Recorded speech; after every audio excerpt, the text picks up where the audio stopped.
sound. We rise from the underground. Cyber Dragon takes the helm. Dive into the gaming realm. Welcome to Dragoncast. Fire-breathing worms screaming loud. Dragoncast here to shake the crowd. Psychotic dragon ready to ignite. Hold on tight, we're taking flight. Dragoncast! From Gamergate to Goonergate, tribes spew their hate. Unethical Uranalists face the score. Truth burns with a psychotic roar. Corrupt suits sneer what they despise. Dragoncast will open your eyes. Integrity found in Dragoncast.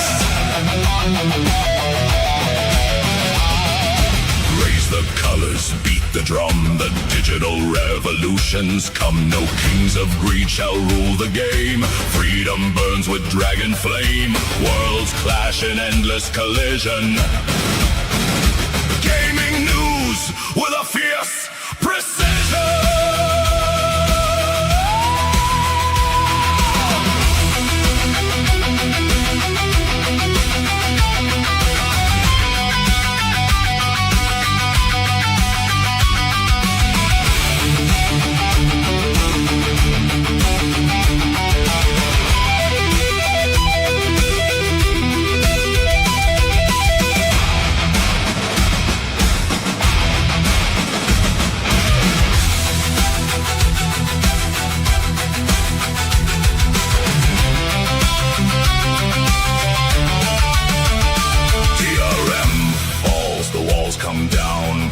Chains won't hold us now.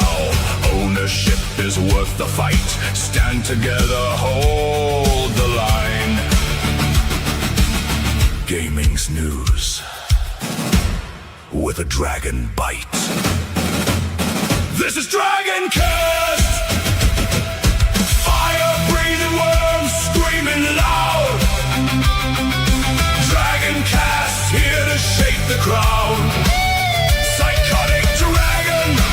Ready to ignite. Hold on tight, we're taking flight. Dragoncast.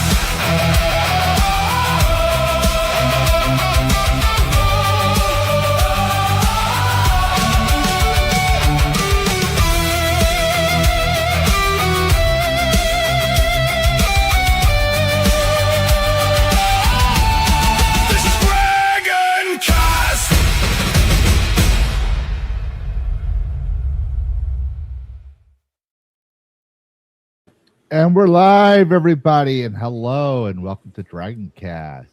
And I know we it's been a while, but we started on time. Yes, life did not get in the way. Life has not gotten in the way. It came close though. We were like I was bouncing around getting things done, and then came back and saw Karis was in there. We had enough time for a little quick powwow, but I was like, wow, we're on time. No wonder the view. We trained our viewers so well to come by late. I was noticing that. I was like, there's no one waiting. Programmed them. Damn it. We programmed them.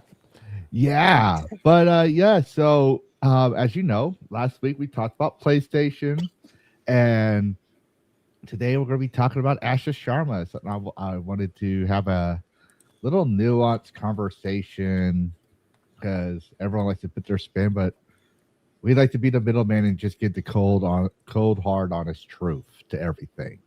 And that's what today's thing's going to be about. We got some things about PlayStation. We got some Dragon Bytes, some Roma Ardettes, that kind of stuff. But we also had a birthday boy happen this past week. Karis turned, hold on. Let me make sure. 87. No, not 87. I'm not that bad at math. Hold on, let me do the math. Okay, carry 2 ones. I can't count to the square root of leap year. divide by 17. 14. Winner.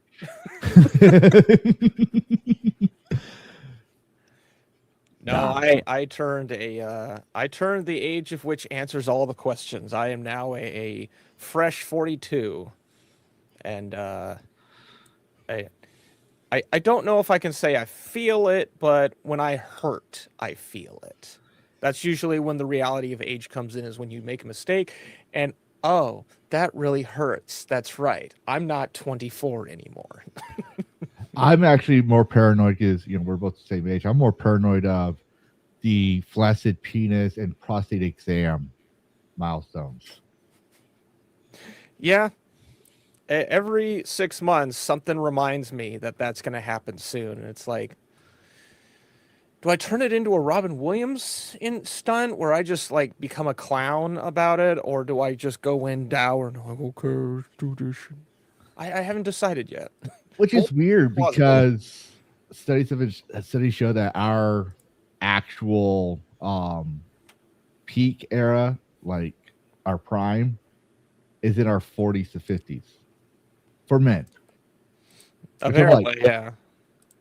Okay, so we're in our prime. We're supposed to have kids in our prime. It's supposed to be we're the most fertile or most prepared to have a family, and especially as mammals, it's like supposed to be the thing, and women are in their 18s to 20s. Then explain the flaccid penis part.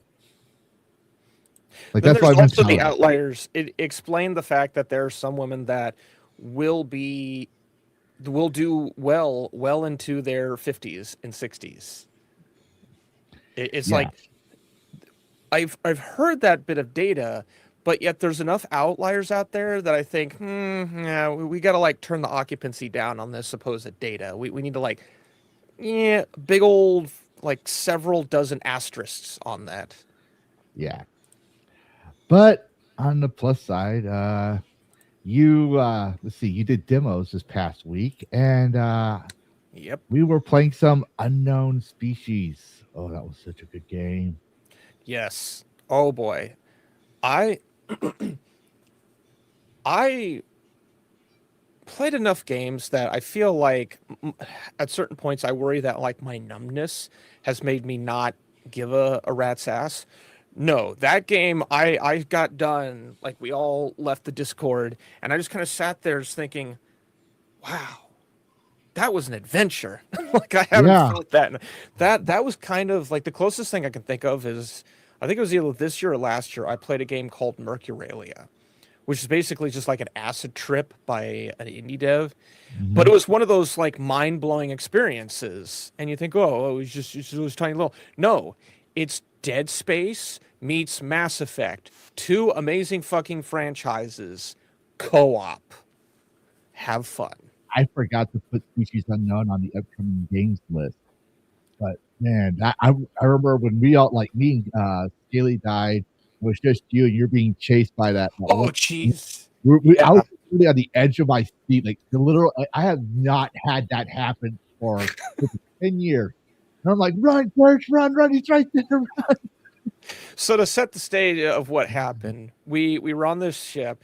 We go into this other ship that looks basically like the Ishimura from Dead Space. Mm-hmm. And I'm deep in the engine room. I'm supposed to overload the engines, which is on one side of the ship. Then I had to make my way through corridors. As the ship's blowing up, there's a creature that wants to kill me behind me. And I'm running through. The only thing that is telling me where I need to go is the fact that there's a timer every so many corridors. That's basically the indicator if you're going the right way. And I'm manifesting this thing behind me, just ready to just go, and take me out. But somehow I made it. Dude, that thing was like almost an arm's length away from you when you finally got in that escape hatch. And the whole ship is exploding as it's going on. Like, it was awesome. Yep. Then we tried it again and we kept dying still. Yes, it is one of those that because it's semi-randomized, you're not going to predict what's going to happen. The AI of the enemy, you take Alien Isolation and you take that AI which if you're not sure how that AI works, go watch Slippy Slides do the behind the scenes of Alien Isolation. That's how this works. This thing is constantly hunting you in the rafters and looking down for you and stuff. in the vents. Yes, and in some cases you can hear it like before you get to the command center. You can hear it and you're like, where is that thing? Or I'll even have that dead drone jump scare. Yep. And we were fucking around trying to see how it was triggering it and if it was going to launch. It was, guys, look, it was glorious. And it's an indie dev. They've been around for a while. Don't get me wrong. They've been around for a while. But it has AAA quality. There was a couple of bugs here and there, but still good. If you like Phasmophobia and those type of games, this is Phasmophobia in space. And the only way you're going to figure out what the entity is, because the bridge has a database of the entities, right? Mm-hmm. And the bodies give you clues. In fact, the last mission we played, it was a zombie apocalypse. Oh, jeez, yeah. They kept we were running out of ammo. Yeah, Wade mentioned Lethal Company. It's Lethal Company, but more polished. Yes. I would say, like, if you like the jank of Lethal Company, then yeah, that's one thing. But I like this. This has the polish of Dead Space, and I love Dead Space. I will always love Dead Space.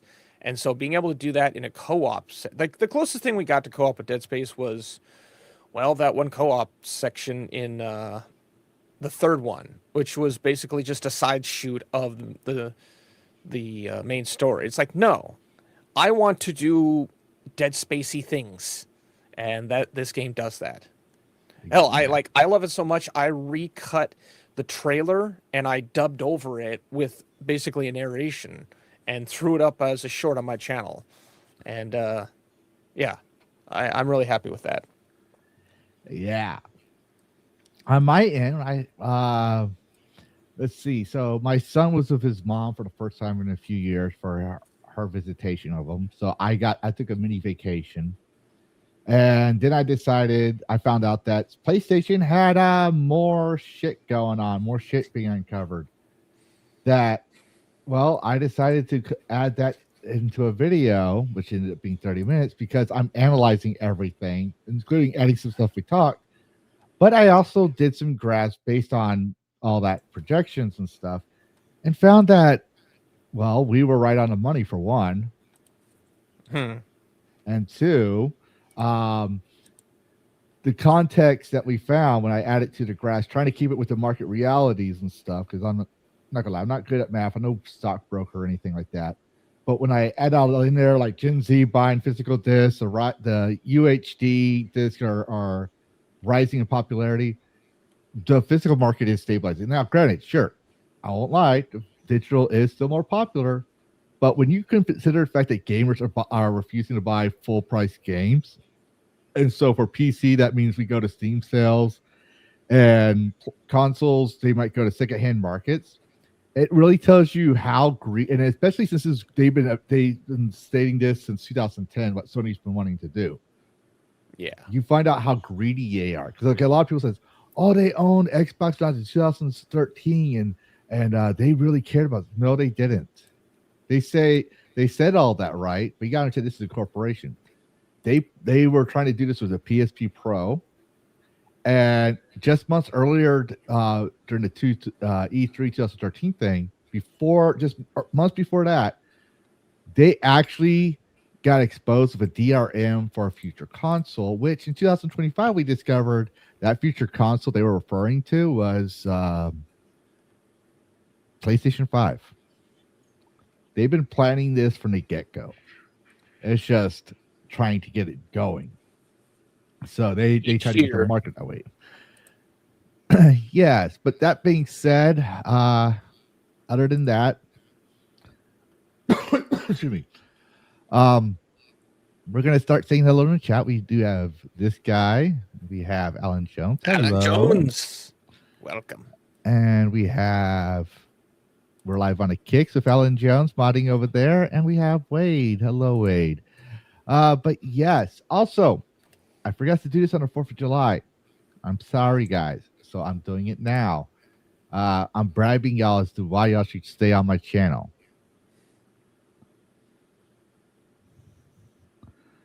And Ah, yes. Congrats to the new members. yes, so thank you everyone who's been a part of my community. And here's your 5-sub reward. The 5-sub reward actually just helps offset costs on my end for the subs, but really it's if y'all want to use emojis. I don't really, and also now because things were getting kind of weird. If you're a member, a gifted member, or even just regular member, I start posting my Discord once a month, so you'll see that as a members only post. Only because I was keeping it public, but then I had gotten some weird people that felt like bots coming in. So I was like, okay, we'll just kick you out, ban you. Reeks like bot. Oof. Yeah. But that being said, I hope you guys had a great 4th of July. And it's time to get Show into hands. what's... Show all your hands. Do you have all your digits? Did you blow your hand? As you Finger saw off from my video this week that came out today, which I told you what happened with that. The video editor refused to do an actual video, and I had, because there was so much data on it, it drained my graphic memory. And so when I turned it off and reset it, then it wanted to do an actual video. But then I found out I forgot to remove the sound from the game. So you hear the sound from the game dev story. This is the game I was playing in the background. Which I was like, okay, you know what? Fine. When YouTube dings it, I'll remove the song. Markiplier, his most recent Subnautica video, he stopped and had like an ADD moment, and he went and loaded up a video that was like an hour long, and every so often it would start with the, hello everyone, my name is Markiplier. He let it go, and like 5 to 10 minutes later, he's playing the game, and he hears his intro and freaks the hell out. That's now in a video. Yeah. So enjoy that. Yeah, and here I say I'm the most professional YouTuber. No, it's Markiplier, apparently. But that's why we start getting into the beginning of this day. Dragon Bite.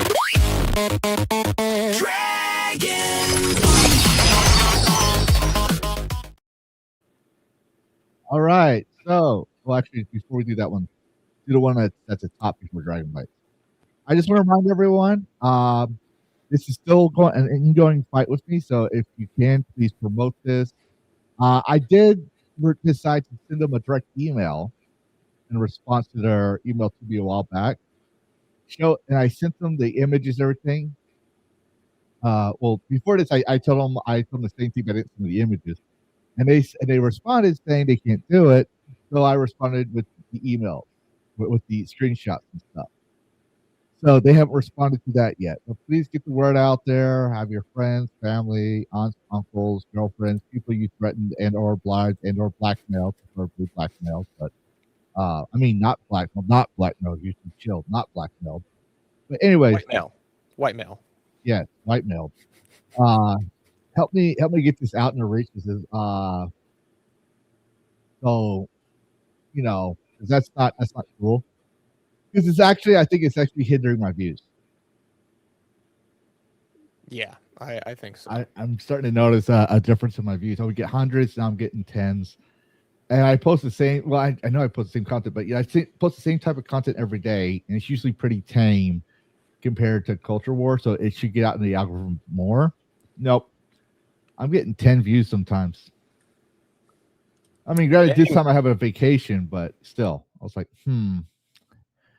But yeah.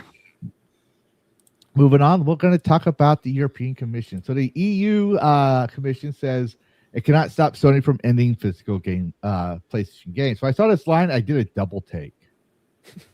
Okay. And as I read it, I just realized how stupid this sounds. Because, they're kind of right.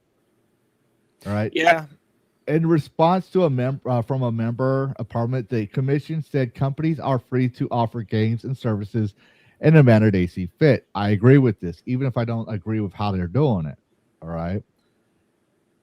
As long as they follow existing consumer protection laws. If you can prove that, and I think we kind of can, if we do it the right way. Like people don't realize it's not so much what they're doing, it's how you argue it. If you can't argue it efficiently, nothing's going to happen. The commission also said it has the legal basis to require companies to keep selling physical games or force them to support a specific business model. That is true. However, I said this in my video cares, but there was a case I found out. Like, okay, so you had the here in America we had the copyright law or something like that called the first act protection or something like that. But basically, it doesn't say the word physical because it was made in 1975. Yeah, but it said it said that when you buy something, right, it's yours.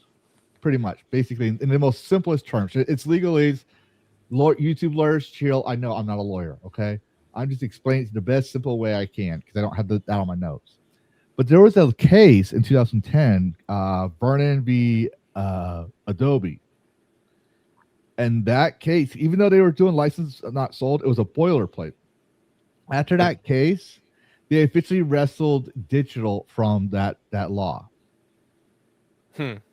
So beforehand, digital was treated like something you sold. Think about it. Shareware, Doom, all that stuff. That was your copy. Speaking of Doom, but yeah. that is interesting that, back in the hell, even in the 90s and to an extent the 2000s, the idea of paying money and not entirely getting the thing unless it was specifically like we understood it as renting. That was the concept. If you paid a smaller amount of money for something and you had to give it back after a time frame, that was a rent. That was this was as factual as gravity. But then at some point, someone was allowed to create the third tier of buying, renting, and then buying full price, but still treating like renting. Like that's because corporate lawyers wrestled it, and that's why the ESA was freaking out about full refunds and private servers, all that stuff. Because either way you shake it, that law for America would have, or at least in California, would have forced developers into two different things. A full refund would still keep the license not owned, but would destroy them financially. Yep.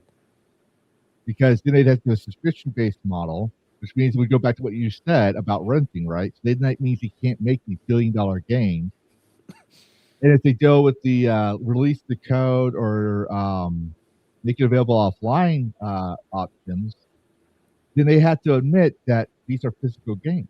And they paid well enough good for their copy, which would cause a lawsuit after lawsuit after lawsuit over every game, movie, music, you name it, that was digital, that was removed from the shelves, the digital shelf.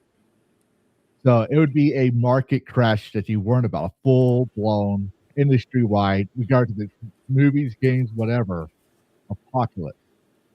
Not just that. There's that unspoken thing that we hear every so often, like the mask slips a little tiny bit, and companies like PlayStation and everyone, fucking throw Valve into this as well. They need to cancel the old thing in order to push consumers to the new thing.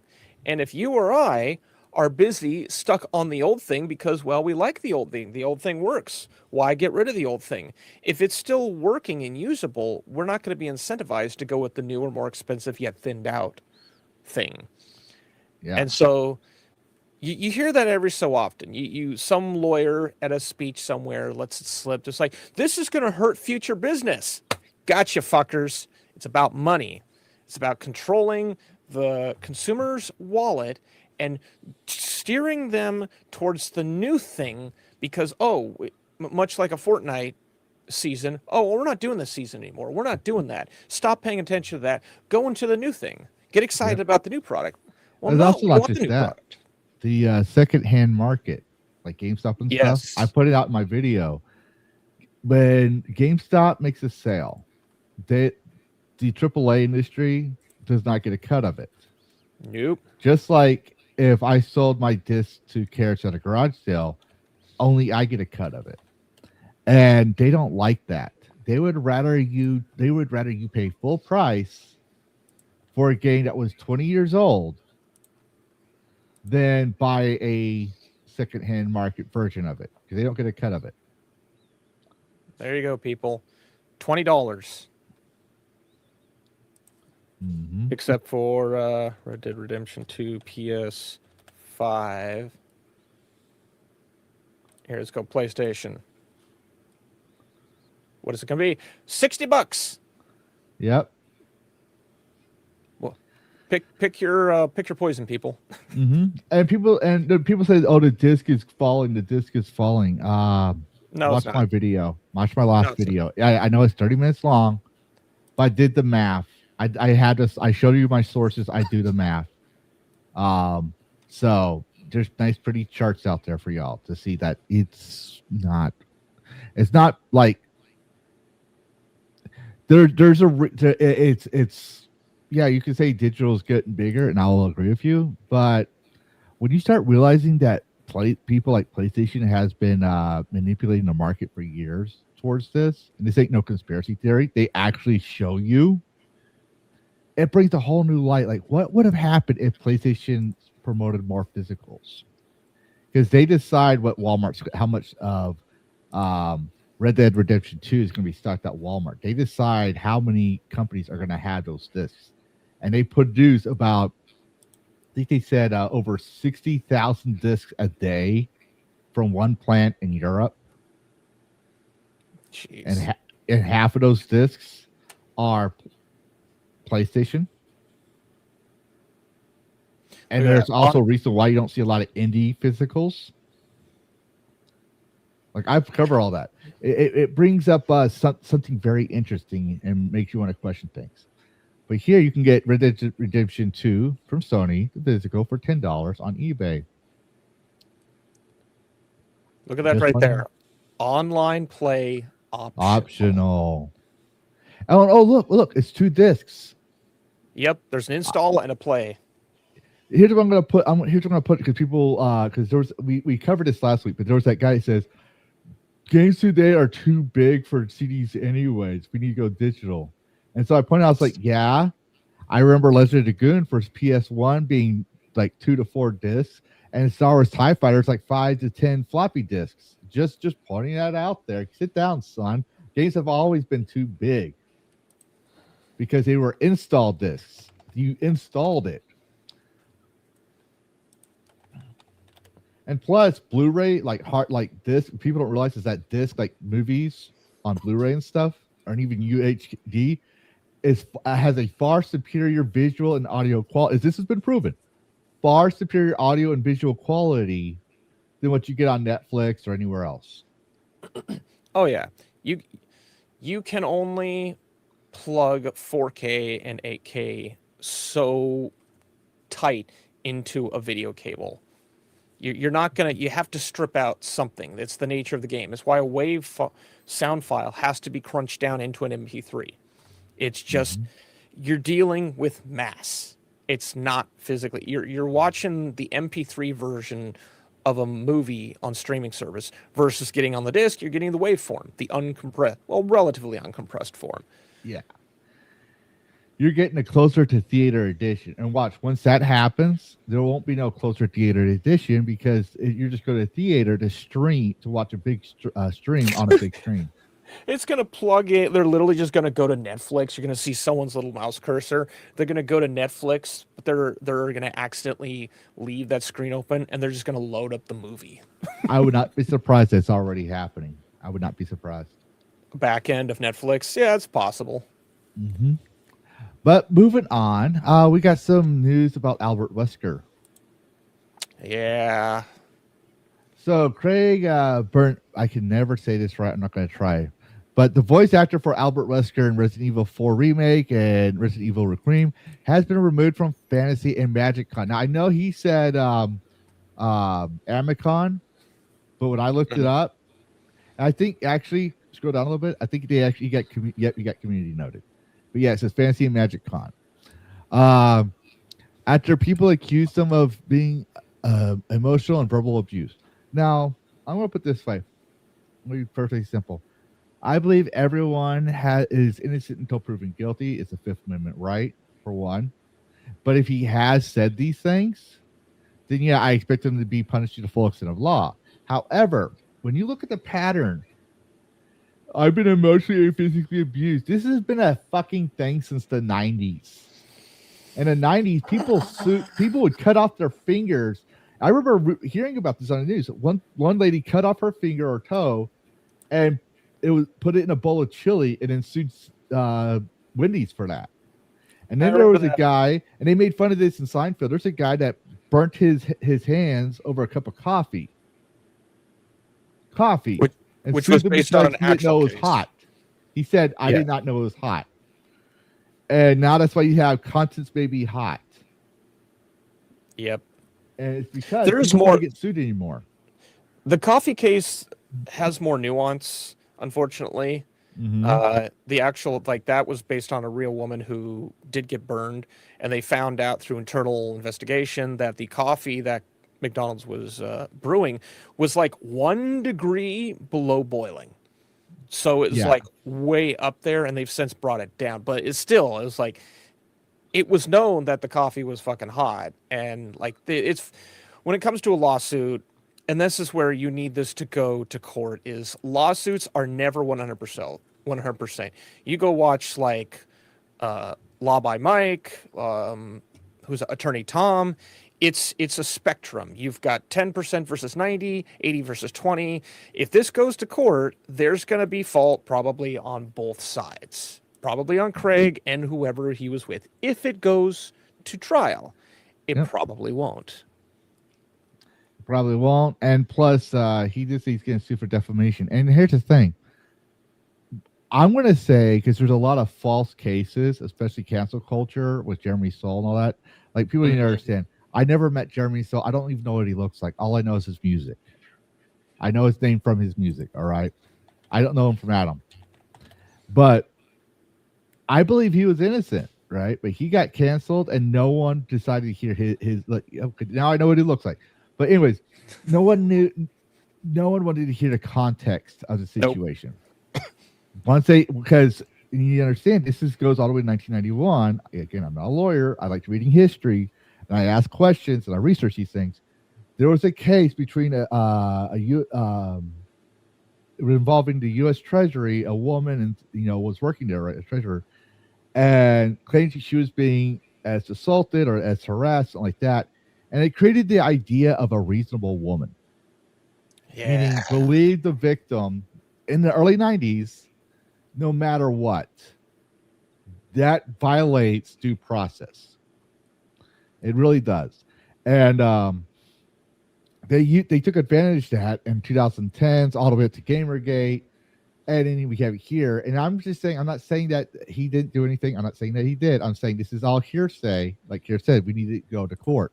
But if it's true that was defamation, just like if it was true that he actually did this, I'm going to say throw the fucking book.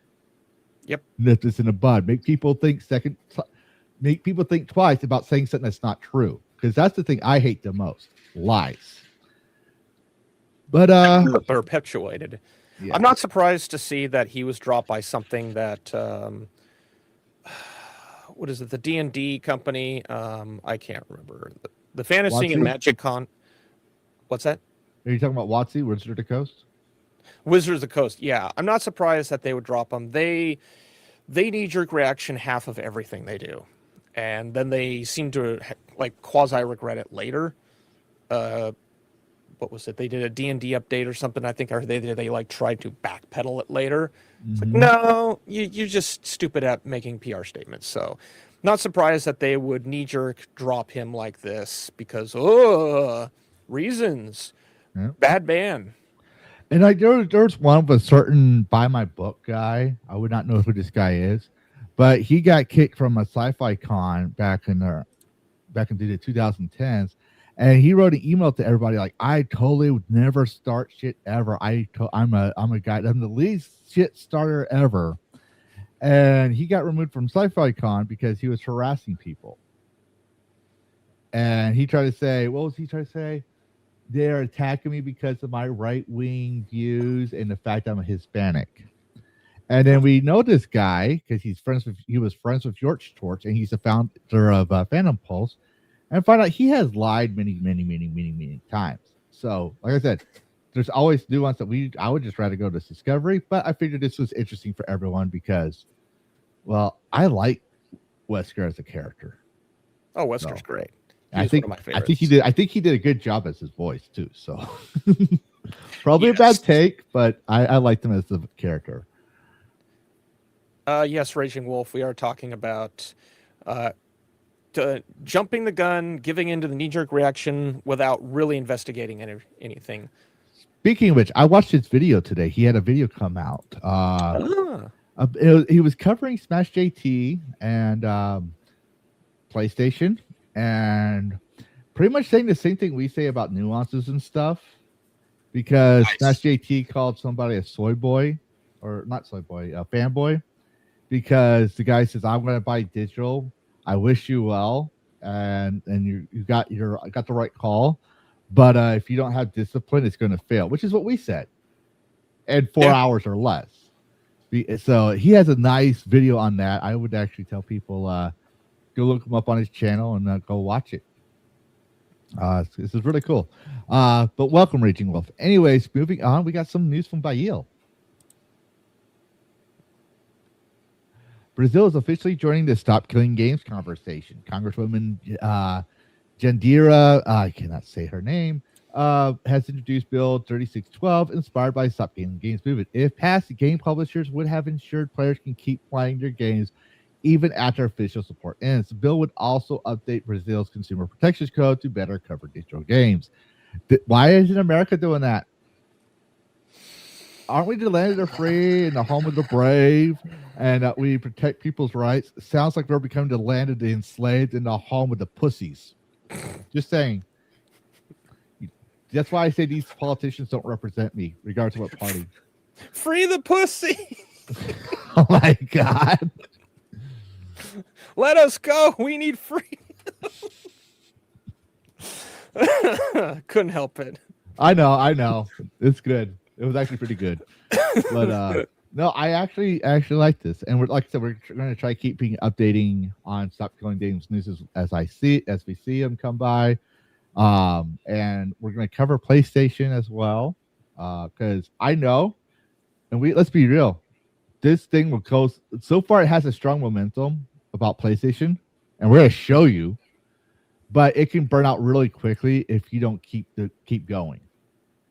Like, don't lose it. No matter what the Sony boys say, you keep going. And all you PlayStation fans out there that want to fight for physical discs, you need to keep going.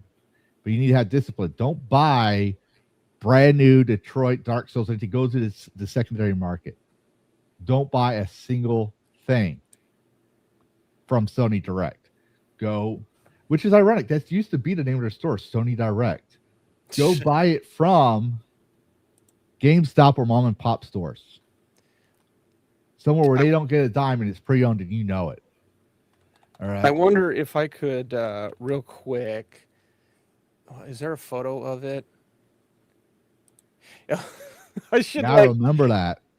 I need to have ChatGPT rework, or hell, I'll just throw it in Photoshop. And I'll just wipe over PlayStation indirect. That's going to be the new phrasing now. Yeah. I can just do that real quick. But I'm going to point this out, Raging Wolf. The art community, regardless if it's acting, digital arts, no matter what, people don't realize is, corporate is cutthroat, but the art community as a whole is very backstabbing and cutthroat. Everyone's trying to be relevant. Everyone's trying to be the next big thing. And as soon as you can take down the person above you, no matter how you do it, you're going to do it. And I'm not saying that's a good thing because I never partook in that. I have a certain thing called morals, but I've worked in that kind of community. as a game designer, and even just being a freelance artist. I've seen people take my shit and accuse me of plagiarism, and that was before I had some nerve damage in my arms. But I'm not saying it's good, but it's always been cutthroat. So when this happened, like especially with Vic, I was not surprised. I won't lie, I was not surprised. Yeah, a lot of that going around. Did you hear? Since we're on canceling, did you hear about Alex Myers? Alex Myers. He does film reviews, and he recently did a review on the movie Obsession, and he animates a lot of. Go away. He animates himself while he talks about the movie, and it's a comedy skit. He's been doing this for years. He's got like 3 or 4 million followers. His review, apparently this is the one that set off people to where they were doxing him. He initially put out like an apology, a statement, and then he deleted that. Like, for some reason, the internet has decided Alex Myers is a piece of shit, even though, like, I've seen enough of Obsession. It's a messed up movie. It's a very messed up movie, but people they were obsessed with Obsession, and they didn't like what Alex said about it, even though it's his opinion. He's like, it's no different than Red Letter Media or AVGN riffing on stuff. But no, people had a serious problem with what Alex was saying for this movie, apparently. And so, yeah, there's just been people talking about him constantly. So wasn't that ironic? They had people had an obsession over Myers' obsessive take on the movie Obsession. Yes, it's the obsessive snake that is eating itself. It's very fascinating. And the best way I tell people is you need to understand how social media and algorithms work. You don't pay attention to something, people are screaming into the void. This is why I rarely deal, like, I used to correct Hypno and Special AT as a friend, like, because I was Hypno's mod back in the day. I used to correct them here and there. I would used to try to correct people. And I still had that weakness where I want to set the record straight because I always believe in the truth. If someone's missing nuance, I'm not doing it to own you. I'm just saying, hey, maybe you forgot about this. I get it. I write in a text. I speed write it because I got a kid running around, and I'm not going to sit there and be nuanced, especially with character limits. But I'm going to tell you the facts. If you get offended by that, fine. Like, I had a guy today. He said the way he wrote it sounded like he was trying to tell me that the whole license not sold thing was not new. And then he puts this big image out of here's the solution for it found in this book. And it's just like, you think I don't know that? I've been covering this for 2 years. So why would you think I would do a screenshot of license not sold? Basically telling him I'm not going to read that whole fucking screenshot paragraph. I'm not doing that. Right. When I do it, I put 2 LDR and I said, sorry for, so that way you understand. It's not me. It's like, I would like for you to read it, but there's a reason why it's TLDR. It's a fair warning, right? He didn't do that. He just did a screenshot image of highlighted stuff. And then his response was, I'm not here to have a passive aggressive debate, and then blocks me. I was like, then why did you point that? Why did you, like, I didn't respond to him obviously because I can't, but I was like, then why did you even respond to me? And the reason being is rage bait culture. You is the response you have in the algorithm, right? So that's why I ignore half these people until I feel like I should say something. But even then, I've learned to stop debating them for 5 days. I'll just say what I want to say, move on, or just completely ignore them. But you know what? You can't. People can't ignore right now. Xbox.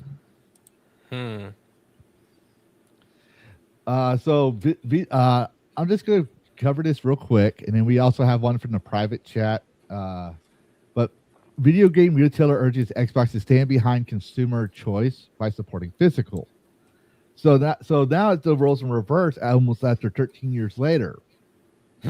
But you need to understand, people forget, like I said earlier, Sony was planning DRM even as they were throwing shade to Xbox. Never trust a corpo. That's the nuance. They could be doing all the great things, and we're going to cover it.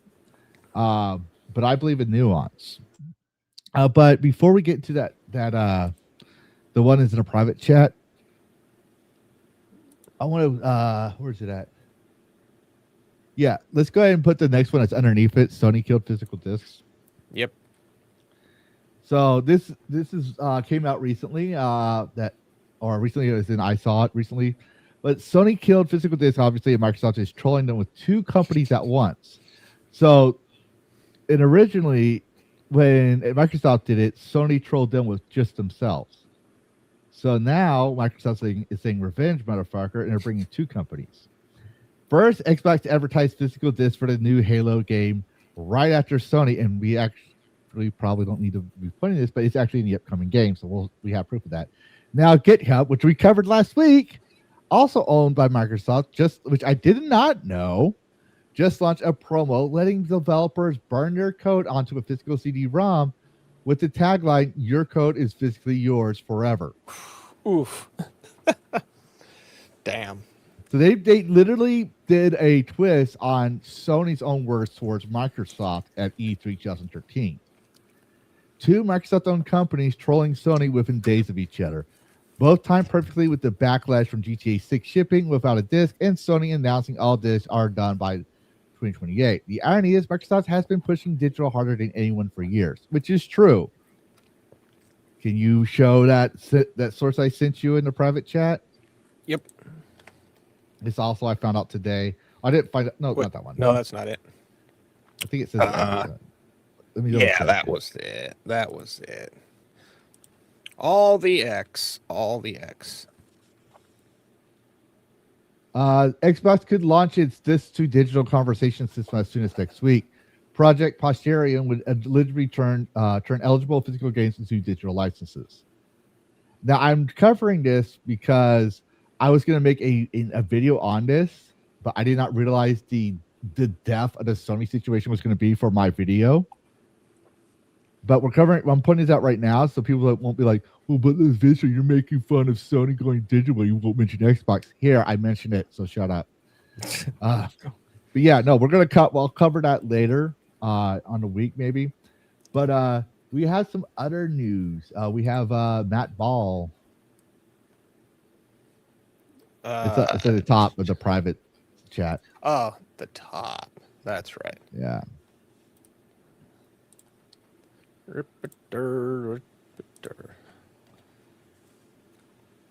So yeah, Matthew Ball just joined Xbox as new chief of strategy officer. He will help shape the company's long-term plans. Ball is one of the gaming industry's best-known analysts and has spent years talking about where Xbox is doing well and where it needs to improve. He's previously said Xbox is fixable and has argued that the company needs to build a stronger console business, release more first-party games, and grow beyond relying mainly on Game Pass. I actually think we did mention this earlier this year about him. So the name sounds familiar to me, is what I'm saying. Yep. And I don't know why, but when I saw it, it's like, okay, we're going to cover this because it's number one, I'm going to make YouTube shorts, which means I'm going to probably make a video on Matt Ball. It's this guy. Yeah. Oh, yeah. We had some disagreements with him because he focused on AAA.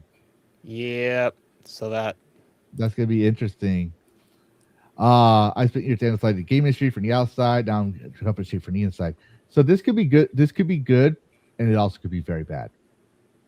It's going to be somewhere in the middle. It's going to be like a 60-40 kind of thing. Yeah.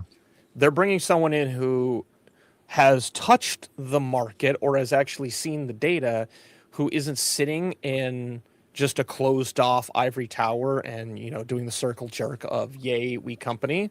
Mm-hmm. But also he is now within the circle jerk of yay, we company. So he could be leaned into finding specific data that they want to push their merits.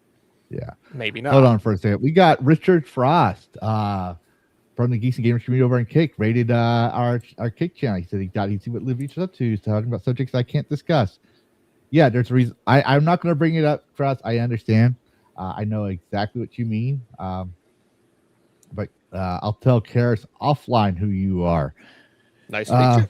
But yeah, other than that, yeah, Frost is. I think it's been a while since I was able to watch the Moon Skull community. But Frost was writing, and I think he's still writing the Legend Seeker TTRGB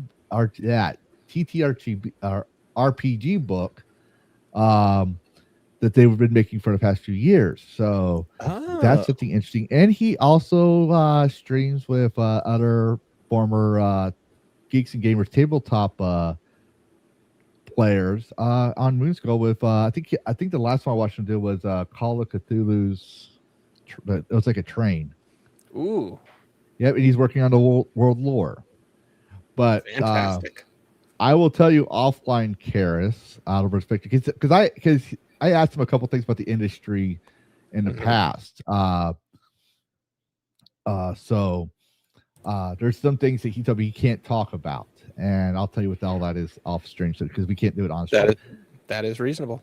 Yeah, but I hope you enjoy Frost. And long time no see. I've been very busy. But if you want to know what his nickname is, Karis, he's often called the Wizard, because he actually has like long white hair and beard, so it's like real. So nice. Yeah. But yeah, other than that, we'll continue on. I think things could be interesting to see what happens here. But it could be it could be help usher in the utopia of Xbox, or like with Sony, it could usher in the fall of the Roman Empire. Roma ordet nokte hak.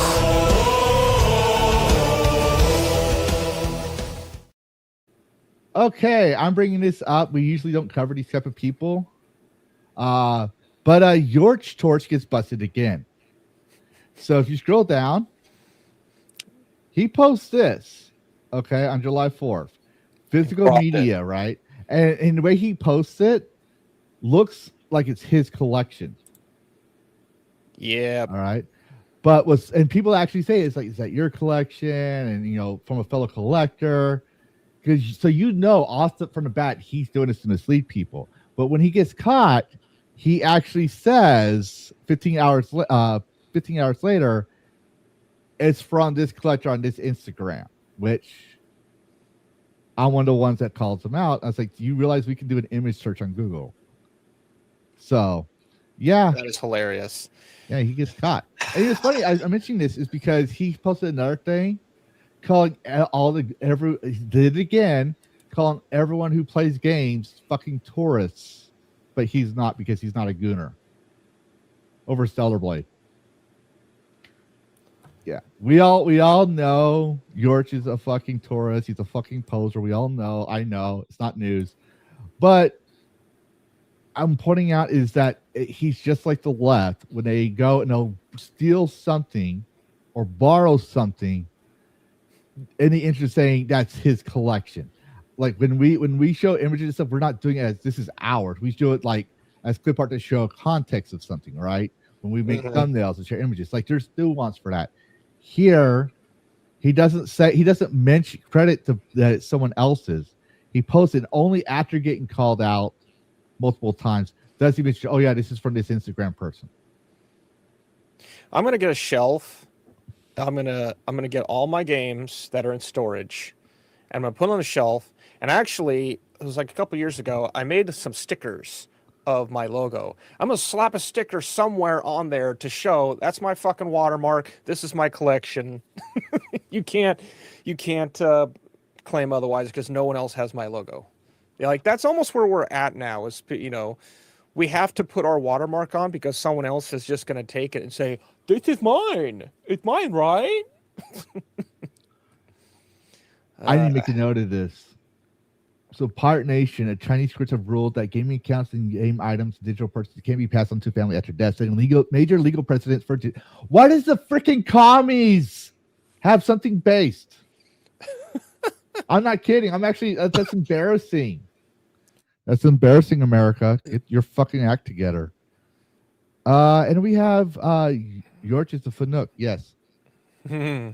But also we have a former Dragoncast member. We have Mr. Dash. Yes. Saying no disto buy for $2. Yes, and Dash, I know you cover the culture war more than I do. I'm gonna put something out here for you that some people don't understand. Physical discs are increasing and buying, right? People it's actually doing it, but it's from the aftermarket. Yep. Especially now. People right now are doing a panic buy for everything Sony. What they're not realizing is they're helping Sony out. Because since they're trying to cancel their disc, any disc that's not sold after they cancel it out, they have to do an aftermarket buyout or something like that. They have a responsibility to get rid of those discs. So every disc you buy full price puts more money in their pocket. Every disc you buy at GameStop that's pre-owned or from these mom and pop stores does not go back to them. Buy secondhand. Buy secondhand. Because even if they do decide to get rid of the disc, and I don't think they're going to change that, that means it's going to cost them even more to get rid of those discs because they're going to have to sell them to afterhand market. And the aftermarket is going to be like, I ain't buying it full price. You canceled this. I had to sell this at a smaller price because there's no disc drive for the PS6. Just keep that in mind, Pony Boy. Yes, Dash likes his Sony. But anyways. I used to like Sony when it was PS1. Yeah, I know. Sony, I love PS1. Oh my god. But anyways, we got some we decided we're gonna make some Xbox. So Bethesda. I love Bethesda. I really do. And I know I don't love Todd Howard. I love Bethesda. But Bethesda's Game Studios Union is holding rallies on July 15th to protest Microsoft's recent Xbox layoff. The event will take place in Rockville, Maryland, and Austin, Texas. The union is inviting workers, fans, and supporters to attend the show. Solidarity, blah blah blah. I hate that word. Solidarity. I fucking hate it now. I used to not care. Now I fucking hate it. It's so dumb. I can't think of some other word other than solidarity. It's like thoughts and prayers. Yeah. It's an announcement. The unions, the freaking socialists use it a lot. I hate being political, but they use that word a lot. And that's not why I hate it. It's just a constant reminder if that's why it's there. They don't know what that means. And it's like you said, thoughts and prayers. It's an NPC fucking thing. In its announcement, the union said it's time to stand together against Microsoft's layoffs and called on people to show up for workers who made the games we love. Go to the next one real quick, and I want to get my take on this. Yep. Because I want people to understand something here. If you played the new Elder Scrolls game anytime since 2002, you've seen Christian Meyer's work, the senior character artist, spent 27 years at Bethesda, contributing games from Morrowind to Skyrim. As of this week's round of Let's Play Layers, her tenure is over. And then go show the next one, because people are not going to see this. Won't want to see this one or remember. This is from the Oblivion Remastered. Yeah. But when they revealed it was being launched that day. You scroll down a little bit. That's her in the middle. Now, granted, people say, "Oh, there's pink hair and all this stuff, fat women, blah blah blah." Christian Meiser, these women have been in there since the get-go. All right. Granted, Christian Meiser did some good work, but a lot can change in 27 years. She might have arthritis and it's not good at her job anymore because she's getting older. I'm not trying to make fun of her. I'm just saying these things happen, right? She could have been an activist, and now she's like more emboldened to say it. Who knows? There could be all kinds of things.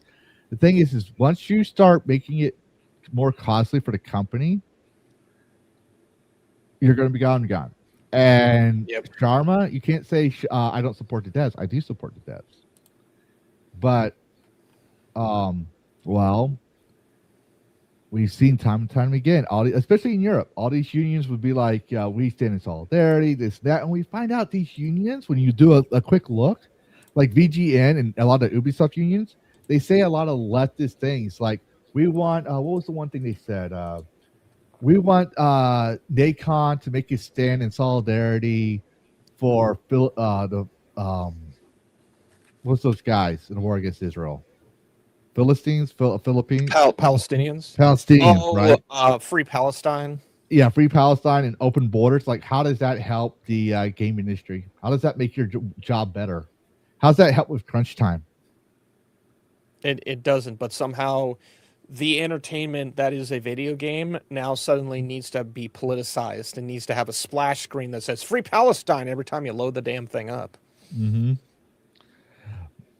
She had ready, but Bethesda dropped the ball on Elder Scrolls 6. No info, just a carry on. But yeah, so I'll say I like Bethesda, but as we're gonna find out later in the conversation, no pun intended here. All right, I understand what the pictures here. No pun intended. Sharma's trimming the fat. Intend the puns. Come on. Intend the puns. Out. No, I was gonna say out with the old and with the new. Yeah. That could also work here. That's why Phil Spencer was dropped out. He out with the old, in with the new. Yeah. And people are like, well, you're making fun of old people. I was like, are you saying these women are old? That's very rude. That's very I'm sexist. old. You're not supposed to call a woman old. That's bad manner. Here, see, you call me sexist and rude, but I'm the one that has manners enough not to call them old hags. I mean, I just did, but something Dash said.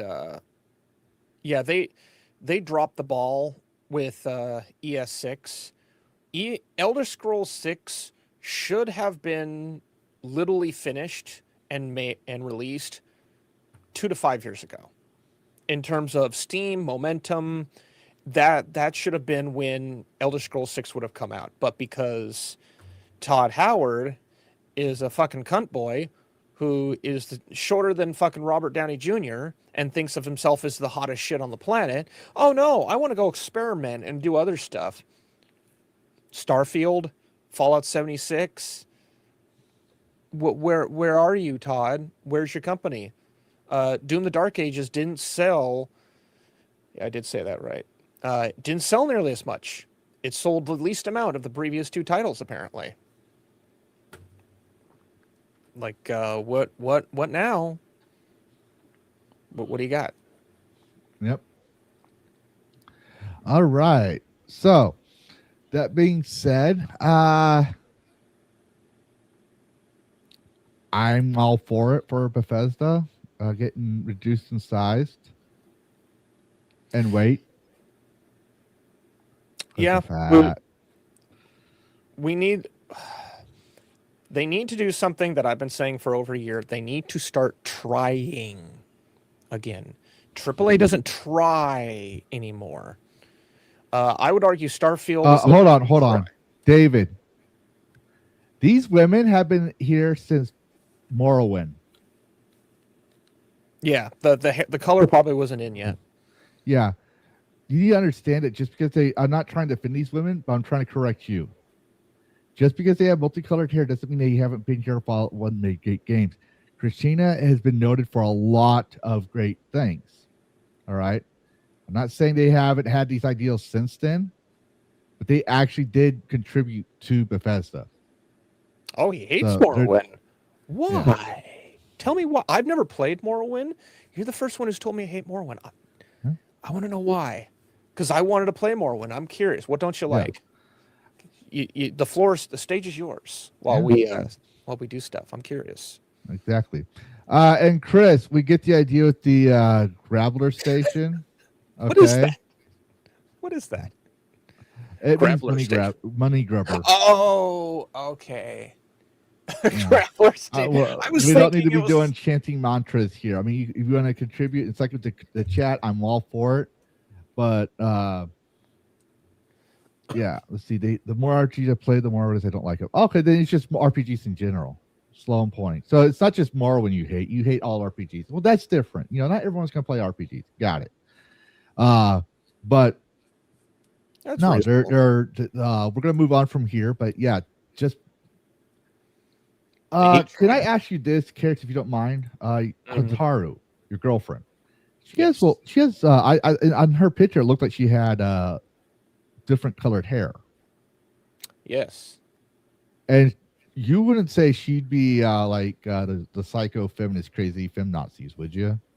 No, because she does not have that hair all the time. And that's actually a good point to bring up. This photo op, they may have made that hair, that dyed their hair just for that photo op. Yeah. Hataru does not have colored hair all the time. 1, it's expensive. 2, it's major upkeep. 3, it damages the hair. It literally like dye using bleaching agents. It fucking damages your hair and is really not healthy. So if you look at this photo, that's a good thing to bring up. these pictures, their hair looks pretty freshly dyed. So I'm going to wager they did this for a photo op. And they And all that three shortly said after- a more modern audience, which we explained. Smash JT is the exact modern audience that AAA wants. We explained it couple times. Number one, he can bitch about it all he wants about how wokeness and this that. We're not standing for the wokeness. We're saying like he can bitch about all he wants. I'm not against that. That's his free speech. But the next day, even though he covered this game or that game as woke slop, he goes and plays that game, or Hypno plays this game, or a lot of these contributors, regardless if they're for or against the wokeness, go and play those games for the rage bait clouts and clicks. So they don't practice by their principles. Which Sony and Bethesda and Xbox, all these companies, they don't care your reasons for playing the game. They care about the profits, and you giving them money gives them profits. So that tells me as a individual streamer, I used to mod for Hypnotic. Okay, I'm just gonna say this.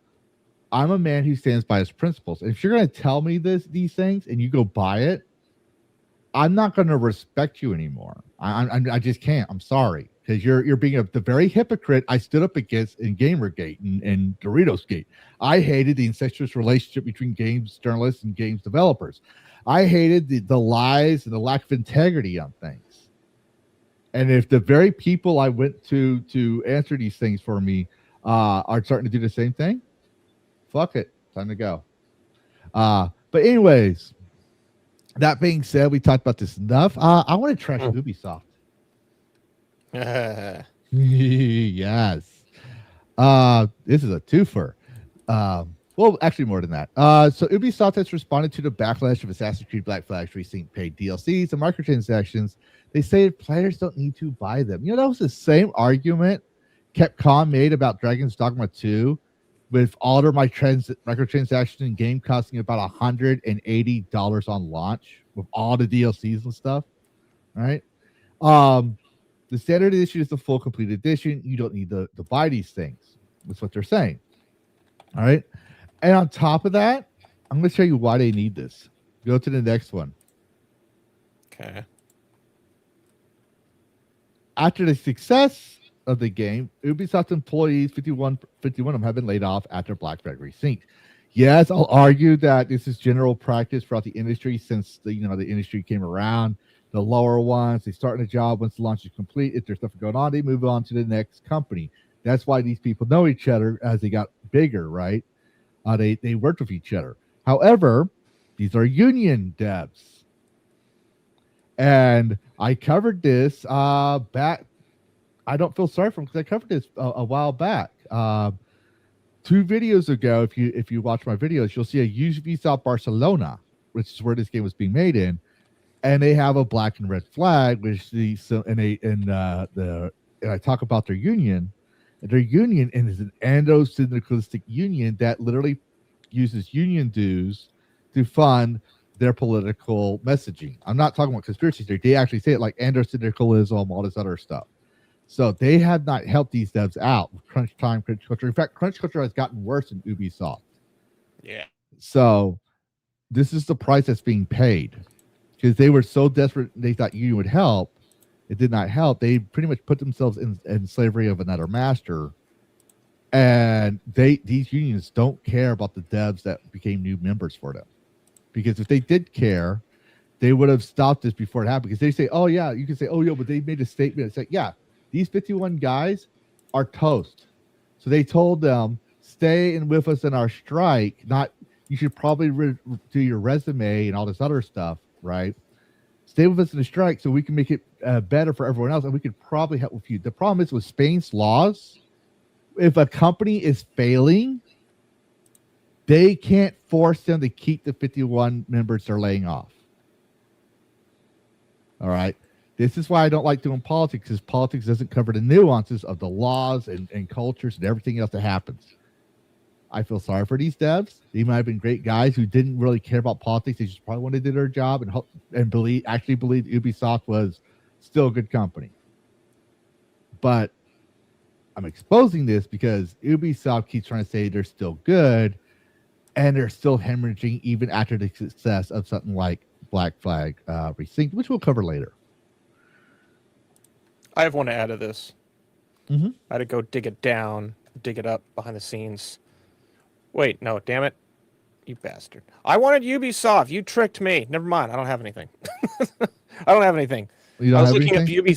I was looking up Ubisoft patents because there was a Ubisoft patent that Upper Echelon talked about, but they might have gotten rid of it because all I can find now is Activision. So, nope, I got nothing. All right. Well, I got something for you. We're going to go back to Bail. Ah. And this goes against Microsoft.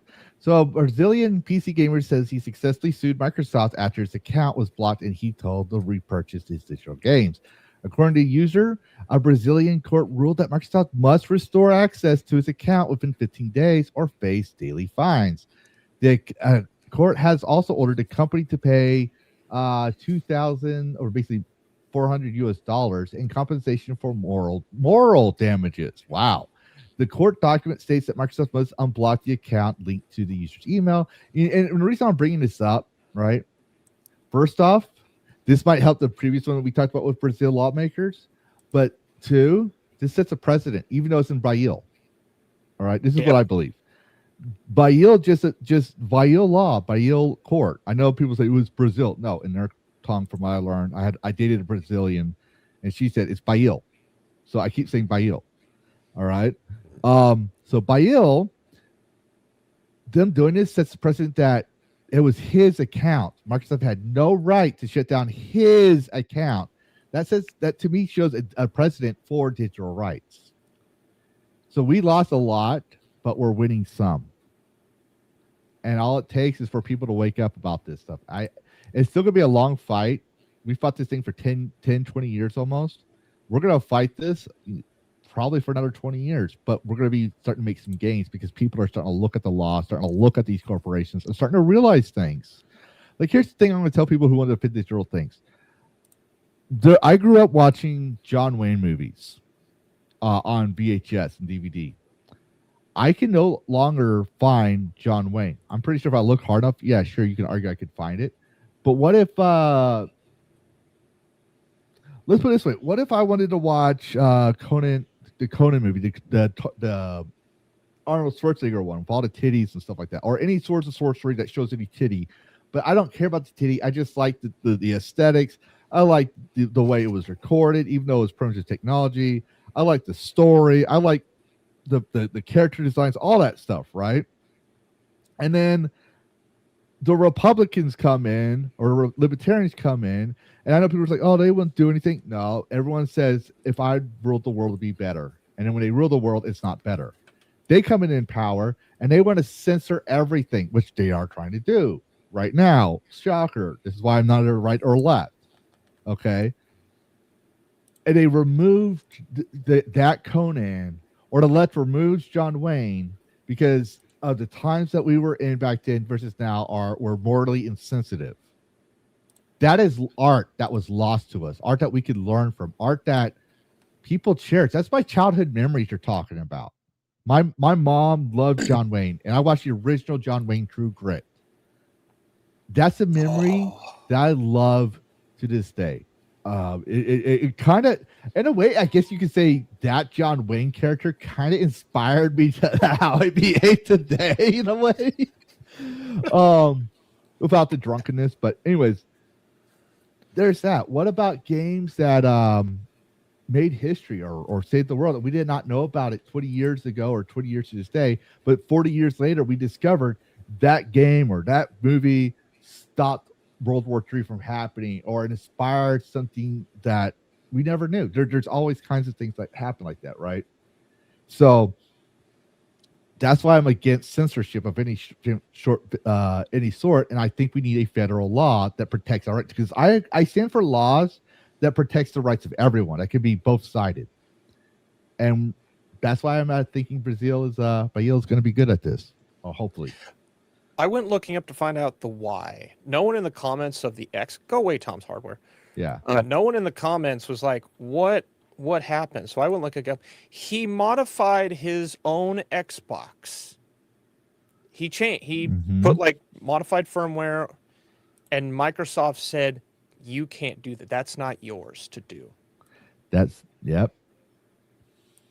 That's a statement. And when was this? This is 8 hours ago. Yeah. You don't own your Xbox. I'm guessing it was a Series X or S. Possibly. You don't own your shit on But Xbox. we find out the Brazilian court said, "Fuck no, you own your shit." Xbox, you're in a no. It's a start. It's definitely a start. They've always been doing this, Chris. I'm just gonna say, we kind of are, kind of not. I'm gonna agree with you there. We agree that they are grabblers. We get to the point, Jiz. I understand you're mad. You're psyched up. You're hot. You're mad. That's fine. Just don't repeat the same thing over. Don't spam the chat with grabblers. We don't have enough people in the chat. But we've got 25 viewers, but we don't have enough people in the chat for you to spam. Like, I'm not a big YouTuber, so when you do grabblers, it looks like spam all the time. But Chris, go ahead, be hyped up. I like seeing the caps. I like seeing the coherent points you're making. Just as my mods are saying, don't spam the chat with the same word. Here's my advice, Chris. You're angry. That is very warranted. I'm not telling you to lower that anger. He's happy. Oh, if he's happy, okay. Happy like Ren and Stimpy. What I would suggest, channel that anger into something useful. Find physical. For me, I don't do AAA anymore. I do indie, I do like single or AA. I channel my disdain and my resentment, in some cases my hatred, into something that allows me to kind of have a little bit of revenge. That's why I go to GOG. If I see a Steam sale, there was a sale on a game for Steam, and I immediately went to GOG, and I got that game. It was like $1 or $2 more, but I own that game. I have it now. That's my revenge against the live service fucktards who say, you'll own nothing, you'll be happy. No, I'll be happy when I own it. That is my advice to you, is channel that anger, become the Darth Maul and channel your rage, and find a way to get revenge so that you can have the thing that they're so desperately trying to take from you. Yeah. Because if you, the problem with the people in Smash JT and Hypnotic and they yell and they scream and they fight and they get mad, but they don't do anything to try and resolve and find a solution. Like, I've been a tech for over 10 years. My job is to find solutions to problems that exist in the world. This is a solution. Find a way of owning your game. Back up your games however you see fit, legal or otherwise. You paid for the motherfucker. Own it. That's my advice to you. Yeah. And also, it's also good to be angry, but I'm going to tell you, I was a soldier. All right. I was a combat soldier. I'm all, and I know I know people are going to have Ruffalo things, but I said it first. I'm always angry because I have PTSD, but I've learned to channel that anger. Like Karis is saying, when I get angry, I go find ways. I use my knowledge and my ability to deep dive in my fucking autistic brain to find facts and share those facts with everyone, which is why people get pissed off with me, is because they can't accuse me of being a leftist because I don't sound like a leftist. They can't accuse me of being a right-wing hate monger, even though, I do big sexist jokes and all this other stuff, because I'm not right-wing. I give the facts, and that's all I give. And I let you decide for yourself what to do with those facts. I arm you, right? Or when I go play video games, or when I haven't bought a AAA game since Dragon's Dogma 2 when it was on sale last year. All right. Jeez. Or was it Oblivion Remastered? Either way, I haven't really bought a lot of AAA. I'm angry, but I'm angry about people being blinded from the truth. So even when you see me spurg out and get angry, it's because I'm angry for what's being done to you, even though I don't speak for you. I just see this injustice and I don't like it. But keeping a cool head when you're angry keeps you focused on the actual issue, so that way you don't get blindsided and fooled to do something stupid or something else. But anyways, we're gonna move on because I think it's time to talk about Santa Monica. So we're going to start throwing some shade into the Laundry Day. PlayStation. Santa Monica Studios has confirmed that God of War Laundry will release on physical disc before January 2028. Probably one of the last PlayStation games that will release on disc, which would be ironic because God of War was one of their. It was like the Mario of PlayStation. It was their flagship title, and it was what. It's not really like their main flagship title. There was games that came out before, but like what made PlayStation was God of War during the early 2000s, right? Like PlayStation had certain titles, but what sold it was it accepted a lot more third-party titles. When PS2 came out, I think it was during PS2 or PS3, one or two. But when God of War came out, right, for the PlayStation, it was exclusive for God of War. It was the most manliest, sexist, toxic, male masculinity bullshit, whatever thing there was, right? And it sold PlayStation titles. Like everyone wanted that. And now they had God of War Laundry Edition with a dead wife as the last one, signaling the end of the powerhouse of the God of War franchise and PlayStation first-party games in general, which, if you look at history, for the past 5 years, PlayStation first-party titles failed to sell. They were on the decline. So I think it's ironic. That's interesting. I didn't know Jack Quaid's been getting a lot of work. He's been everywhere. Like, he is almost getting more work than Pedro Pascal, which, I mean, that's fine. He's a good actor, but it's like, I see his name and his face everywhere. Like, this is interesting. All right. Okay, here, I'm going to say this, David. It's been a while since I was in a PC build thing. I hadn't built a PC since the early 2000s and the early stuff during the military. I did have a laptop, an HP Omen, and I had an HP Omen for a while. And then during the pandemic, when they gave us the stimulus money, I made sure my son got what he needed and everything. And I hadn't been able to treat myself. I got an HP Omen. Never upgraded it once until this year. Wow. Just putting that out there. I had a RTX 270 and I upgraded to an RTX 570, I believe, 8 gigabyte. So you don't have to build a PC. You can just buy a regular PC, right? If you don't want to build it, or you can go to Meta PCs and support veteran-owned businesses that build PCs for you. Just save your money, right? Or if you want to stay console, you stay console. It's your choice. I'm not going to tell you PC is superior. I will say, because I said in my video, console is the last bastion for disc. Once they get rid of that, and a lot of PC gamers don't realize it, once that happens, we're going to be in a almost near losing battle. We're going to have a harder time fighting in defense of our digital rights. I'm going to let you know that. That's why I'm neutral on the PC console wars. We all are gamers regardless of what we choose. But I recognize, even though PC has more options, when it comes to our rights, the last bastion is consoles. So I'll give you that. Yeah.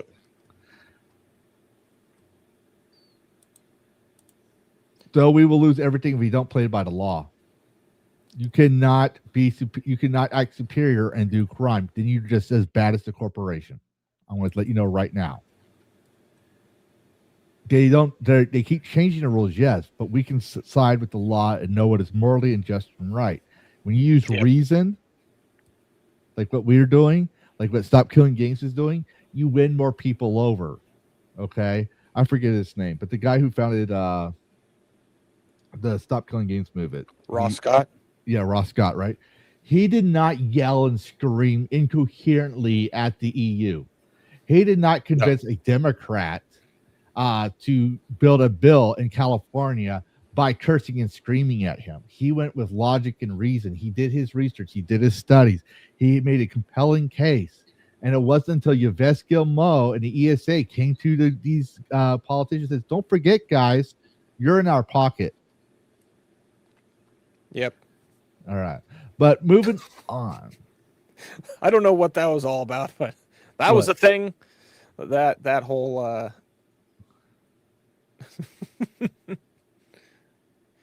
channel the anger. That is the key. That's fine. Channel the anger. Bleed it out. I don't mind if you yell as long as you're respecting the rules of YouTube, for one. And be angry as you want, but come out of here clear with clarity and focus. That's what you need to have right now. All right. I am not a raise bait channel. I'm putting things out there to make fun of the industry, yeah, and I have all this fun, but also give you news. Like it's supposed to be a fun time. Speaking of news, all my friends at Console put the least effort possible into gaming. Okay, fine.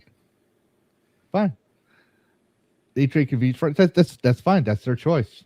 You have to respect your choice. I'm sorry, but that's what you have to do. They will look at you. But speaking of which, I had to do tradition. Yep. All hail the patron saint of gooning! Hail!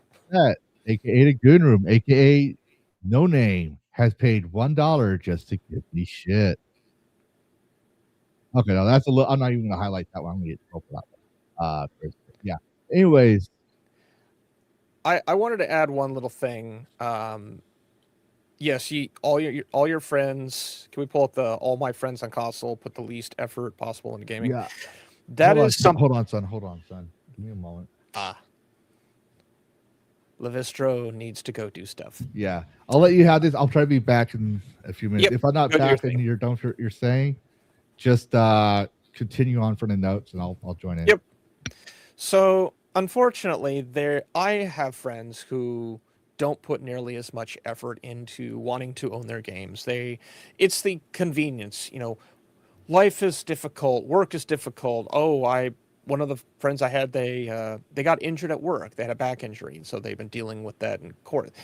They don't have the time to focus on consumer rights for games. Like they're there to enjoy the thing. I get that. Not everyone thinks it's worthy of their time. Not everyone thinks it's going to matter. Like, all of our rights going like they're. I at times have the nihilism of, we have no fucking rights. Every time I get an email from Samsung or someone that says we've updated your rights, I know in my mind I'm losing more and more rights every time that email gets dropped.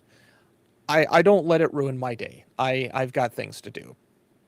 But there is the aspect of setting the example and putting your foot down when someone's, well, just get the PS Plus, man. You get 3 free games. No, you don't. I get to spend however many dollars a year to rent these games. And then they go, like, you set your example forward. Don't go on a long rant because they don't care to hear about the long rant. You set your small example in a Wikipedia style paragraph and you leave it at that. They may or may not respect your opinion. If they don't want to respect your opinion because, you're being an extremist, that's on them. It's your library. It's your experience. Not everyone is going to understand why you're doing the thing that you do. You understand it. And also, to add on to that, they're not ready mentally to be on that level of thinking about their own ownership of things. Like you and I, we think about this. We've gotten to that level. It's the same idea of someone believes the world is flat, and you may or may not. And you try and reason with them, they're stuck in their ways. They're not ready to see the light yet. It's the same with the physical discussion. They're not ready to realize because maybe it's not hurting them yet. Maybe they haven't spent enough money on them yet. Usually it comes down to they're not hurting yet. It's not hitting their wallet. They didn't spend $1,000 and have it come back to bite them in the ass yet. They need to get to that point of realizing what they lost for them to get angry. And you probably can't convince them of that on your own. They have to be shown, they have to experience, they have to fall, basically. There's an interview that Mike Rowe, formerly of Dirty Jobs, had with Sean Ryan.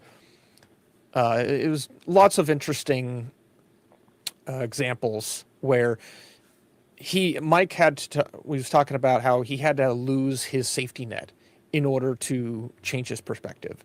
And a lot of people feel that they have a safety net with PlayStation. I can trust this company. They're never going to burn me. You and I, we know different. We're already getting burned. We've been getting burned for years. They haven't gotten to that point yet. And if they don't want to get to that point, don't waste your time with it. You don't. Buy my book. Yeah. Black Ops 2 Africa mission is dope. I've never actually, I think I have a Black Ops game. I don't remember.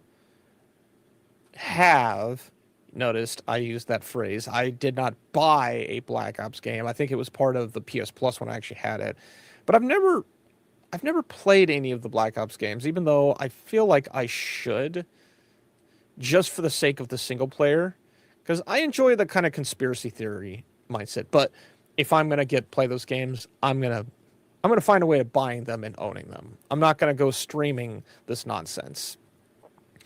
But that's my sort of rant. Is you're not going to convince everyone of where you stand. They need to experience hurt and pain before they start to see the light. Like I came to the realization that indie was the future about 3-4-ish years ago. Mm-hmm. And it's taken me this long to really narrow down of, okay, this is what I want to do. This is where I want to go. I've talked with these developers. I've enjoyed the fruits of their labor. This is where the future of gaming is. I can try and tell everyone around me, 90% of everyone's going to think I'm full of shit. That's fine. Mm-hmm. They need to, I'm getting like one at a time, usually like once a day, one a week, one a month. That I'm fine with that. And unfortunately, 90% still are not going to be convinced that AAA is out to get them, even though AAA is absolutely out to get them. It's all about money. That's all it ever is. That's why I keep saying AAA, 90% of it sells a can of Coke. Ubisoft is an investment company. I go for the fucking sledge. They're not game developers anymore. And people will disagree with me. They're corporations. People are going to disagree. We once saw the game as their pride and joy, their baby, their artworks, right? And now they see it as a product. That's why that's why I say the modern audience isn't a purple-haired fucking wacko that believes he's a non-binary princess something or another that says she's her, they, them, fave, whatever. It's shut up, leave daddy corporal alone. I like Mikey's comment. It's a famous line. I forget who said it. And it's so long ago, but it just popped in my head. We use this phrase all the time. Don't ask questions. Just consume product. Be eager and excited for more product. That's what the modern audience is to them. That was Jay Bauman of Red Letter Media, and that was a joke line in a fake podcast regarding Disney. Yeah. And that line has become so fucking immortalized beyond anything RLM themselves could possibly come up with. Yep. To which, Mikey, GTA will save the investors. Yeah. The investors are in debt. I think a lot of the people that put money into Rockstar are in debt, and GTA needs to save them. It's not going to save us. I'm going to say after this podcast, or if you guys leave this podcast to do other things, subscribe to my channel, please. Because I do deep dives. I'm going to show myself here. Also, subscribe to Carrot. She likes to showcase games too. And we're going to showcase some games here in a moment. But also, my last video talks about PlayStation and where gamers are going. There's evidence. Investors are looking into this, but we're not going to deep dive into that. I'm just saying, look at that because that's going to give you some information where things are going and why we believe this. But I want to make fun of Sony some more. So as we know, there's this, right? But no, that's not it. No, it's the Sony believes. Did I fuck it up? I might have fucked it up. This is the one under Sony believes. Okay, I messed it up. All right, so anyways, I'll just do it this way. Sony, there was a tweet, and I fucked it up, but there's a tweet that said Sony believes it doesn't need to stay in close contact with PlayStation fans because it trusts the strength of the PlayStation brand and loyalty of its community. They spent, like I said in my video, they spent 20 years building this loyalty so you would bow down before them. All right, but right about that. Go ahead and show that one that maybe I got it reversed. So it's this one. Yeah. But scroll down. Oh, dash. Keep going. About that, right? Go to the next one. Ooh, that's good. Mm-hmm. There's even memes saying address me with an elephant in a room.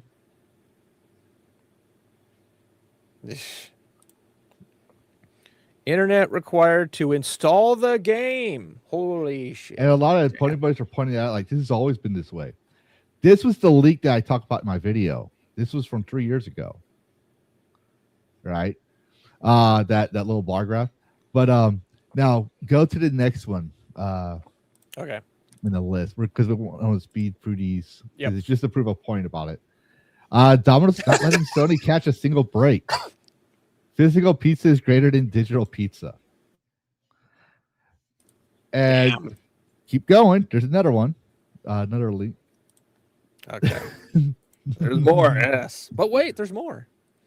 They're still getting community noted with every single post they make. Oof. Like every time.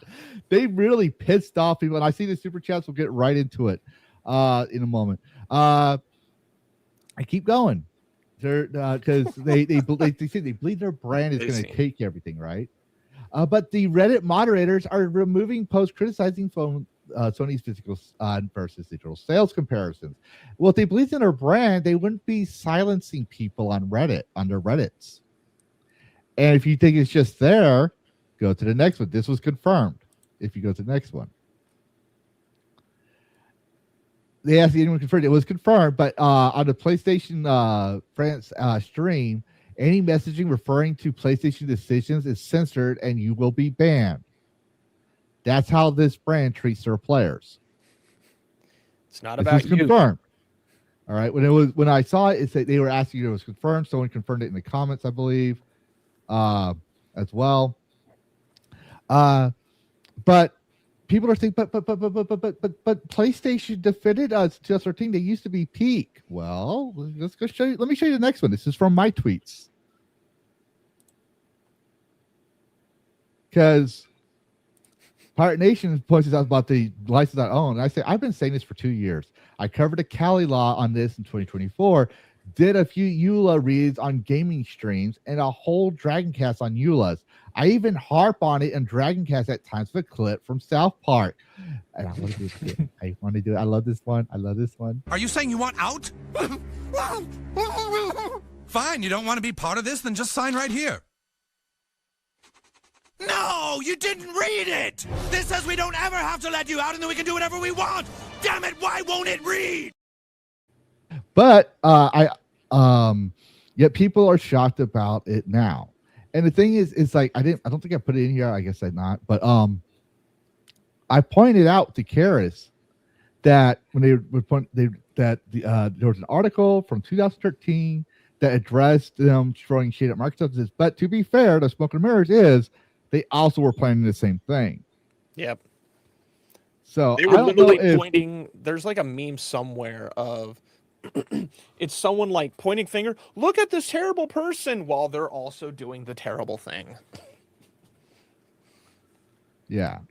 But no, they've been planning this for a while. And continuing on, I think there's more to this. The infamous Oof. Sony is shutting down infamous user-created missions on August 31st. After that date, players will no longer be able to play, download, upload, or create community-made missions. It's like we said, it's all about control. They want to be on a monopoly, and part of that control they want is the interest of the protection of their brand, which is what the payment processors would cite. Okay, so remember, Square Enix said, "Please don't make mods of Tifa. Respect her." And what did gamers do? Yeah, they made Tifa mods. A lot of them. A lot. Because they were told not to. You don't tell gamers who are the snarkiest hobbyists to not do this stuff. A gamer is basically a player who's a sommelier. A sommelier is someone who's cultured. He's not going to buy a box of wine from Walmart. He's going to buy a wine from a vineyard from 1835 because it was refined and made properly, right? Gamers play a game for fun.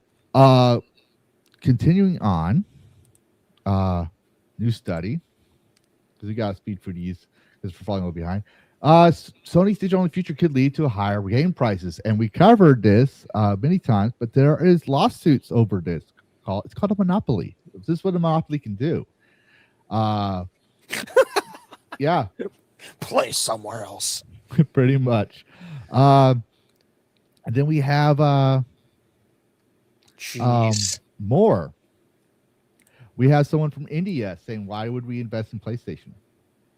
PlayStation India was negotiating to open up 100 local PlayStation stores in India by 2028. While investors were reportedly unaware of this plan, several partners who invested stores, I guess it's a typo, also literally only learned about the decision after the announcement. Why would we work with PlayStation, let alone invest in a couple of on stores when we won't be selling discs?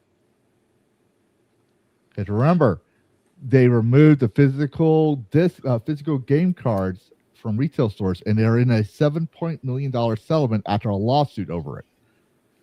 So there is that. It's like a low amount of money. Yeah. And then we have some executives.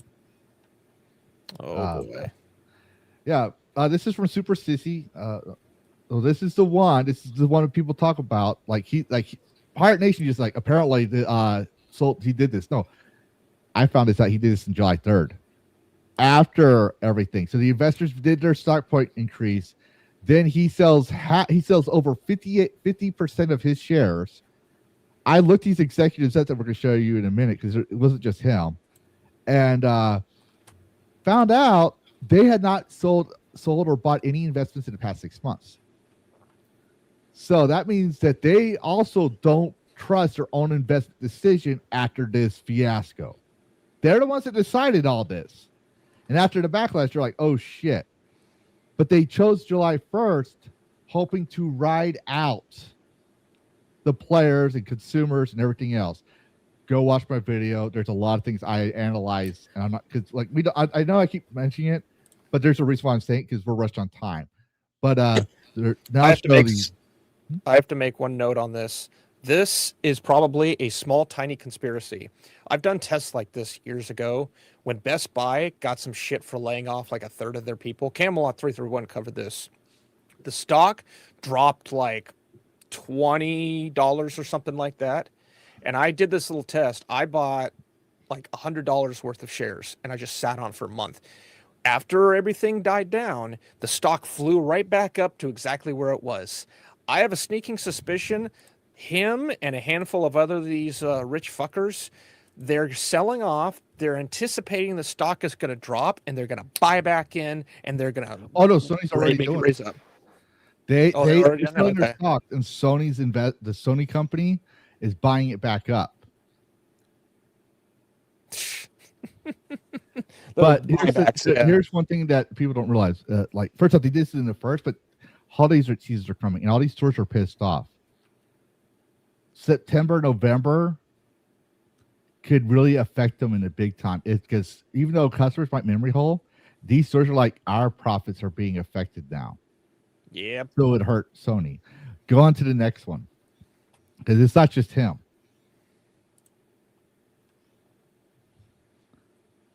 All right. No, that's not it. There was a. Okay, you know what? I must have forgot to save that one. Actually, no. Wait. It's probably in the private chat. Yeah, Sony investors, private chat. Then we'll get to this. Yep. So, multiple chief, because this is from Super Sissy, multiple chief executives sold shares. The president CFO sold 225,000 shares for $4 million. Yoshida as well, 9 million. Toshimo, the chief strategy officer, sold 25,000 shares. Now, here's the thing: people are like, "Oh, this can't be legal." No, that's very legal. But none of these people bought shares, and this was hard. This is why I was silent for a whole week. That in my vacation, but none of these people, when I was able to find it, none of these people bought or sold shares for 6 months, from what I could find out. So they sold them, and Sony, the company's buying them back up because executives, their paychecks rely on the stock's value. Yep. When you think they also that, get performance bonuses based on it. They got their 3% to 7% increase after the announcement. They realized that it was probably worse than they actually anticipated, so they're selling their stocks to increase it up, right? Because the investors already made their thing. Because if they did it right away, And they didn't do it right away. But if they did it right away, it shows a lack of faith in their own investment decisions. If the investor himself sells his own shares after the announcement.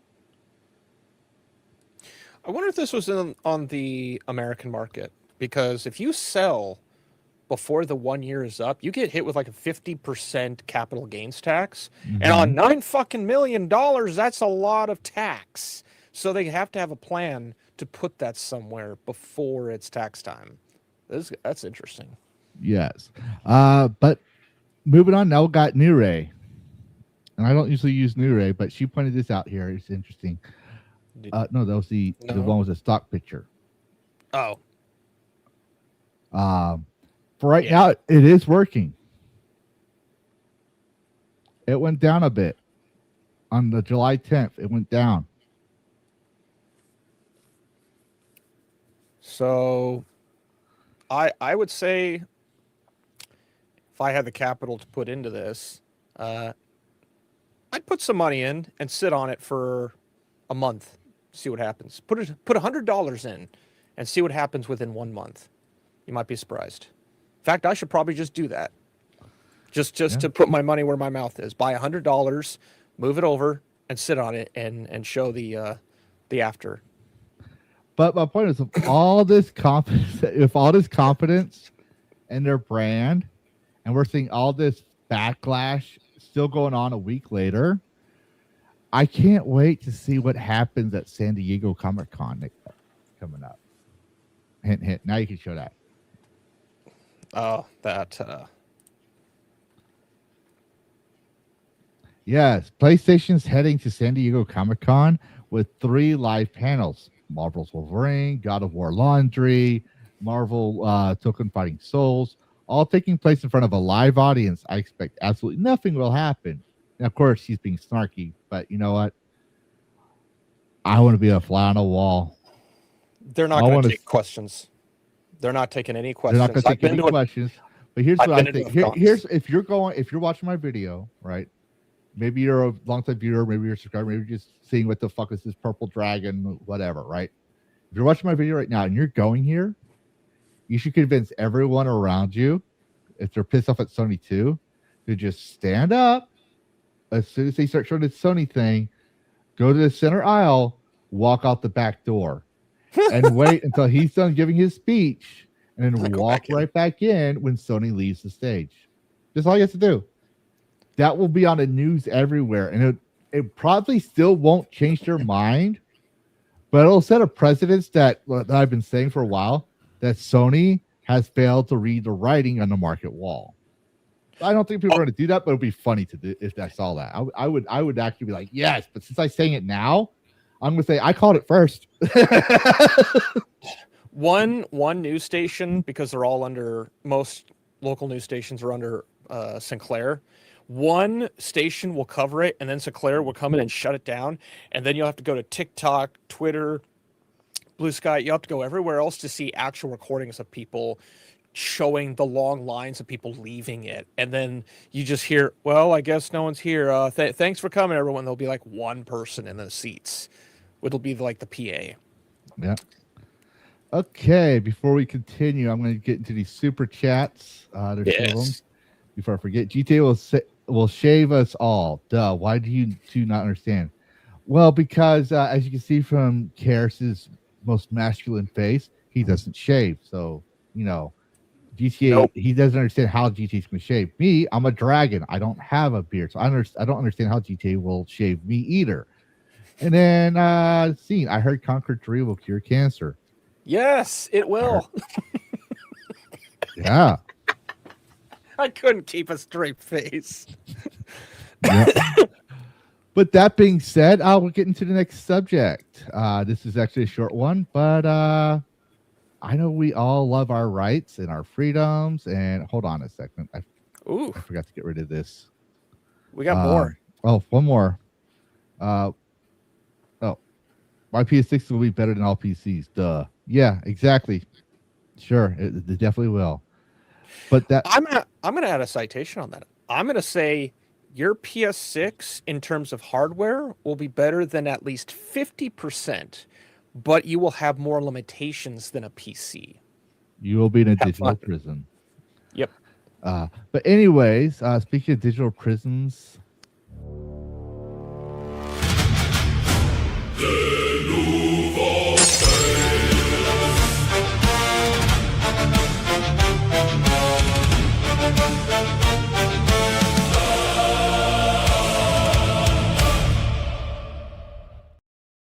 yes, Denuvo fails, where we cover everything Denuvo and how they were going to succeed in stopping pirates has been failing. And since no one else wants to talk about it for the past year, we've been talking about every single fucking time there's news out. And now we have one because I couldn't remember where the article was because I was in a rush to get this done. There was an article that PS6 or PS5 was going to have Denuvo like software. But instead, so I could find it, I brought this up. Because this guy scrolled down to give the context, the American Truck song. He says, Jack Thompson at the stage of E3 2013 talk about his PS4, blah, blah, blah. He's basically saying how PlayStation was peak back then. I'll tell you, you can scroll up. This is a clip from 2013, several months ago. They were talking about this happened after this event on the video. Several months ago, a patent document leaked from Sony regarding a DRM scheme was alleged by some that they'll be using on the next PlayStation. Sony has since denied this, claiming it would be for another device. I'm not going to read the whole thing, but I just want you to know another device. I didn't click that off for the next image. We found out this year, PlayStation support has simply confirmed that PS5 digital games now have a 30-day online check-in DRM. According to reports, PlayStation 5 titles bought on April 2026 will now crash and become unplayable if you don't connect to the internet. So, Do I need to do it? Do I need to share it? what? Oh wait, where'd it go? Who took it? Where the fuck did it go? I had my little. Oh, it fell. That doesn't need internet. Nope. But also we got some more Denuvo from Doom. Oh. All right. Now the reason I chose this is because I love the ending of this. So Denuvo was removed from Doom the Dark Ages on the same day the DLC comes out, and they have massive layoffs. Apparently, keeping Denuvo is no longer profitable. But you know what else is going to happen? Because I consider ID software AAA because of how famous they are, even though they're technically AA. Since they removed Denuvo, I'm going to be able to buy Doom the Dark Ages. There you go. Even Hatara wants to play Doom the Dark. I have to catch myself because for like 6 months to a year, Ginger and I pronounced it Dark the Doom Ages. Well, like one of us flubbed the pronunciation and it just like stuck. Now, I am going to point out that if you go on the Steam page, it does say on the Steam page, it still says it's on there. That means the Steam employees needs to remove it. But SteamDB can verify files, and apparently the files are verifying that it was removed. So once they have it off, I will definitely get it. But yeah, I think that should actually be on its side, shouldn't it? They go into the page management and they modify, or would that actually be something that Steam has to approve? Well, you remember First Flight and Crimson Desert had informed Steam days before launch they had the Denuvo DRM, and then it was showed up on their page.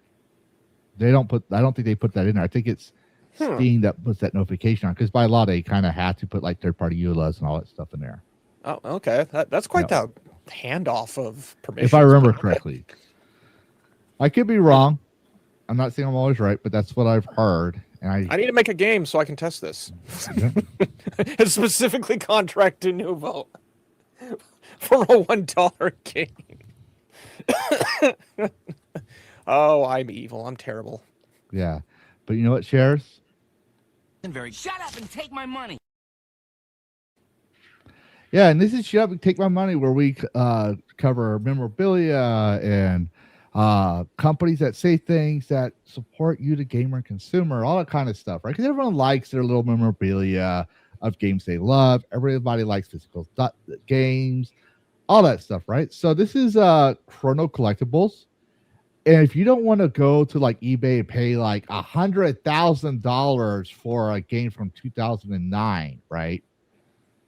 Go to Chrono Collectibles, and they have an announcement. Physical games aren't just the products to us; they're history, memories, and something you can actually own. And they also made the joke about going digital, right? So, thought that Chrono Collectibles, you can actually go to their site. I can't say it, but just look up Chrono Collectibles, because when I tried to cover a Pip-Boy, Yep. someone thought that I was selling a counterfeit product. So can't do that anymore. Can't have nice things. Yeah. Damn, that's quite a stack. Yeah.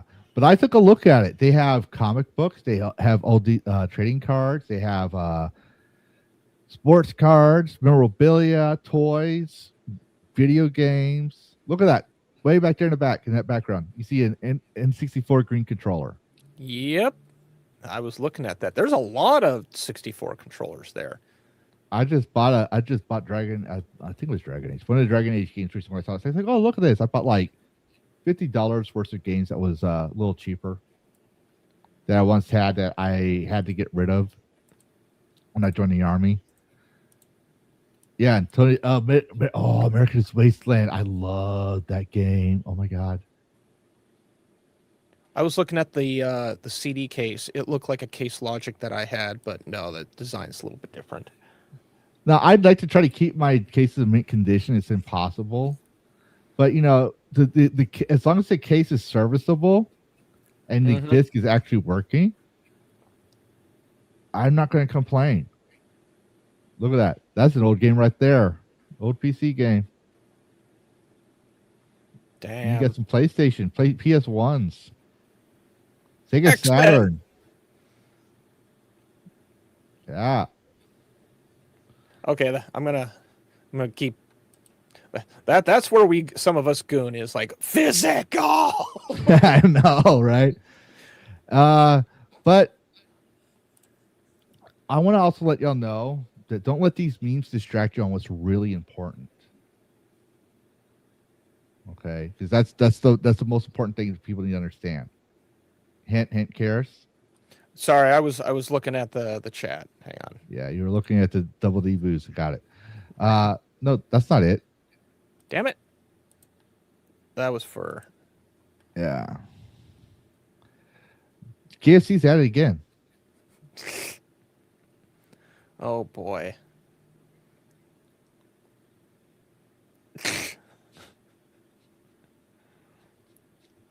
Who do they pay to do this?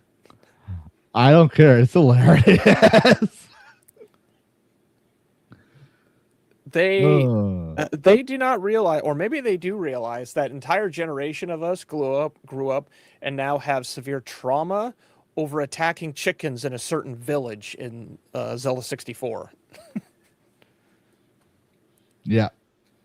That's why they say don't let that distract you from what's important.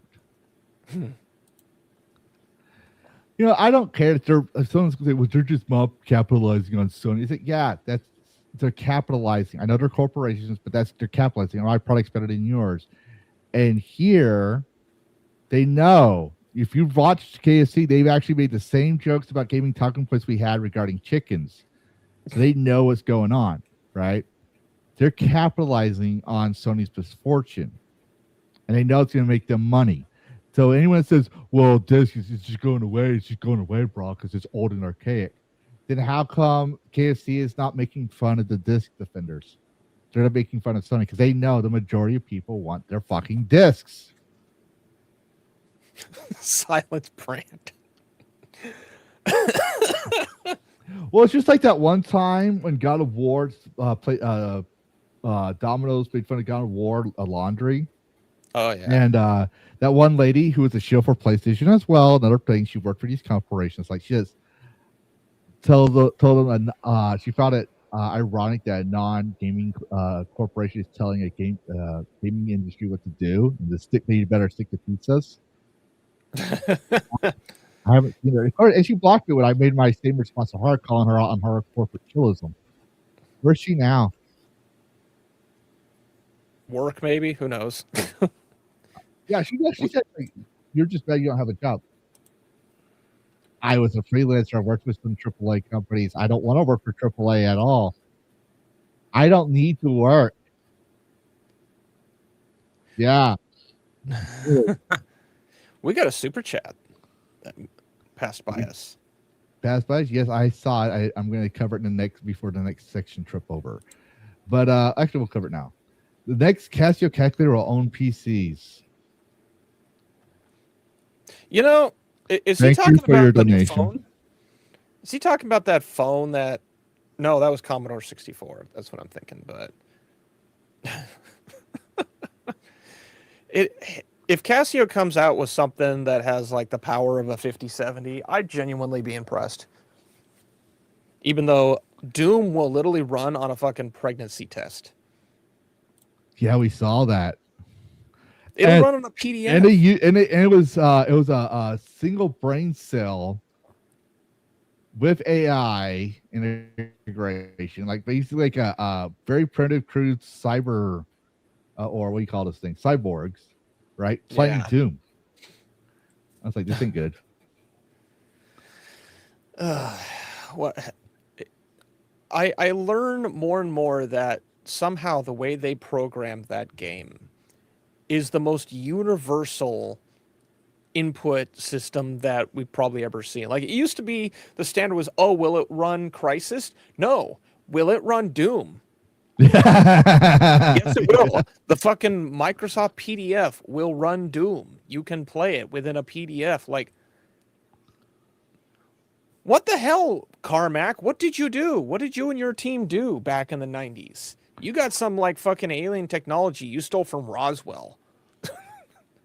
It's not just that. It's just that people grew up playing Doom and they like the cyborg demons from hell type idea. They were like, I would like to fight them. And someone says, but we have to make them first because they don't exist. That's the thing. But, you know, I remember giving you a birthday gift and all that stuff, Karis. But I feel bad about something here. And it's that I never gave you any cake. I hope Hataro covered you on that because the one thing I'm going to do is give gamers their cake and milk.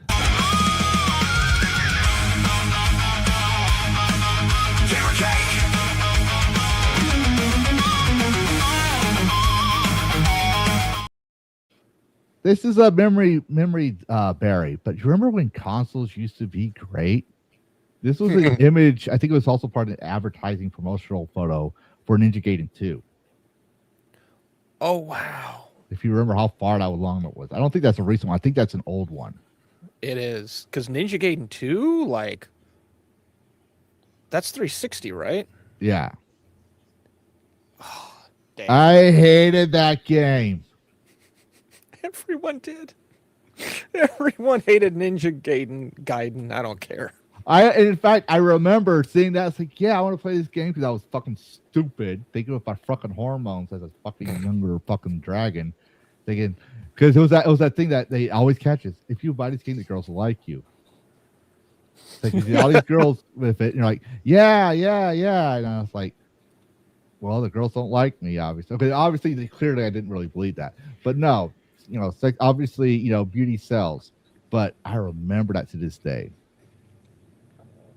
Okay, yeah, it was 360. Mm-hmm. And a red eye death. Actually, mine never had it. Actually, no, one of mine had it. But I just flashbacks to Portal, like the turrets that would try and take you out. Maybe that's why I was like, Xbox 360? No, that's like a Portal turret. I don't want that thing killing me. But people forgot, especially the people that had the red eye death, they forgot this thing was like PC and a console. They were still advertising PC and a console with the 360. You needed to keep that thing ventilated. That's why it's supposed to be on its side like that instead of down. Because you remember, everything used to be flat. Yeah. Xbox was designed to be stood up. You can put it down, but you still need to have it ventilated like a PC. That's why the red eye death came in, because it was it was overheating. I did not have that. But my brother did. And when I went to see my house, went to my parents' house to help him out, he said there was something wrong with his Xbox. I saw the red eye of death, and I was like, "You're laying it on its side. So what do I do?" Well, since you fucked this up, put it on its side, let it cool off, and hopefully it'll work. Yeah. He hadn't talked to me for the next 5 years. Damn. As it was my fault, apparently, or something like that. But yeah. But we talked about this game before, but what kind of glass of milk you like? Small, medium, or large? Hint, hint. Super shout out, little boobs, big boobs, and boobs. This is from Super shout out. They have bus sizes. It shows with a bit of physics. Really fun game. It has so many cosmic opportunities. What is this game? What is a super shout out? You say, become an anime creator. Oh, sorry, anime character. Write your own incantation and cast over 100 spells like statistical torsion and 3 a.m. doom scroll and emotional damage. Using your microphone, battle duels and team fights, chaotic free-for-all matches. Now with 3 sizes, bobs, boobs, and boobs. I mean Naruto. There's a meme I see somewhere once in a while, and I think it's Mr. Incredible or something like that, and it just says boobs are boobs. Yeah, I see that meme running around too, and I regret not saving it because I probably would have had that in here too. But you remember the Hideworks devs? Yes, I do. Yeah, they wanted to remind everyone to have a happy 4th of July. This is one of their characters. We've interviewed them in the past. This is one of their characters from Liminal Point coming out soon. They also have Devil in the Details, great game as well. I finally figured out how to do that ghost thing. You just got it's a homing mechanic. The final ghost, the final level. But you have to do ring around a rosy around the table, even though it can collision for the thing. It's one of those weird things. You can't just run around that entire house. You gotta lose its line of sight, and it's not easy. This is nice. Yeah, we'll even blow it up for you. Get close up on that gooning. Yes, Hideworks, and yeah, the Devil in the Details is on PlayStation. It's also on Xbox, and it's also on PC. And apparently, Liminal Point will also be on GOG as well. Yes, that's what people don't know. Me and Carrot, we were talking about like what happens when Gabe dies, and it's seeming like GOG might become the Gabe successor. Like it's not going to outdo Steam right now. That's not going to happen. But they have so much transition like apps and stuff to where you can buy something off GOG and transfer it to your Steam library. .exe everything, right? But yep. Like GOG might be the successor if Gabe's successor becomes Sony. Yep.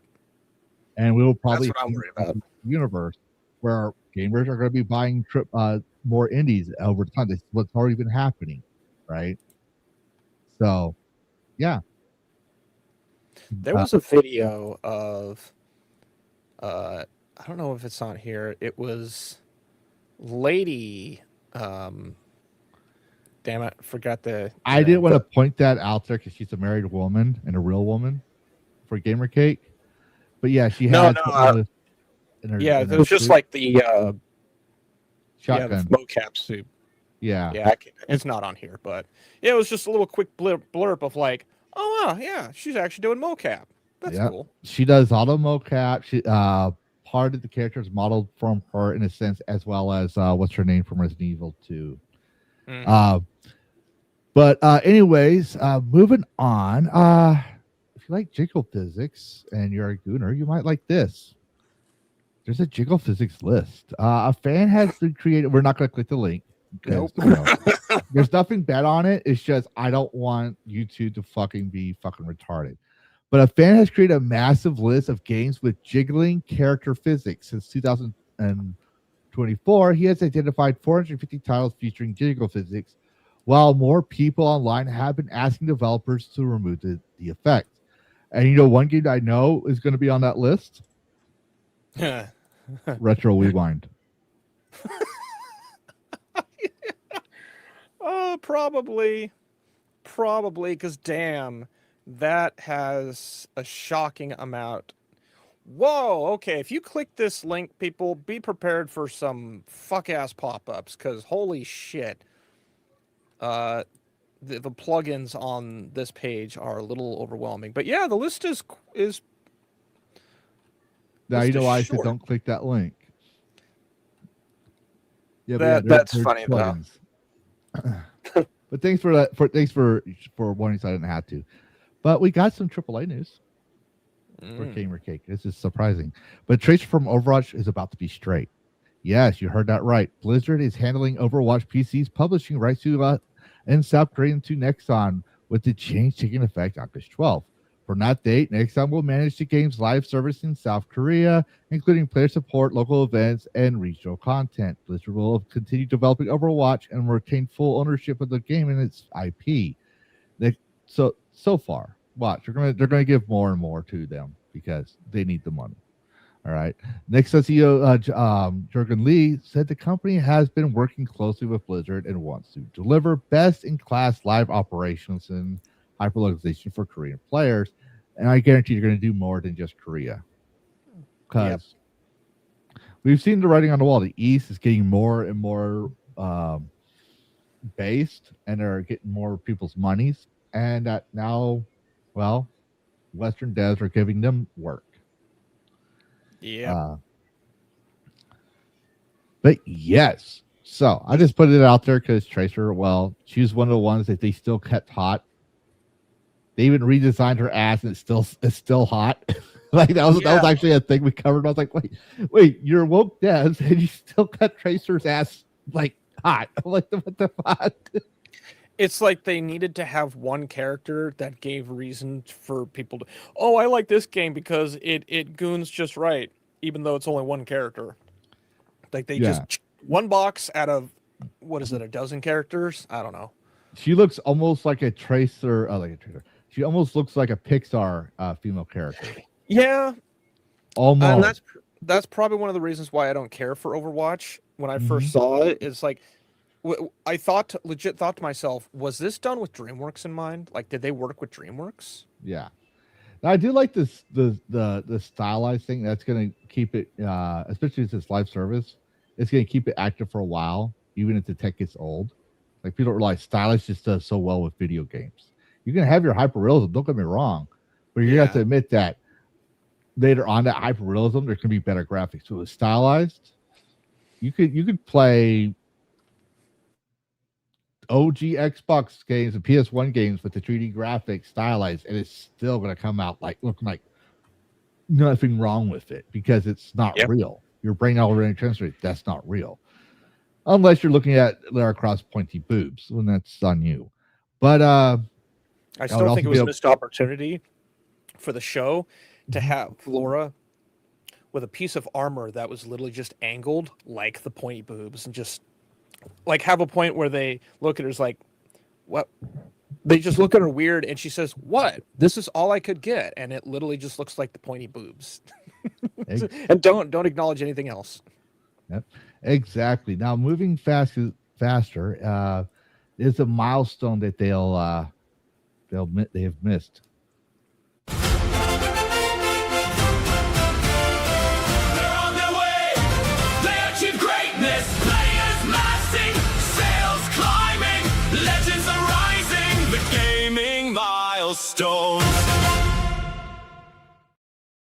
Yes, the gaming milestones where we acknowledge every milestone, be it indie, AA, AAA, all that stuff. The opposite of Roma Ardet. So Roma Ardet gives you the negatives, and we give you some positives. In this case, here's a positive for you. There are new estimates that Steam now has over 200 million monthly active users, making Valve's PC gaming platform more than 50% larger than PlayStation. The estimate comes from Game Discovery Company, which combined Valve's Digital Services Act data for Europe and Steam's public network traffic data to estimate the platform's global audience. Based on those estimates, Steam has reached around 198 million monthly active users in late 2025 and has likely surpassed 200 million since then. For comparison, Sony recently reported that PlayStation had 125 million monthly active users as of March 2026, showing that they have a very small eggplant. I mean, base. No, that was actually a fuck up on my end. That was not like an actual intentional thing. It's fine. It's fine. Yeah, I know, but I was like, that sounds good, but let me correct that real quick because that's not what I meant to say. They have a small eggplant. It's fine. There's still more than Roblox has an estimated 75 to 100 million daily active players, which is kind of gross when you think about what Roblox is. This is fantastic. This kind of throws the whole they're PC gamers, you know, the anti-PC users, because we have to hate on something. The PC gamers is dying. No, Are you smoking crack? We were the first gamers of the gaming industry, unless you include arcade, because PC gaming was a hobby after building your PC. What are you going to do with it? Taxes? Yeah. Like people don't realize when PCs were built, right, when they first came out, they weren't built. You ordered the parts online, or not online. You ordered the parts through the mail. They came to you. You built it little by little. You built your own PC. It wasn't until Microsoft and Apple came out, I believe, if I remember correctly, did they start having PCs as an actual pre-built thing. Yep. And during that time period, we were already downloading games, which ended up becoming the shareware, which ended up becoming all these other things later on. But yeah, no, I wouldn't say we, even though I am a PC gamer. PC gaming was the first home gaming rig, the first console, if you will. And it's going to keep being that way because number one, they want you to buy more microchips and all this stuff. They're going to show all this trendy stuff. So PC gamers aren't going to try to build it. But here's the irony. We do all this stuff and we end up playing older games. Yeah. We do. The meme even before all this. Like that meme's been going around for 15 years. I hope you enjoy your Oblivion game. And you go see these playing Minecraft. With all the mods. And the PC's still on fire. You spend $7,000 on an RTX 6000 like Markiplier, and the first thing you do is you load up Morrowind or Half-Life or Doom 1. And it's like, this is the smoothest running, 500 frames a second. Can it get any better? I don't know. Now try the realism model where it makes the water and everything real. Oh my God, I tried that. And I was still using a laptop at the time. And I could hear my laptop scream at me. Oh yeah, because the auto fans kicked on. No, the auto fans shut off. That's how bad it was. It screamed and shut up. I didn't realize it shut off, and then it started getting hot, and the laptop itself was screaming at me. I had to unplug everything and pull out the battery, which I nearly burnt my hands because the lithium battery in the back was hot as fuck. Almost melted everything. Did I learn my lesson? No. I just said I need a PC now. I need a better PC. I need a Cray 2 supercomputer. Yeah, those are from the 80s. Also, we got some more news from Valve and indies working hand in hand to dominate the world. Valve is getting praise after helping a first-time indie developer instead of rejecting their game at the last minute, something that Sony would do. The developer accidentally uploaded a broken build that wouldn't launch just before the Steam Next Fest deadline. Instead of rejecting it, a Steam reviewer found the problem, fixed the game's configuration, and approved the build in time for the event. Other indie developers also shared that Valve has done the same for their game. I keep saying it. Indies are taking over, and Valve recognizes it. Yeah, people wanted to shit on Valve because it's fun to do, apparently, saying, "Oh, they changed the store and made it worse." No, Michael Bell, Belly Owner News, even he pointed out, like, no, there's a lot of stuff behind the scenes that are really helping indies that didn't help them before. Yeah. So, no. But here's one thing I want to point out, because we covered it last time, because indies are growing. And if you want to prove, indies are doing so well, even independent analysts are noticing this, that Steam had to change, the Steam page had to change to accommodate this. because now there are restrictions for how well your indie game has to do to make it into the big, top notice. But there's also the calendar for your own individual tastes and styles, like kind of like an algorithm of the games you like. We're like, say, oh no, Steam is hurting indies. No, Steam knows that they're doing better in AAA, and that's where their moneymaker's been coming for the past few years and growing. While AAA has been stagnant by an 8% CAGR, that like just showing it right here. That's just right here. It's true. And the thing is, it's like me and Karen's talking about, the investors are noticing. Sadly, all right, that's the scary part. But Sadly indies are doing unexpected. well. Indies are going to replace the original AAA, and one day, it's kind of like how the market is today. Like games come up, they fall, they come up, they fall. New generations come up. Each generation has a superior version for each generation, and the market sustainability can only hold 3. So Sega tried keeping it there as one of the 4th titles, but even that one shut down, showing that the market can only support 3 consoles and PC. Now, Valve is trying to make their own, and their way of doing it is you don't have to buy the GameCube. You can just 3D print it. They even let you do that. Just putting that out there. So, but yeah. And these are growing, and Steam knows that, and they treat and we point out that it's not very dev friendly with the 30% monopoly. But let me see Tim Sweeney do that. Sure. Tim, if you're watching this, I doubt you are, but if you're watching this, why don't you show me evidence that you do the same, bitch? To take AI out of your stupid engine. Yeah, that's gonna be interesting. Oh, Lord Dragneel, hello, good night. Sorry, I just saw you. I wanted to mention scenes that. Oh, yes, it is made of titanium. Yes, I agree. Power to titanium. Yes, but moving on. You played this game before, and you found it very interesting. Dino Blade has 500,000 wish lists. They are launching July 23rd, 2026. No, This that's is not it. What? Wow, I forgot. To be fair, it was going to happen eventually because I was in a rush because I couldn't get that video to launch. It's here somewhere. Yeah, There we go. we'll go with that. But yeah, it launches July 23rd, 2026. So in a couple of days.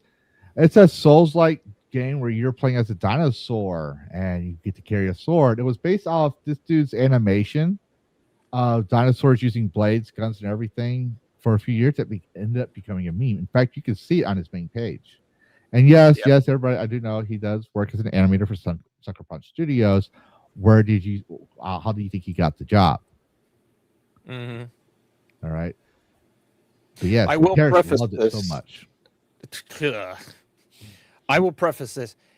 I have a 7900 XTX with 64 gigs of RAM and a Ryzen 7. This game is unoptimized even in demo format. You can play it, but it's jank. It's when it does perform well, it's kind of hilariously awesome. It's like it's kind of on Expendables level of like, this is not realistic, but holy fuck, I don't care. It's wacky and amazing, but it's very hardware dependent as far as performance. Yes.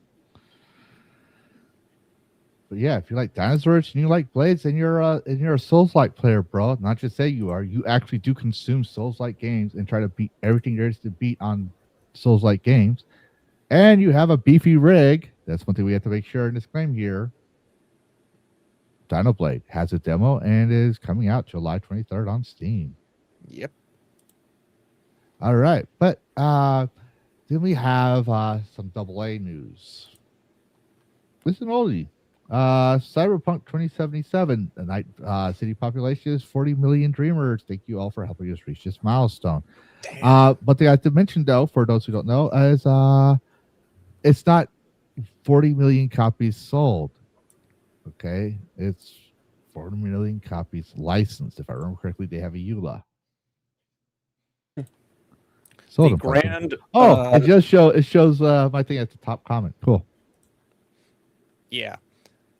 Despite people saying CDPR is the best, they do the same thing. It's a license. You don't own shit.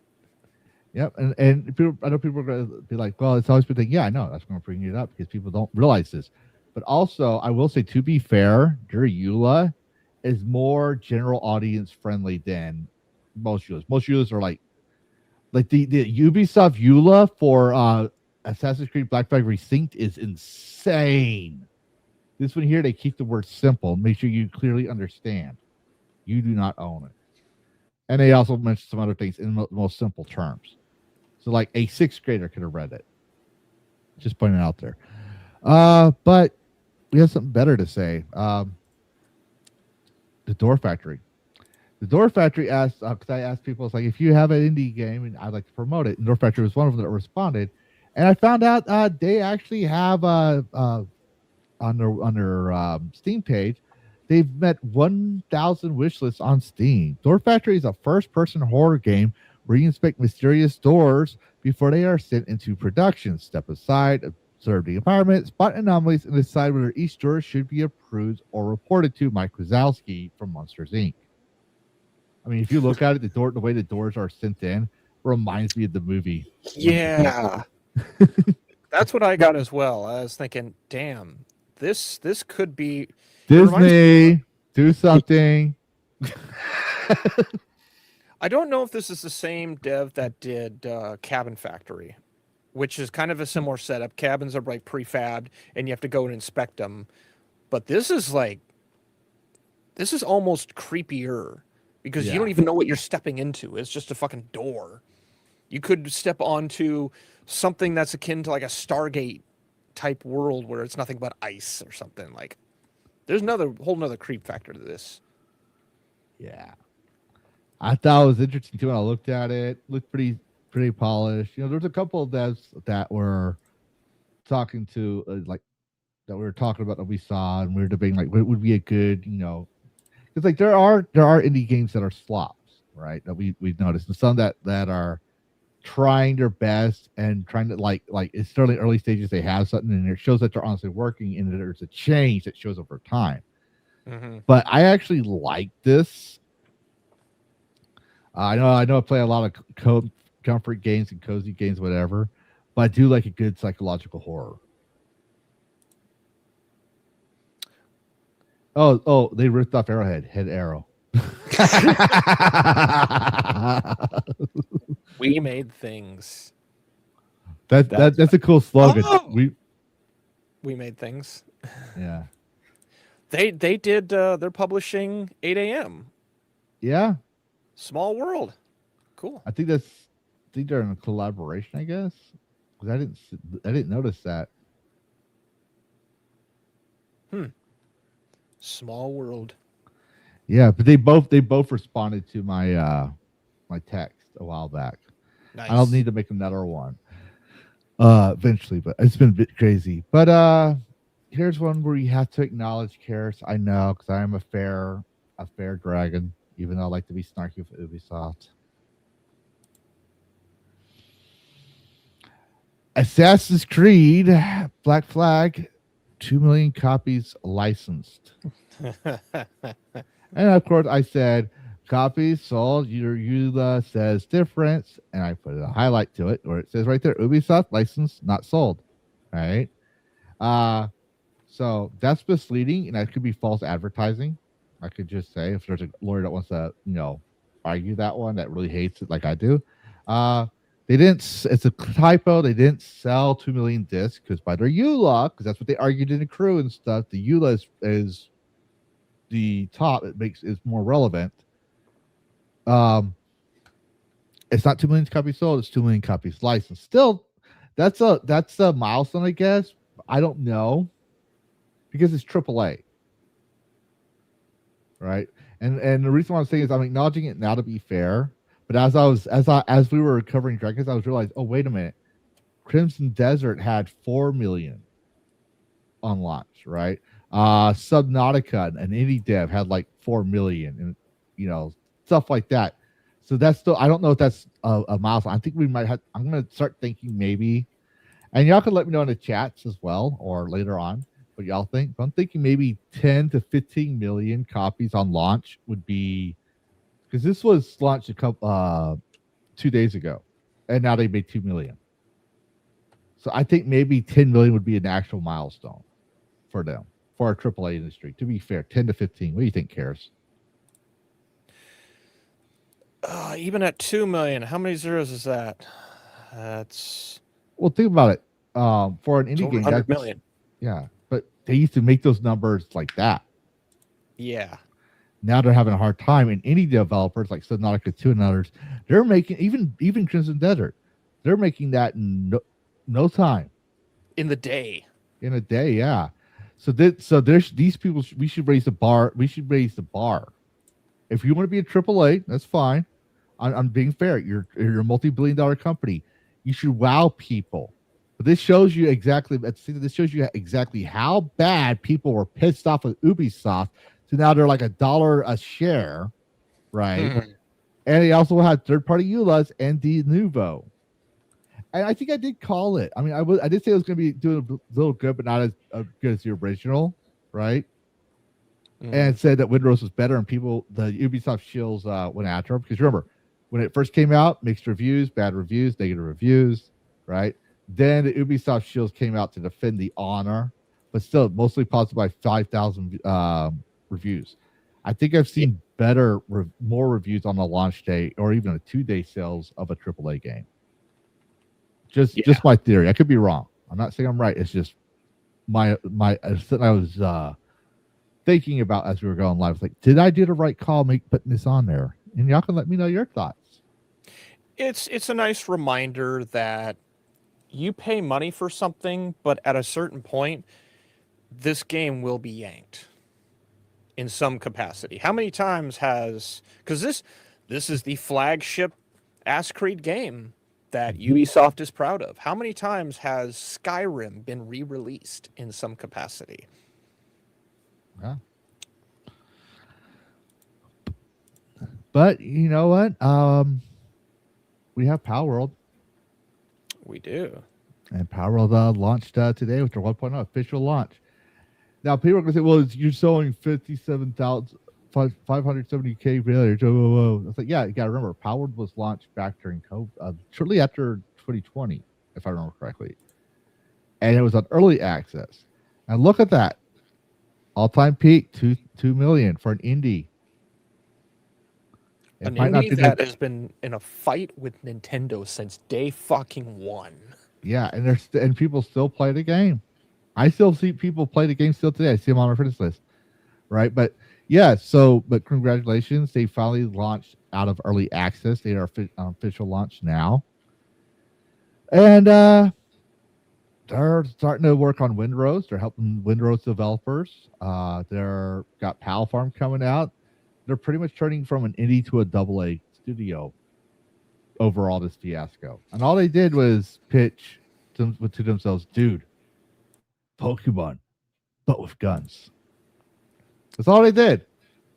And Nintendo got all fucking hissy fit because they were taking their money. And still are. Yeah, still are. And also, journalists hate them now because they say we only hire gamers. We don't want to just hear you play game. We want to see your Steam library, for example. And if you're a console player, you show evidence that you have been playing consoles for a while, which is much harder to prove. So that means they don't get the posers, they don't get the outsiders. They're going to want gamers because gamers have the passion to build a game. So if they keep that mentality up, and they also, to be fair, have license not sold in their EULA.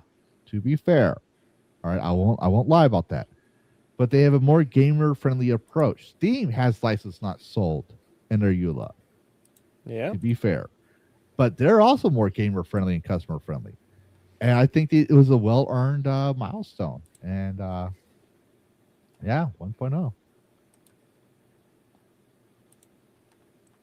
Well done. Yes. I was getting. I was trying to track down the information, but I closed something. For all time, 2.1 million. You've earned it.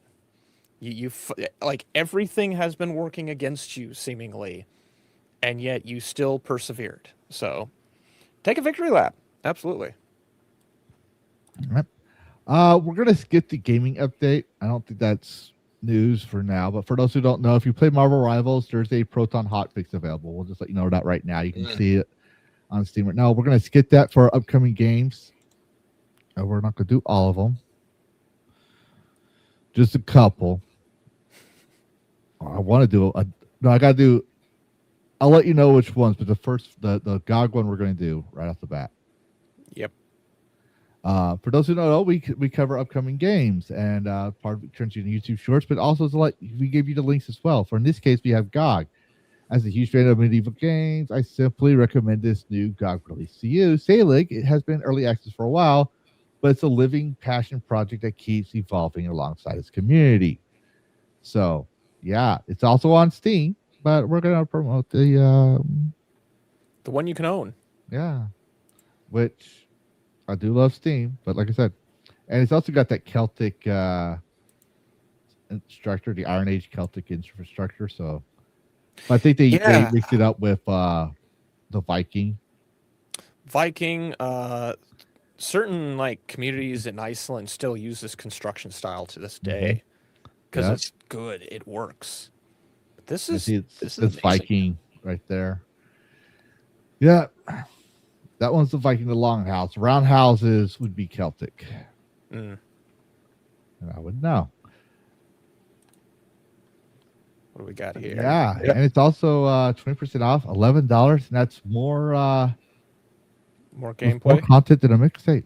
Just putting that out there. And you can get if you decide to get Assassin's Creed Resynced, I'm just gonna let you know. When you play the game, you're gonna feel guilty about it because you're gonna realize you could have gotten 9 copies of Sailing that you can own yourself at the same price. Yeah, just put it on. I like this little bit here. This game is currently in early access. Not everyone does that. I don't know if the PlayStation Store or Xbox do that with games that are released early access, but I like when I see, hey, this is early access. Learn more. Visit the forums.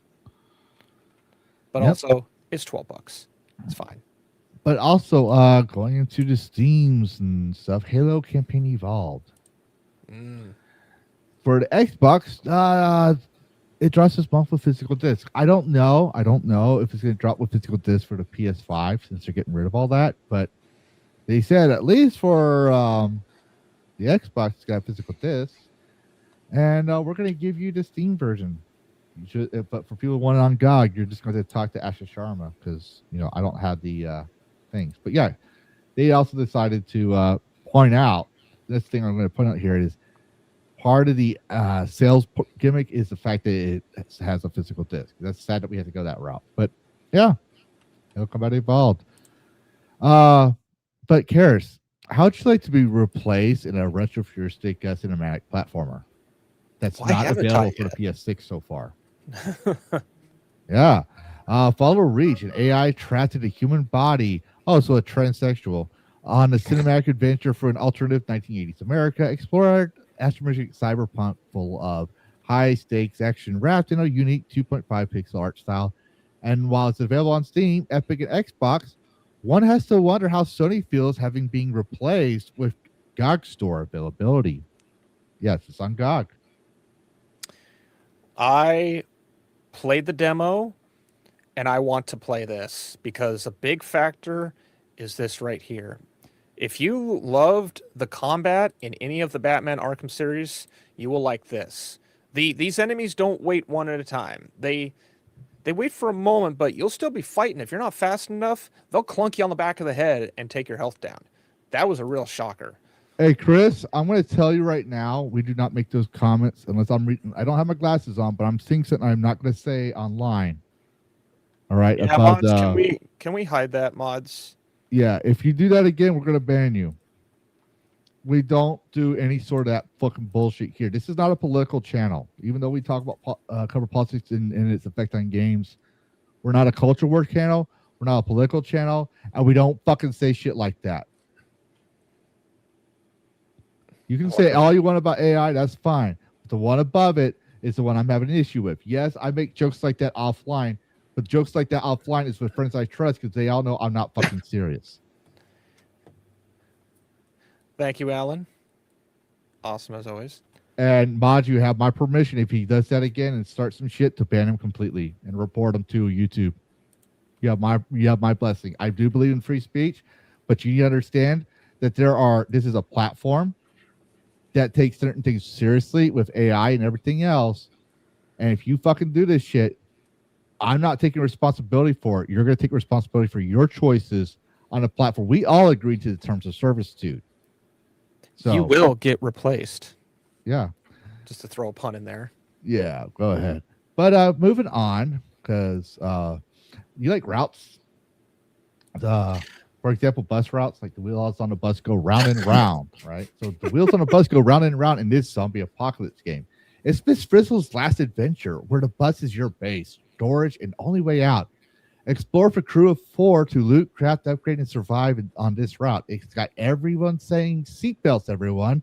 Bus, do your stuff as the wheels go squish, squish, squish, and the zombies go splat, splat, splat, all through the town. Route, wish list now. Not available for the PlayStation 6.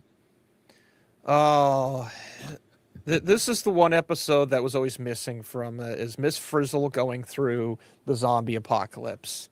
She would totally wrote those notes down when I saw this. I was like, oh, I cannot miss this. This is the perfect time to mention go round and around and bus Magic School Bus. I need to recut this trailer with the Magic School Bus music. I need to try and remember to do it. And then I got to tie in the developer wherever they are. Oh, yeah, they were there. Indie Joe's awesome. He always includes the link. But you know what's even funnier? All this started is because someone peed in the pool. Yeah. Yes. Lazy River. Someone peed in a pool and turned everyone to zombies. What the hell? They had too much asparagus? I don't know. I just saw that. I was like, this is interesting. It's basically a friend swap game, I'm pretty sure. Well, because it's not like a cozy game, but it's not like a not cozy game. It's hard for you to say it, so I was like, okay, we'll go with the friend swap for now. But it still looks fun. Everything looks very. Unfortunately, Coco Melon comes to mind, but that's just because it's strong contrast. Mm-hmm.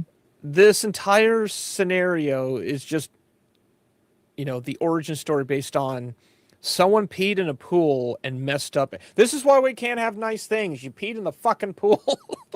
Yeah, but also I think it's the reason, like, the whole theme is you're in a water park. You're surviving shit in a water park, which is awesome. Like, that's a cool idea. Funny. And you're shooting zombies with water guns, and the only way they could have justified why you got stuck there is, like you said, someone peed in the pool. I was busting out laughing when I saw that. I just also noticed that people are using pool noodles as weapons, which totally, we've been doing that for years. Mm-hmm. That is amazing. Yes.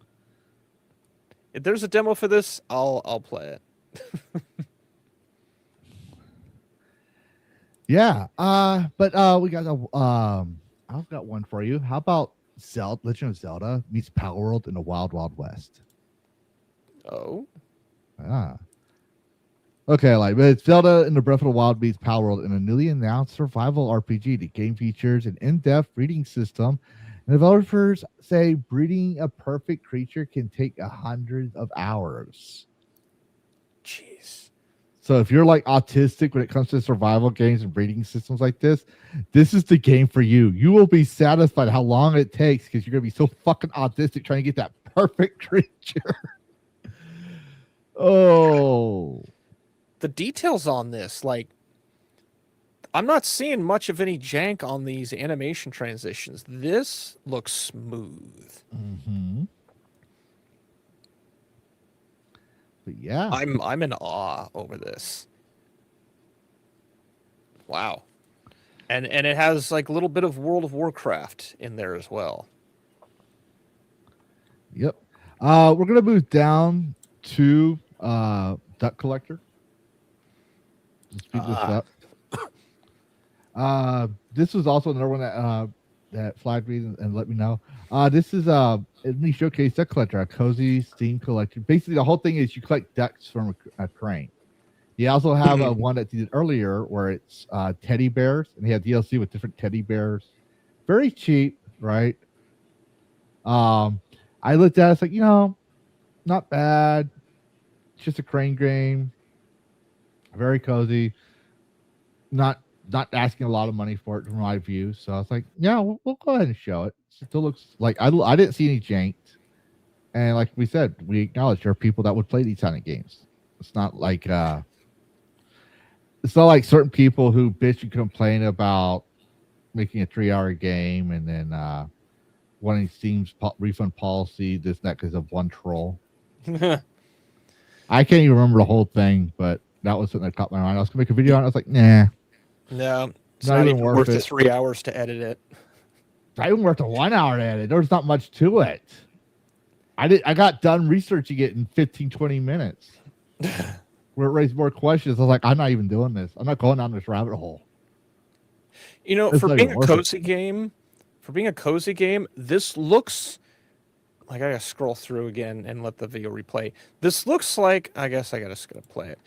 I'm expecting like Freddy Fazbear, Chica, or Bonnie to step out anytime and like slice my head off. Like this looks like a horror game, but it's cozy and it looks visually misleading. Like look in those shadows. There is a monster that is gonna just reach out and go, "Hi!" Well, that's funny you said that because I got something for you, and this is going to be 2 more games down called Twisted Tower.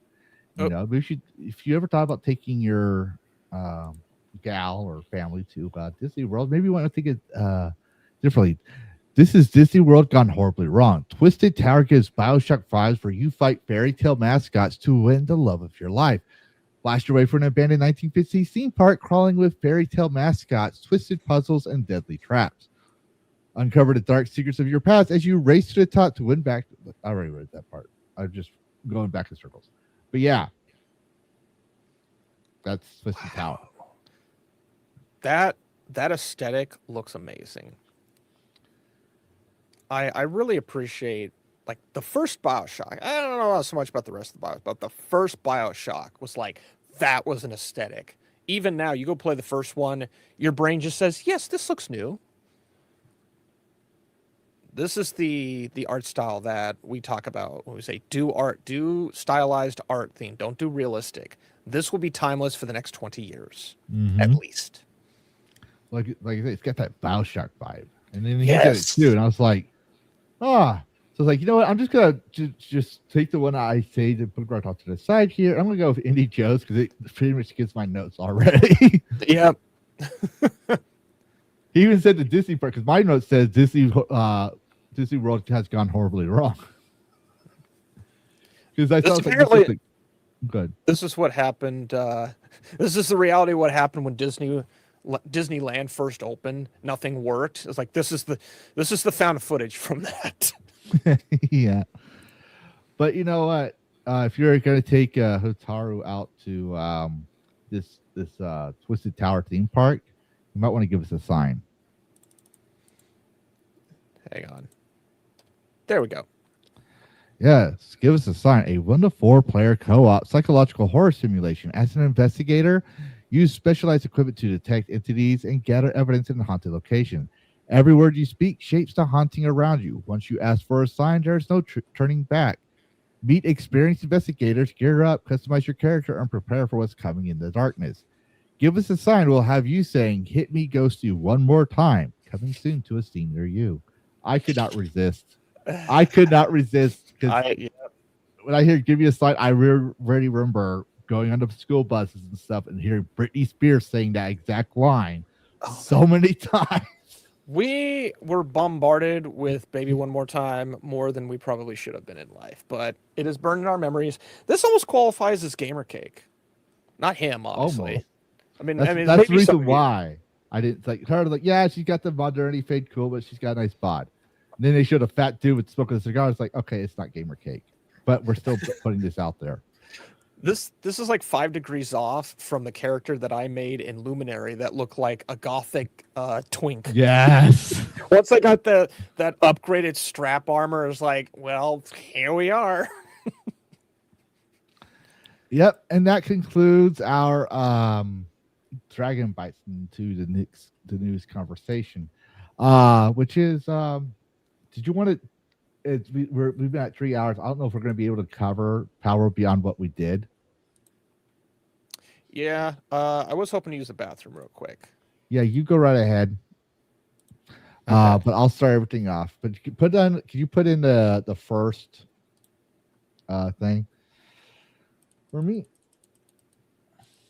All right, so we're doing this partially for the visual aspects, but for everyone, we've been wanting to talk about Asha Sharma. In case you can go out, I'm good. I'm here. But we've been talking about wanting to talk about Asha Sharma for a while. For everybody who doesn't know, obviously, that she's now the CEO of Xbox, that she replaced Phil Spencer. When she came in, people were upset for thousands of different reasons. She came from the AI plant. She was one of what's his name, the CEO of Microsoft's top AI lieutenants, and she replaces Phil Spencer. And people thought, oh no, she's gonna put AI in Xbox. She's gonna do this, she's gonna do that. It's gonna be horrible because we saw so many female CEO executives that made horrible decisions over the past 10, 20 years. And we started becoming wondering, like, is it just the female executives? Very few. And here's one that we saw when I looked at her, right? I saw her, and I titled my coverage of her in the past as Wild Card.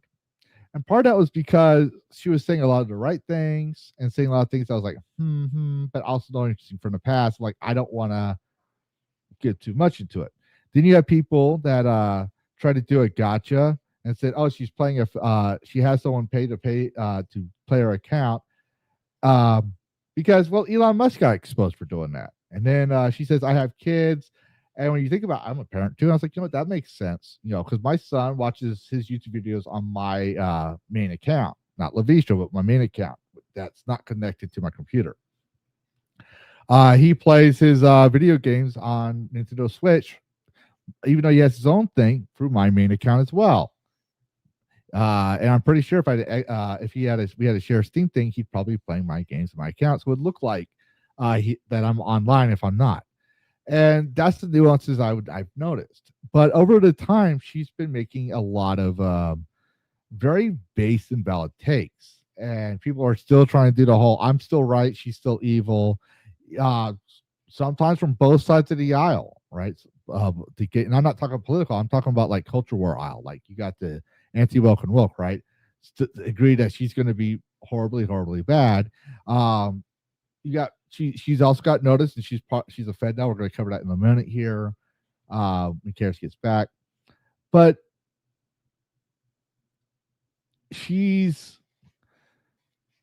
I've been noticing like the way this is her first CEO job, and one thing I've noticed is, and this could be good or bad, this is just a flat out brutal, honest take of her.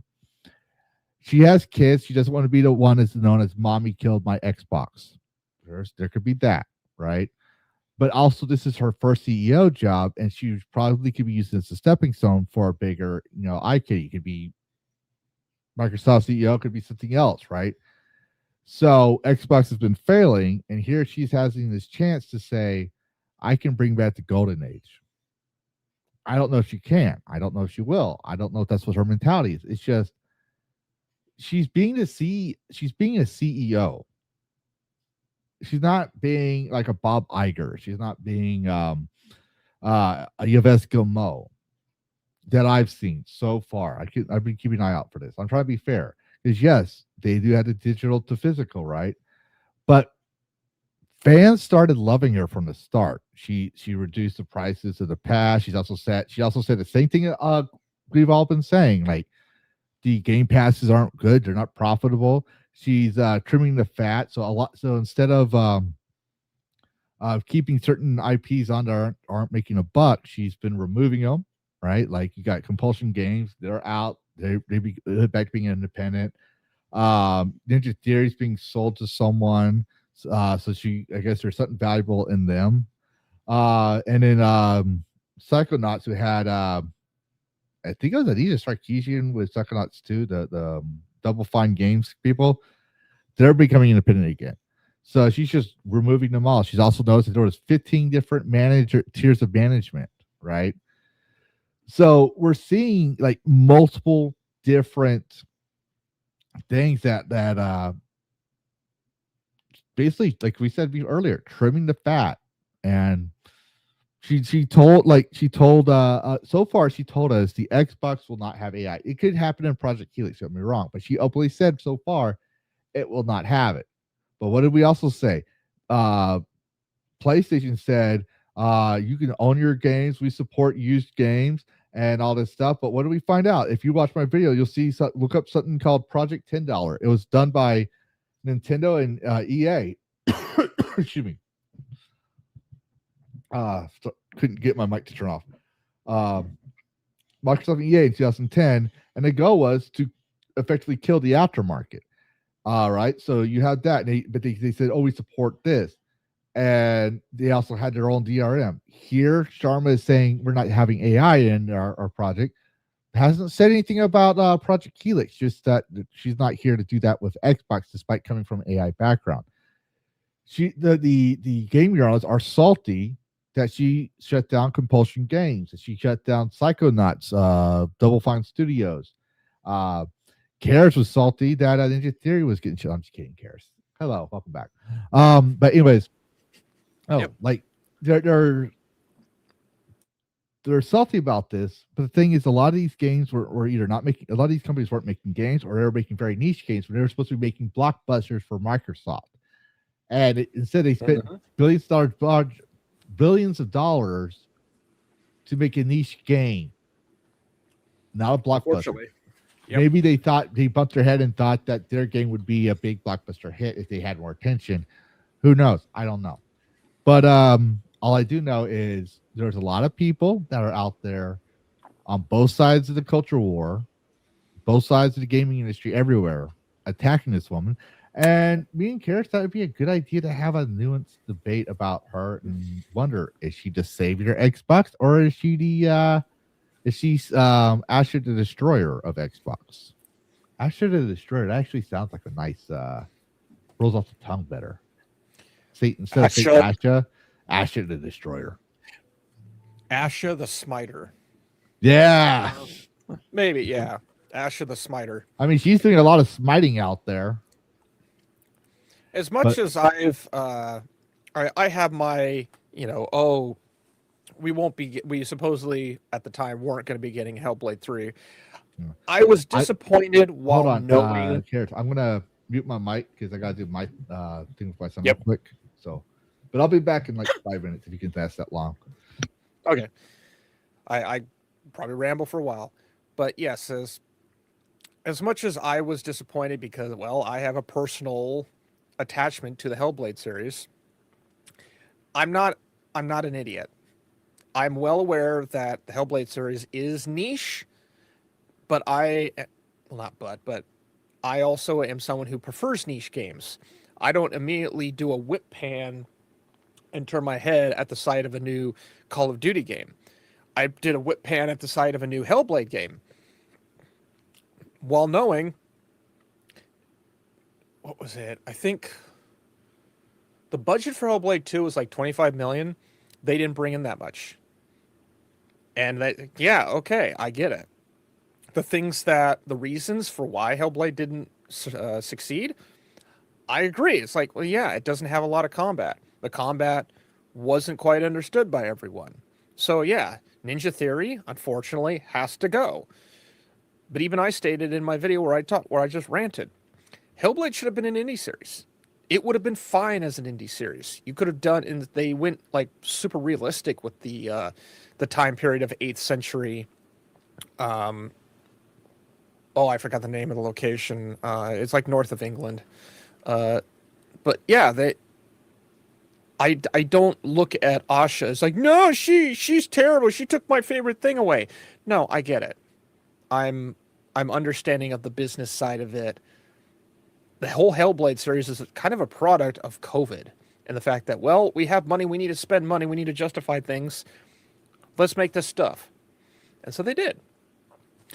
And I'm neither for or against Asha, because at the end of the day, she is still a CEO of a division and has made it profoundly clear they want to make lots and lots of money. This is someone who has to have...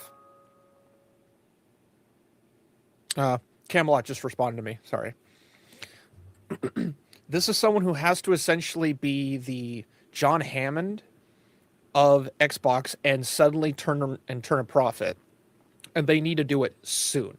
They already went in with Xbox, I think it was last year, end of last year.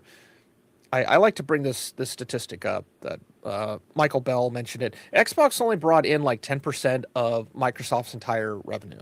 10% of the whole fucking division. Of the whole fucking company. That is nothing. Nothing in the grand scheme of Microsoft. So she came in with essentially a debuff already applied, and she's got to make money. So yeah, she's going to cut stuff. She's going to put stuff in play that we like, and she's going to put stuff in play that we don't like. Because it's not our thing. Xbox is not our toy. Xbox is Microsoft's toy. We just happen to be the consumers that get to partake in the experience of it. That is like cold and disconnected, as some people may think that is. That's the sad reality of it. Xbox is no longer for the players. It is a business decision device that needs to bring in money, and it hasn't been bringing in a whole lot of money. So how do you do that? You have to do a few unhappy things and a few happy things as well. So the whole, like, what is this here? Yeah, Microsoft spent more than $20 billion on content platform hardware subsidies. You're paying for something with the possibility that you're probably not going to get it back. That's what a subsidy pretty much is. That's a lot. Like I think it was listed on who was it? Joe Rogan. Someone had estimated the distance you'd have to run to get to 1 million, and then the distance you'd have to run to get to 1 billion. I think it was like in terms of years. The difference between 1 million and 1 billion is so fucking astronomical. I don't even think we really understand it.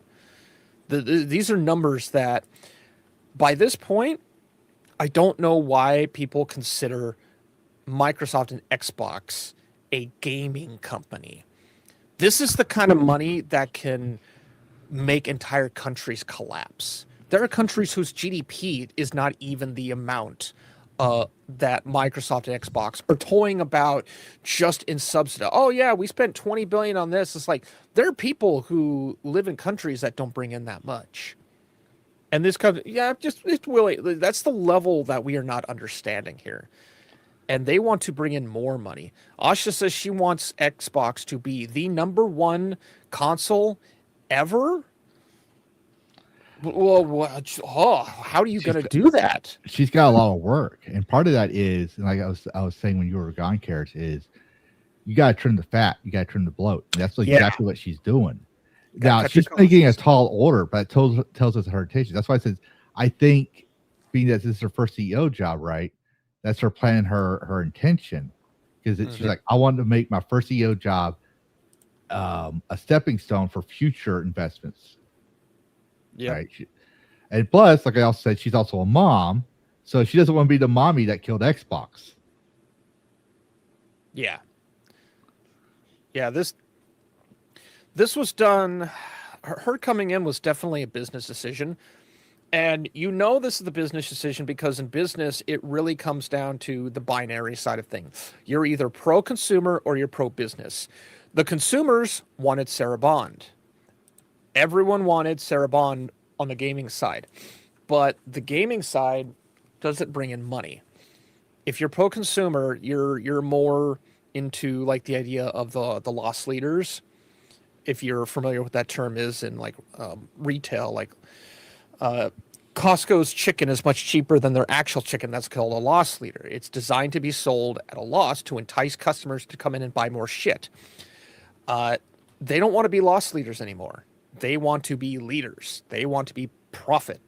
They want to have profits. And I'm guessing Sarah Bond was not going to bring in profits. This was probably discussed internally, and Asha probably fought in and said, no, I will turn this around. Look what I did to your AI division. I will absolutely turn this shit around. Give me 5 years. Well, you also got to Like, remember, "Alright."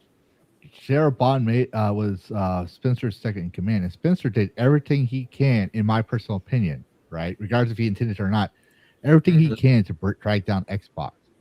Sarah Bond was an animator from Conker's Bad Fur Day. That's right. Yeah. And they had, like, one of the things he says, like, she has no business, she has no, like, experience in the gaming industry. Yet these guys did. These guys did. Spencer was the CEO of Rare, for example. Yeah. And he made bad call after bad call after bad call, despite having 14 years in the industry. Sarah Bond as well. Good look, entry level animator, Rareware, Conquers Bad Fur Day. Do the math. That's all I'm going to say on that one, right? I didn't want Sarah in there. I won't lie, because I was like, when I did it, I was like, she's making this, because the buck stops with Phil Spencer, but that's his second in command, right? Yeah. So she's going to agree with everything he says. That's why he put her in that position, because he knows they have the same mindset. And yeah, it's not going to cost money, but I don't think gamers wanted Sarah Bond either, because that she was during the everything's an Xbox phase. Oh, that's right. Yeah. That's how I believe it. That's how I believe it. I could be wrong. Don't get me wrong. It's been a while. I don't really follow the Xbox news until I started, streaming. And so, because I was like, I don't really care. I'll read the news about games I want to buy. But here we're seeing this, and she also points out, because Sarah Bond also was during this era. For example, do the second one, Xbox admitted that buying lots of game studios hasn't worked out the way they hoped. Right? There's that one. Yeah. There's there's one where Sharma said that there was some parts of the company had 14 layers of management, and she reduced that. She wants to reduce that to 4. I actually think I understand Xbox is a huge company, so is PlayStation, so is all these other places, right? But the more managers you have, the slower the pipeline production gets.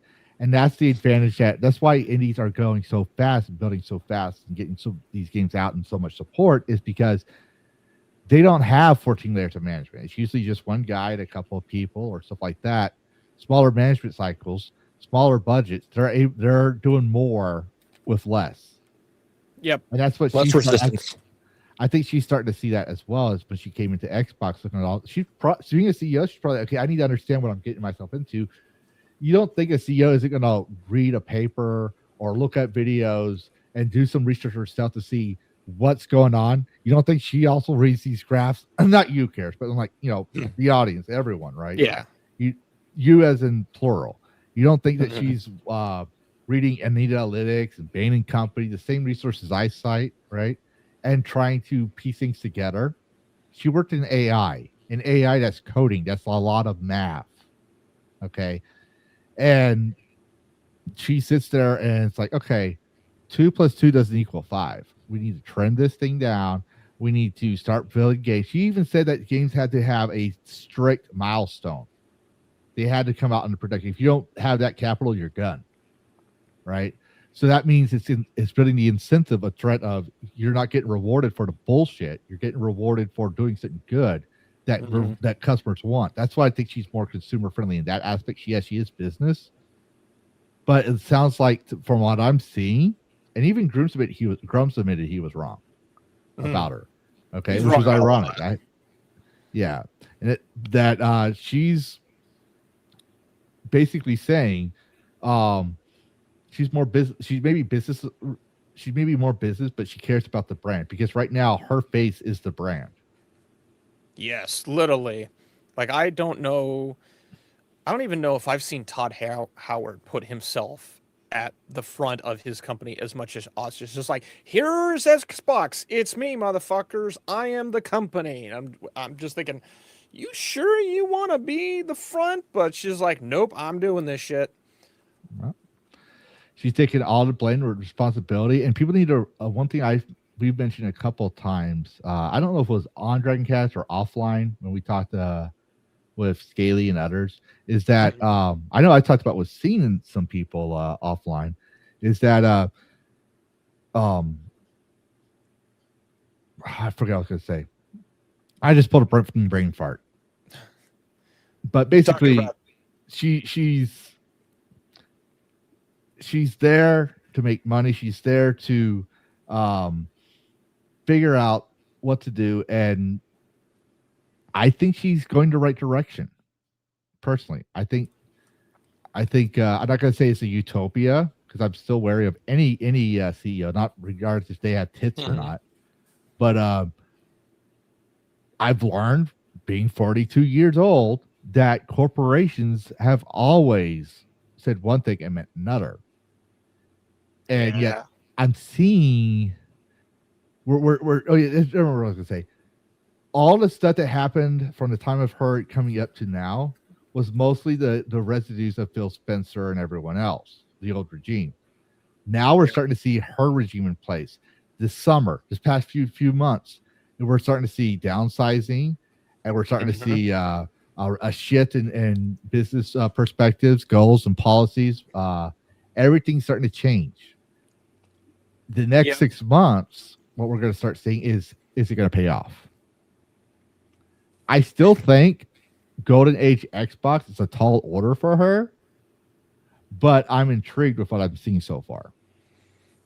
She's probably going, and this is something that I see a lot of politicians do, is they set the bar at the sky, like the top of the what is it, the stratosphere? Is that the I don't remember my sphere layers, but the last layer before you're essentially out in space. You can aim for that, but you might in reality only get to that first layer, like just above the clouds, like maybe the 40 to 35 to 40,000 layer. Like you might only actually get there in reality, but you set your bar there and you win as high as you could, as opposed to setting your bar to the clouds and maybe only getting halfway to the clouds. Like that's kind of where most businesses actually land, is you can set wherever you set your bar, you're going to hit about the 75% mark.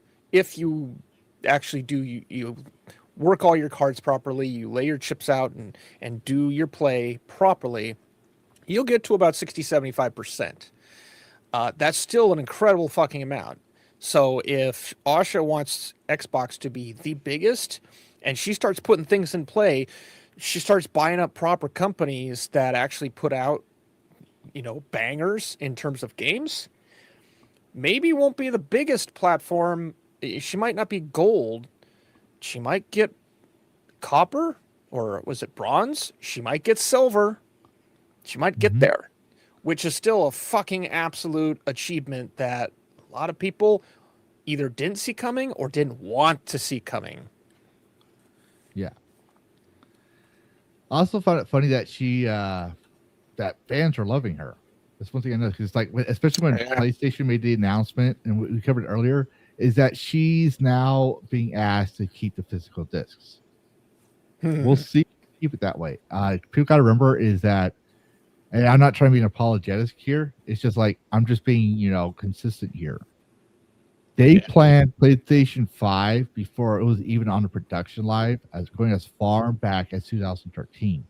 They already were getting the Xbox 4 out. They were already planning the Xbox 5 with a DRM. Who was around? Let's say that Microsoft's doing the same thing. Who was around for 14 years of Xbox to oversee the Xbox Project Helix production and planning? Who approved all that? Phil Spencer, right? Yep. She might be able to make some last minute changes, but only if it doesn't fuck with the timeline. She might be able to say, okay, put a physical disc. But if they can't put a physical disc in time, I'm gonna say it's like, yeah, she may be the head, first rule of leadership. Everything is your fault, right? But I'm also realistic to know a year is not going to prevent Project Helix if it's supposed to come out soon.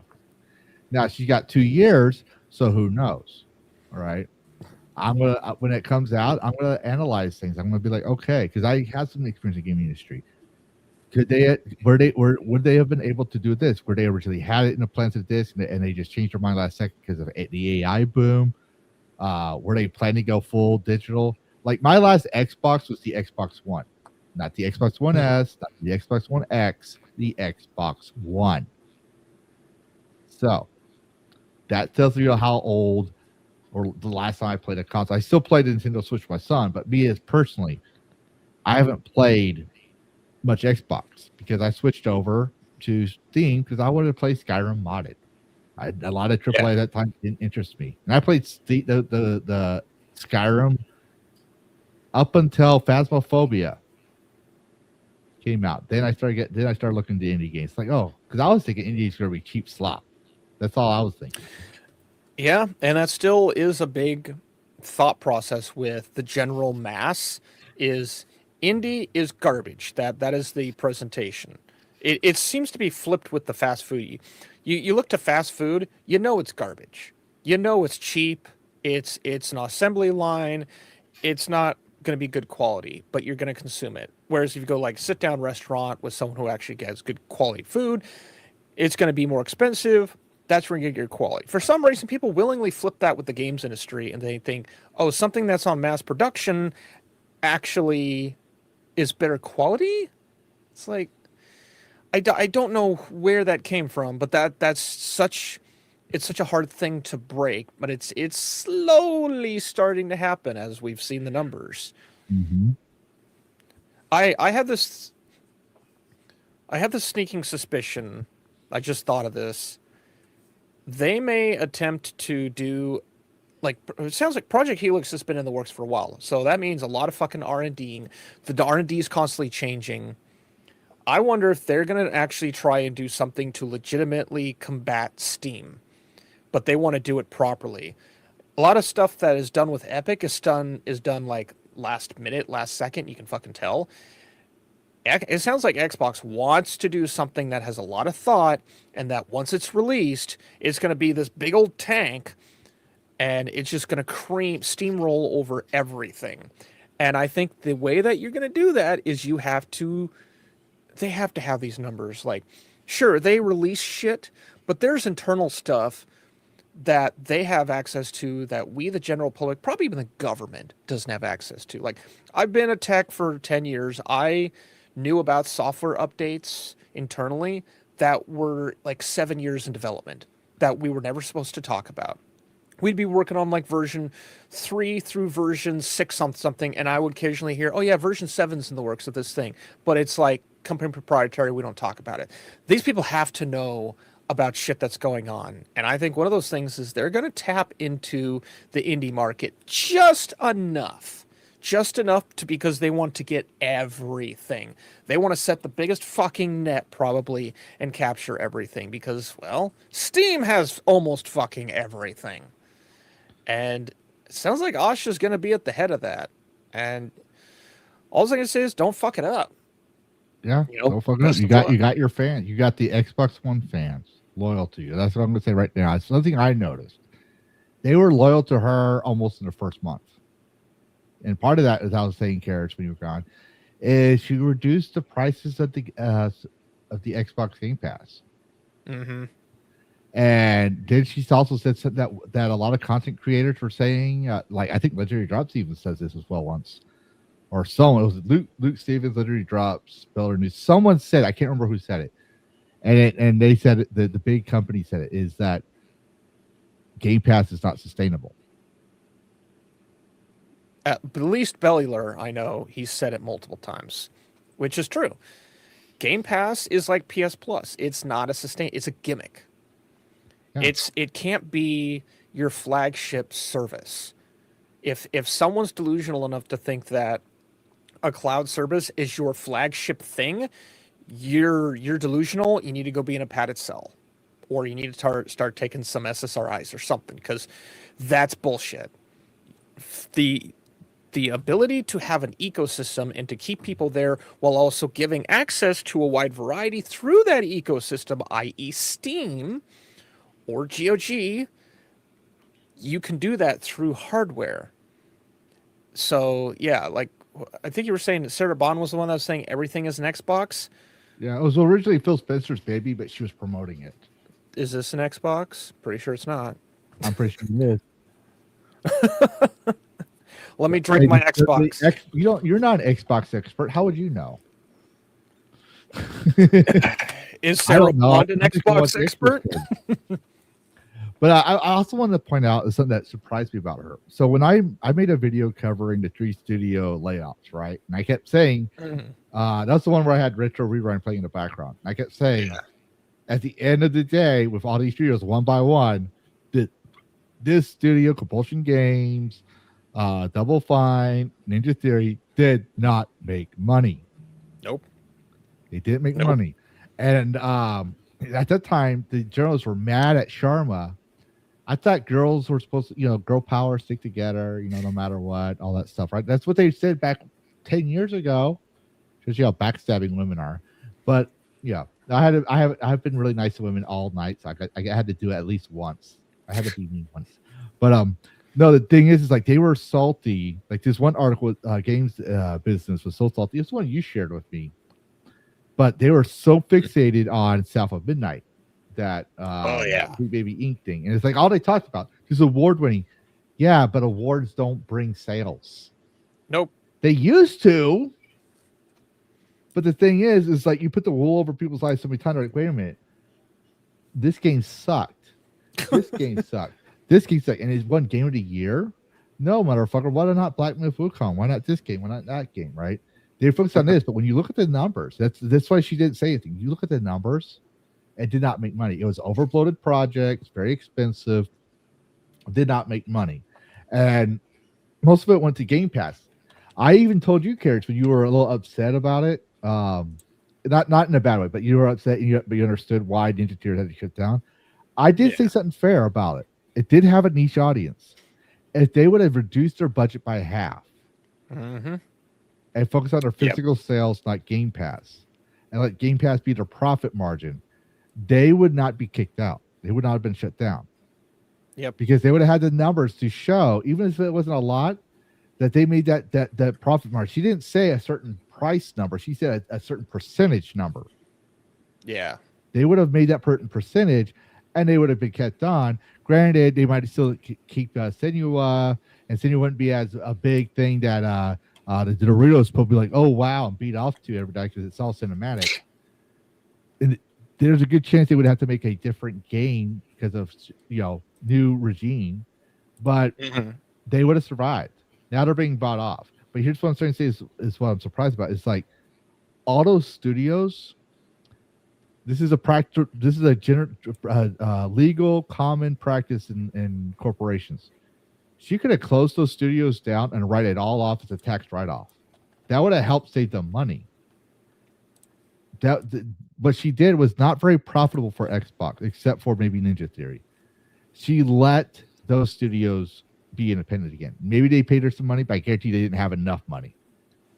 I guarantee, unless they were managed to convince the bank to give them a loan or something, right?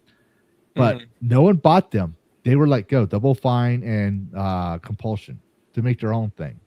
So now they have no one to blame but themselves if they make another fuck up game. That's on them. They're independent. Ninja Theory it can point to the investors that own them, saying, "Well, we're owned by them. They make the bigger call, right?" Ninja Theory can't. Yeah. That might actually, in depending on who's bought them, I don't know who bought them. I couldn't find it in time. Yeah. But depending on who bought them, that might actually help them out because they know. I do say they know how to publish a game because they published 2 successful game titles, but I don't think they know how to make a big budget game at the same time. They assume that they were getting popular, and they might need guidance from someone who's an expert. So they might need someone under their wing for a while because they are a brand new studio. I don't think they've been around that long. Not as long as some other studios. Like, they don't have Valve level experience. They don't have. I'm trying to think of other. Like, they're not seeing. The developers of Myst, they haven't been around for decades and decades, where the same guy that founded the company is still there. I think maybe within the last 5 to 10 years they were developed, but people have come and gone. Yeah. Like they I think they were described as a AAA indie, which those words do not really go together. You can get A or AA indie, but AAA and indie doesn't exist. No. Doesn't fucking exist. Even when people say with AA, AAA, there is a certain, not nowadays, because AAA quality has declined, to be perfectly honest. I mean, look at, I just saw this on X before we started. There was a video going around for Ubisoft's Assassin's Creed, which used to be the cream of the crop. If I remember correctly, right, Ubisoft, EA, and I just pulled up right in front of their names. There's another one. These were like the 3 third-party AAA that were like the cream of the crop. Like, they came out with fucking full-blown, fully cooked. They would make, like, if these games were meals, they would make Chef Ramsay look like a piece of shit. Like, I'm not even exaggerating. Like, those back in the day, they were good. Nowadays, we're seeing a bunch of guys swimming around in the middle of air on Assassin's Creed Black Flag.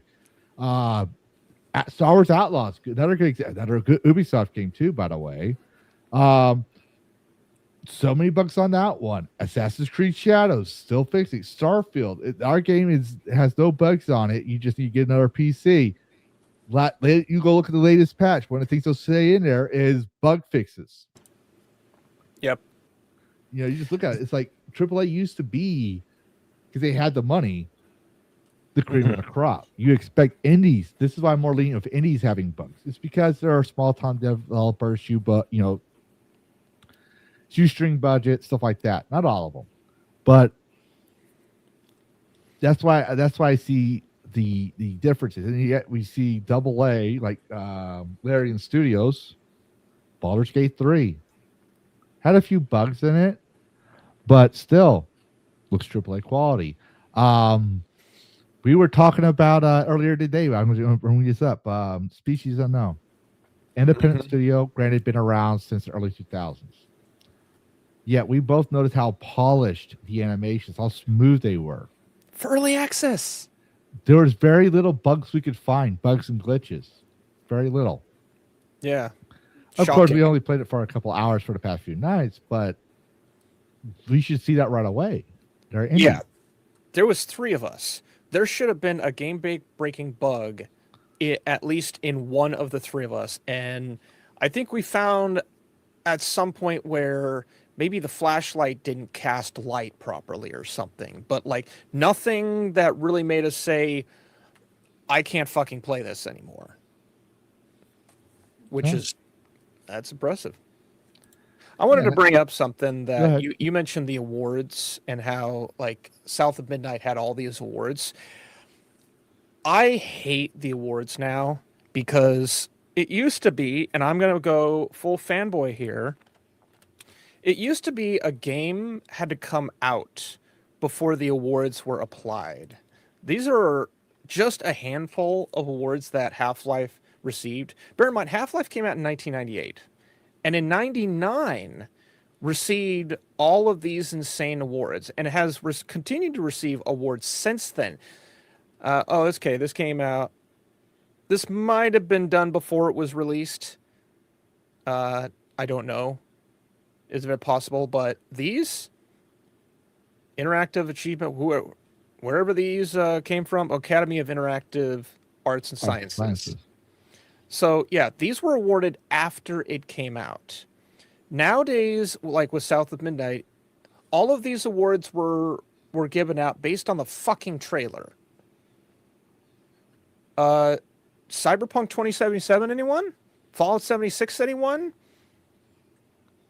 Well, why are we giving awards based on that and then somehow saying that they're of merit because they won an award. The award nomination is fake because the trailer's probably, oh, Anthem, there's another one, a game that didn't even fucking exist other than in concept. The developers didn't know what they were making when Anthem was in development. They had to wait for the trailer at E3, was it?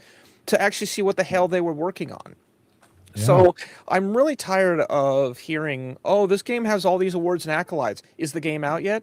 No. Then why is it getting awards? Why are we basing this off of fake bullshit that is non-existent? And here's another reason why it came out. They were awarded a year after launch is because back then it was based on sales.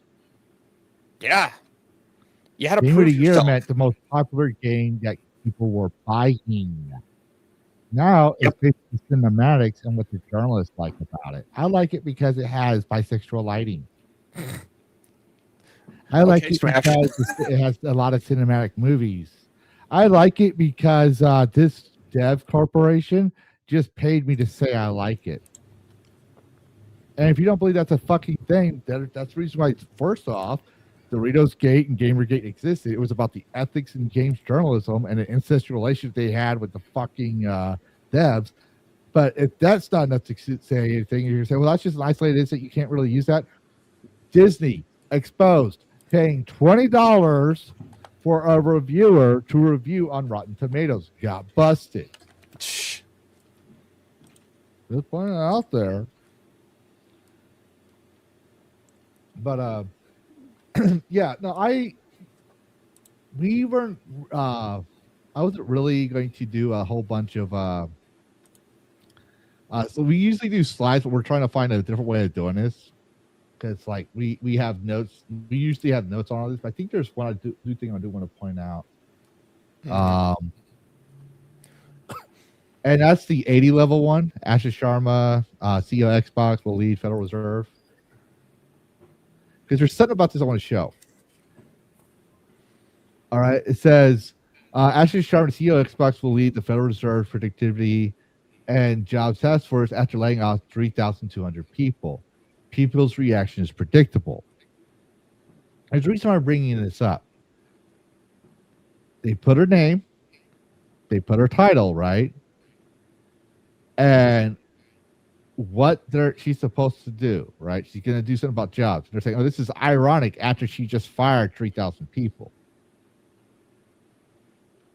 If she was someone that was on their, like that they supported, right? If she was played ball with their ideas and stuff, they would say after reducing or trimming a lot of waste at Xbox, they would have said that. They would have said, because if you look at investors and stuff, they won't say layoffs and stuff like that because layoffs is a bad thing. We'll say waste. She reduced waste. You're like, wait a minute, Levistro. That's how does calling people waste sound good? Because you're not thinking people. You're saying waste, bloat. That could be anything, right? And they're saying people's reactions is predictable. I'll tell you the article, right? Because the article, and I just get through it. We don't have to go into the article right now. But a lot of the people they usually point out is the experts in the field, right? The experts in the industry, big names, not Joe Schmo Karras from Karras Gaming, not Levistro the Dragon of Cyberspace, not Alan Jones or Chris or Philip Morgan. You know, it's professionals, like the professionals. And to be fair, yeah, what do we know about this? You can get your professionals, but why not get the people, the lowly peasant here, you know, that buys said product? How do you think we feel about it? Doesn't matter. No. We're not important. No, our job is to open up the wallet, buy the thing, and shut up. Yeah, because here's the funny thing about it. They will use us peons if they can find someone, enough of us, to spin their narrative. I don't like here. Like, it's funny is I was reviewing my video with Ask AI, the YouTube AI thing, and it first called my video a spun narrative. That's what it called. I hate being accused of that. I was like, but it says all these facts here. I listed all these facts, even though I was pretending I was not Levistro to see what the AI would say. It's like, this is correct. This is he's based on these facts. These are actual facts, but it never wants it out its narrative, and it's because it's got to hedge things. It can't say Levistro is factual, but when you point to the facts, it says, yeah, these are all facts. I don't like to spin a narrative. I can. I took a class. Part of my game design classes was narrative writing. I know how to write a narrative. It's easy. It's not that hard. But I also want to tell the truth. Narratives aren't always the truth. It's a half truth. This is how they get away with this stuff. Because it's against the law to slander. It's against the law to libel. But if you spin a narrative citing the facts, you can say, well, these parts here are my opinion based on the facts. And then that way you can't prove that they didn't know about the other stuff. So they're trying to spin this on them. And it's kind of ironic because I also tell people just because the media says something doesn't mean that the other side is true. Like the other side is on your side. But there's also nuance. That's the thing I think we've harped on this for year after year, the past few years, is that, for example, the enemy of my enemy is my friend, Sun Tzu, The Art of War. I'm not saying these journalists are my enemy, but I know they hate me. But they see her as an enemy, a threat to everything they've done for years. They're an enemy to the reason why she's an enemy is if she doesn't play ball, right? And she keeps doing these other things. First off, they lose their insider take at Xbox because part of them have to speak up to her activism. They want to believe in their activism. The other part is they might lose their insider access from all this. They might so she's a threat to everything they had before.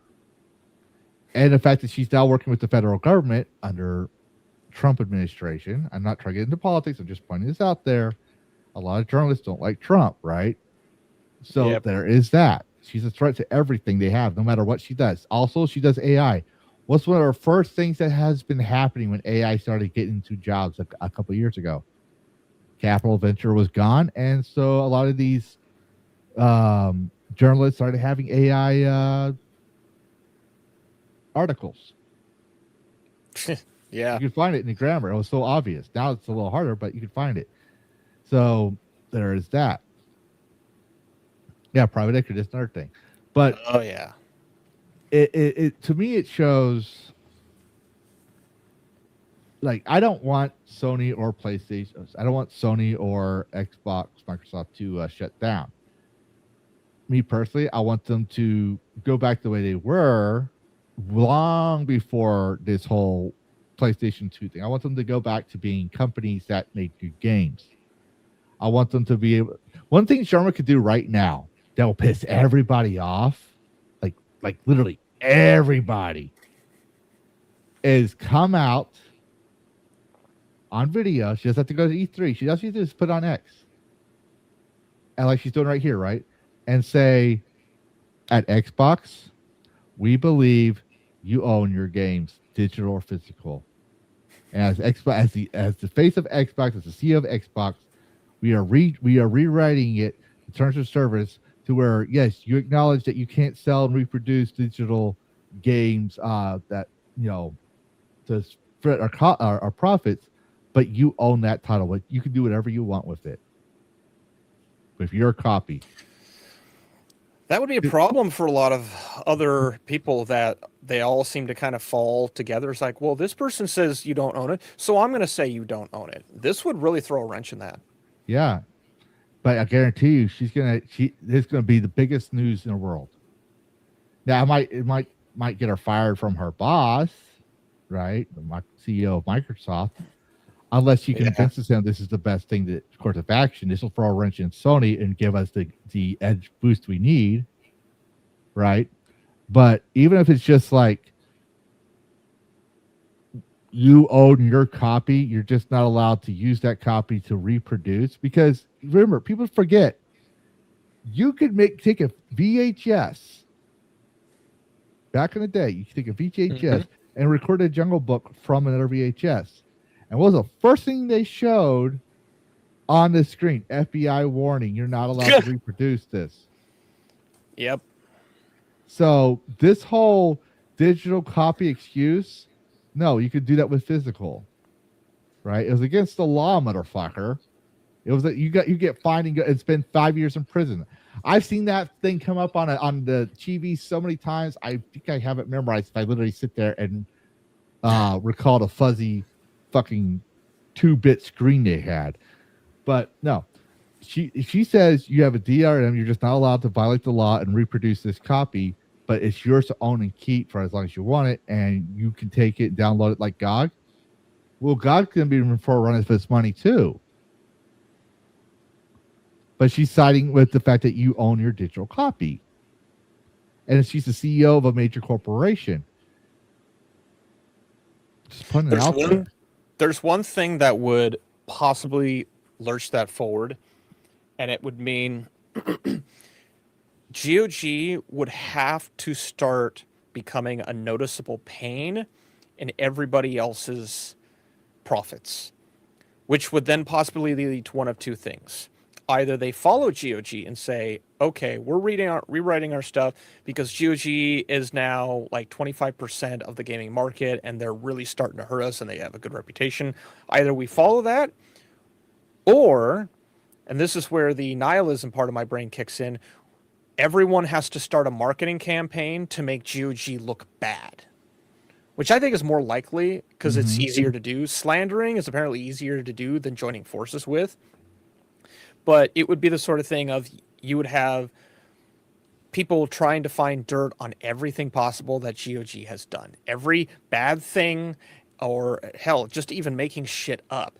Engineering scenarios where GOG was forced to make a bad decision, which, yes, actually fucking happens. You can engineer a scenario where a company is forced to make a bad decision just because they don't know what else to do. They have to make a call and it just looks bad. And then you have Microsoft, one of the biggest platforms on the fucking planet, just blasts that, making GOG look bad. That is a possibility. You know what?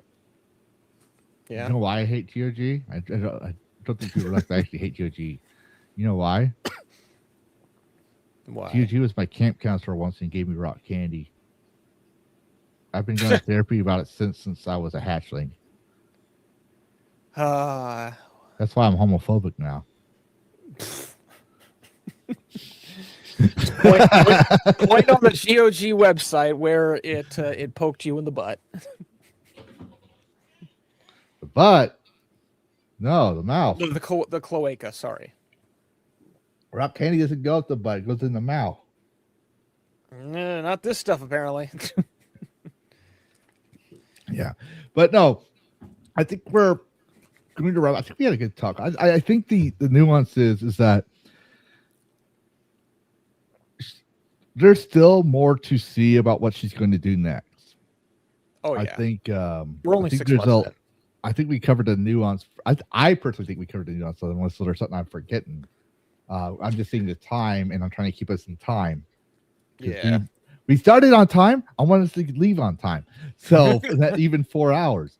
But no, I think we're going to see some very interesting things. I don't think my DRM thing is we'll see, but I don't think we're going to see what I'm hoping for. But I know that if she did that, well, to be fair, I do want to watch the world burn, but I think she would get a lot of supporters right off the bat, especially after what PlayStation done. Yeah. She needs to make that call. She told her boss, "Fuck you" on the whole AI and Xbox thing, which is ballsy, considering she's the AI queen of that company. So she's more nuanced when it comes to AI. She's not like AI and everything, which our CEO wanted, and so she might have his ear. So if she thinks about it, she's smart enough, and she gets his okay to make that statement, and they get legal to write that out, right? Yeah. I'll say this: Sony is cooked. Sony's going to be cooked before the PS6 won't make enough sales. You'll have a few fanboys, but everyone who gives a shit about having their games that play Sony will go to Xbox. You might get some PC players going to Xbox.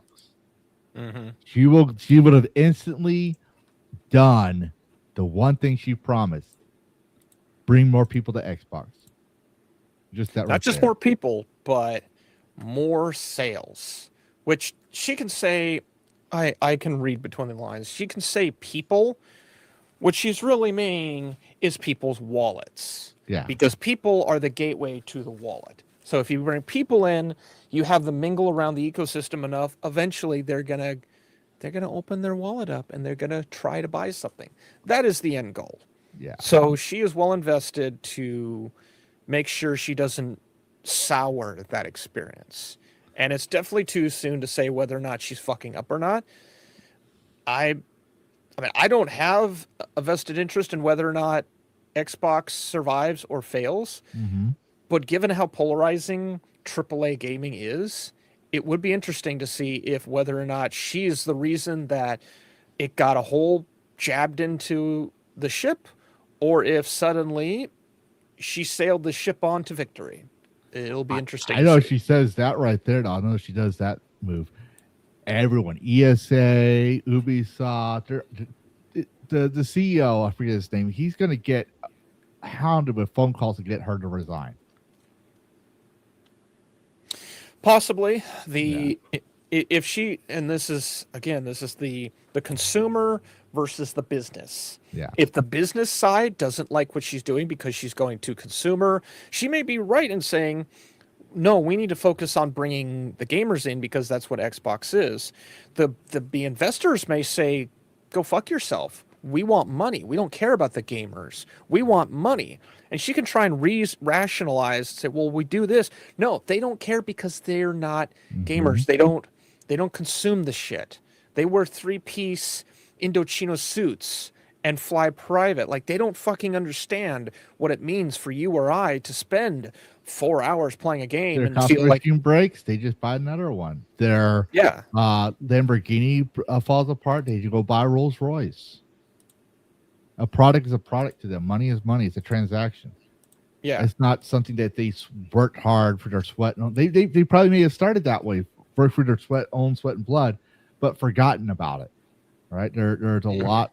People do change over time, but investors have always been cold-hearted, wasteful pieces of shit because they're greedy. Since the baby boomer days, they've forgotten what it meant to be an investor because they're trained to see things in a machine-like mentality. And that's one thing I see that way sometimes when I analyze things. I had to stop myself to see things in color. I have to think about things differently, and I still do. But I consider the thing is I still consider human aspects. This is why I don't do stock investment anymore. I used to invest in stocks. I don't like. I'm still on mine. I don't care. Probably stupid thing to didn't do, but I'd rather not be focused on stocks but instead be focused on mom and pop shops, people who have a passion for their product that make good quality stuff. Yeah. But yeah, that's all I had. Unless you had some final thoughts. Not really. I think I put forth a lot of what I think is. I feel at times that I'm not really saying anything because, again, people want the binary answer. They want is she going to win or is she going to fail? I don't know. I don't know if this is going to succeed because this is kind of a watershed moment for a company that's just been stagnant for years. And it could crash or it could sail. We're definitely going to watch and wait and see. But this is new territory that I don't think a lot of us have the experience to be able to say with definitive, like some of us know business. Like I've been part of acquisitions and buyouts. The company I'm with is being bought out right now. Within 6 months, I'm willing to bet shit's going to change. We're going to see what's going to happen in another 6 months. Literally, we're at the 6-month point where shit's going to start happening. Keep an eye on the next 6 months. You're going to see some things happen on a greater scale and on a lesser scale. It's going to be two extremes. So it's going to be fascinating to see what's going to happen. If they go from being just a 10% profit share or a profit set of numbers for Microsoft, or if they bump up to 15, if they bump up to 20, or if they bump down to 5. It's going to be interesting either way. Yeah, I agree with that. I don't think we sold the idea like we have all the answers. It's just it is something to talk about. You hear all these people saying all these things, and yet no one's sitting there like, okay, what does it all mean? Yeah. And that's all we're doing is we're expecting like, what? Here's what she says she wants to do. Here's what she's doing, and here's what we would like to see. That's all we're saying. Because I don't want people to think I'm pro Xbox, pro PlayStation, pro Gabe. I mean, yeah, I like Gabe. I respect the hell out of him, right? I won't lie. I like GOG too.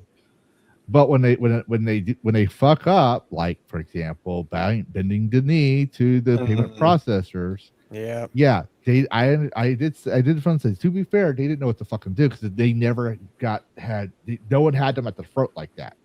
no, It was never expected, right? But they never reverted. Gabe has always reverted, and this is the one time he has not reverted those things. Say what you will. I believe games are art, and art is free speech, even if you don't like it. There's a lot of art I don't like. There's a lot. I'm not, as much as I use AI sometimes for things, it's easier for me. I prefer the human element. Thing is, I can't always afford it, and I can't always get it when I need it. But yeah, nuance. And I don't have my notes with me because I've been rearranging my studio. But we will have Dragoncast next week. It won't be Luminary Devs. He told me he needs to postpone that for the following week because he's got a beta test coming up. But we're still trying to get the Luminary Devs on. So we might cover something else in the industry. I don't know yet. But there will be that, and it's time for our recommendations for interesting games, which started all this. I started Dragoncast and streaming because someone said there's no good games out there, and I was playing Enshrouded, which, by the way, is coming out of early access. That's sweet, right? An indie game, brand new, no one heard of them before. Great game.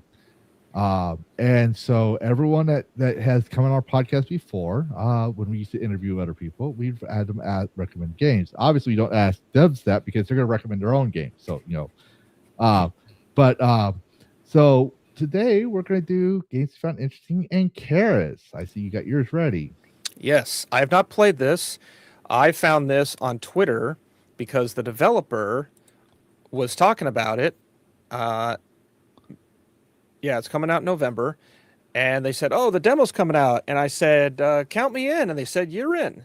So within like 24 hours, I got accepted into the playtest. So I've actually got to play this. But this is... Let's make sure no music. This is dark. Like already I kind of get Slender Man vibes, but much creepier. I don't actually remember what it is you're supposed to be doing, and I kind of don't care because this is just atmosphere. But it looks so damn good. I'll read the description here in a moment. There are some puzzles that you obviously have to do. Ooh, did you see that? Yeah, shit hiding in the corner. Mm-hmm. Looking good. Oh, Read That. I got Read That PTSD right now from Nintendo 64. Oh, no. But yeah, the flick of a switch and plunge into the grotesque. It's just the grotesque and uncover your family's twisted past. Psychological horror game where you must balance the light if you need to progress. Oh, so it is light dependent. Ooh, these are always interesting ones. Mm-hmm. Whether it's temperature, like the cryostasis was dependent on like you literally getting fucking cold, thermal hypothermia. Yeah. Versus there's not a lot of games. I think there's one I played years ago. It's called Light Keeps Us Safe. It's like a cyberpunk one. But yeah, there's not a lot of games where you literally have to stay in the light to live.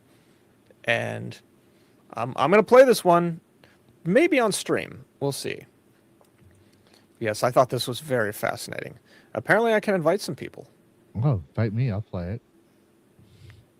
I'll even Yeah, ask if I can stream it too before I play test it. I should probably do that too, since the dev is pretty active. I'll ping them on Twitter and see if they're okay with it. Because sometimes a dev is like, nah, it's not ready. I don't want to give it a bad impression. But yeah, I'll throw some invites here once we're done. But that is my recommendation. All right, flick everyone. So I found something that was interesting. And okay, so you know wizards, right? The joke on wizards is they're weak, book nerds, right? Not very masculine, right? I found a game, and it's I'm trying to pull it. It's not letting me pull it up for some reason. There we go. It's called Spell Logger. All right, so this hopefully this will work because we're going for thunderstorm, and I saw some jank on my frame rates, but we'll see if this works. But yeah, for some reason, Steam is the only thing now that still gives me frame rate drops when I go onto their browser. So something's going on here. But this is the first ever live sim RPG where you play as a wizard lumberjack that fells trees. You know what? I'm just going to do it this way. You guys, if you want to see the videos, you can find it on the Steam, but I'll make a short where it has the frame rates aren't so janky. But basically, you fell trees for your axe magic. You explore a world quiet full of secrets, help villagers with their troubles. It's kind of like, it made me kind of think like an ARPG Minecraft, but you're a wizard with an axe. That is interesting. That is different. And I like a wizard. Spell Logger. Yeah, there's a kind of an innocence to it. Wizards aren't usually known for strength, so that's interesting. But there's a demo.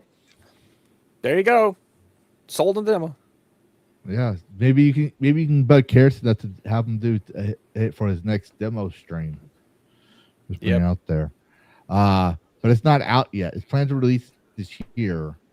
But I thought it was interesting. I was like, this is like, it's interesting to play because everyone's trying to do those quality life where you can do the fishing, the spell trees, trying to do everything's RPG. But yeah, at the same time, it's like this gives me that old classic World of Warcraft or even just Warcraft 3 vibes.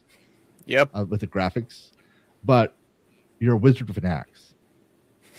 I know I keep saying that, but that it's like the I'm still trying to comprehend this. A wizard with an axe. I've seen wizards with a sword. I've seen wizards with a staff, but for some reason, a wizard with a battle axe or even just a regular wood axe, I'm confused by. You know, I mean, I know that technically a cleric in D&D is a wizard with a club, but I was like, this is kind of cool. So you basically use spells, like here in this image, spells to cut trees down while holding an axe. Like, that's kind of cool. I'm like, I want to play the demo and see how cool that is. But yeah, Spell Logger. That art style is fantastic. Like looking at that, it looks like it popped out of Warcraft 3, but then someone refined the visuals. It's like, oh, we want to keep that engine and that look, but we want to modernize the textures by like 5 years. It looks really good. Very, very rich in color. I like that. Yeah. But that's my recommendation, everyone. We're not going to put the links out because we got trouble for that by YouTube. So, but we can do it in chat. So go figure it out one. And the stream with that one is still around. Like they didn't get me for that. It's just that short. I was like, it must have been user reported. Yeah. Someone didn't like it, and I have haters. I'm not a political channel. I'm not a cultural worker. I just cover news and give my opinions. I'm an idiot who thinks he's a dragon. A 42-year-old idiot who thinks he's a dragon with a kid on a mic in front of a camera. That's all I am. And yet, apparently, I have haters now. Yeah. But your haters are your haters are special. Yes, God bless your heart, special. My haters are salty, and like some of them are jealous, some of them are not. I get weird haters. My haters hate the fact that I speak my mind. I can scratch my ass and I'll have a hater. Yeah, how dare you speak your opinion and not toe the line that others are towing. I thought being different and independent was like the greatest thing ever because it showed that you didn't follow the grain. And yet we're constantly being told left and right, how dare you have an independent thought? Like, Well, you know how you want to see how much things have changed. Remember back in the day, everyone wanted to be radical. We would say radical as kids, and we were trying to be radical. But now, radical, if you try to say I want to be radical, they think you're a fucking terrorist. Yeah, I don't like. When did that term become synonymous with that? Like, was there a vote done? Was there a secret council? I don't know, dude. I try to stay out of the cult. When I was getting away from politics, I tried to stay out of all that. And you know how hard that is when you're just trying to focus on the ethics of games journalism. Like people want to like the ethics of games. Like, yeah, we had that problem with Zoe Quinn, sure, and we should have stood up against them. And I agree 100%, right? But I agree in a certain sense of free speech. If this exists, then this can exist. If you're gonna have this, allow this. If it's not illegal, it should be allowed, right? But the problem is that it just went rampant. People were like foaming them off over Donald Trump winning presidency. They thought it was gonna be the rise of the South will rise again, but through gaming. You had culture war contenders saying these things. I was following Biscuit, and at the same time, he goes away. So then I ended up trying to find a new thing. Oh, Geeks and Gamers. And I started doing that. And then that just dragged me to culture war. And I was like, no, I would leave. I did not stay with Geeks and Gamers, even though I followed them for a while. I did not stay with them very long because it was always culture war. It's like, I don't want politics. I don't want culture war. I want games. I want to talk about games. I want to see live streams on games. But the ones I was seeing, most of them. Call of Duty, Roblox, Minecraft. Even though I was following Multiplier did some things, but I still wanted more. But I said I wanted gaming news, right? I want to see live streams on gaming news. And I started looking for them, and I was like, you know what? I'm going to do my own. Fuck this shit. But it didn't exist. Still, going back to what you're saying, there are so many things that there's the whole time these things were popping up everywhere. I don't know what I don't know if it was a political thing that came up. I don't know if UN said it. I don't know where it came from. But now it's so synonymous. I'm like, I haven't done it yet because I have to admit I'm getting old, right? But I was like, I want to bring radical back.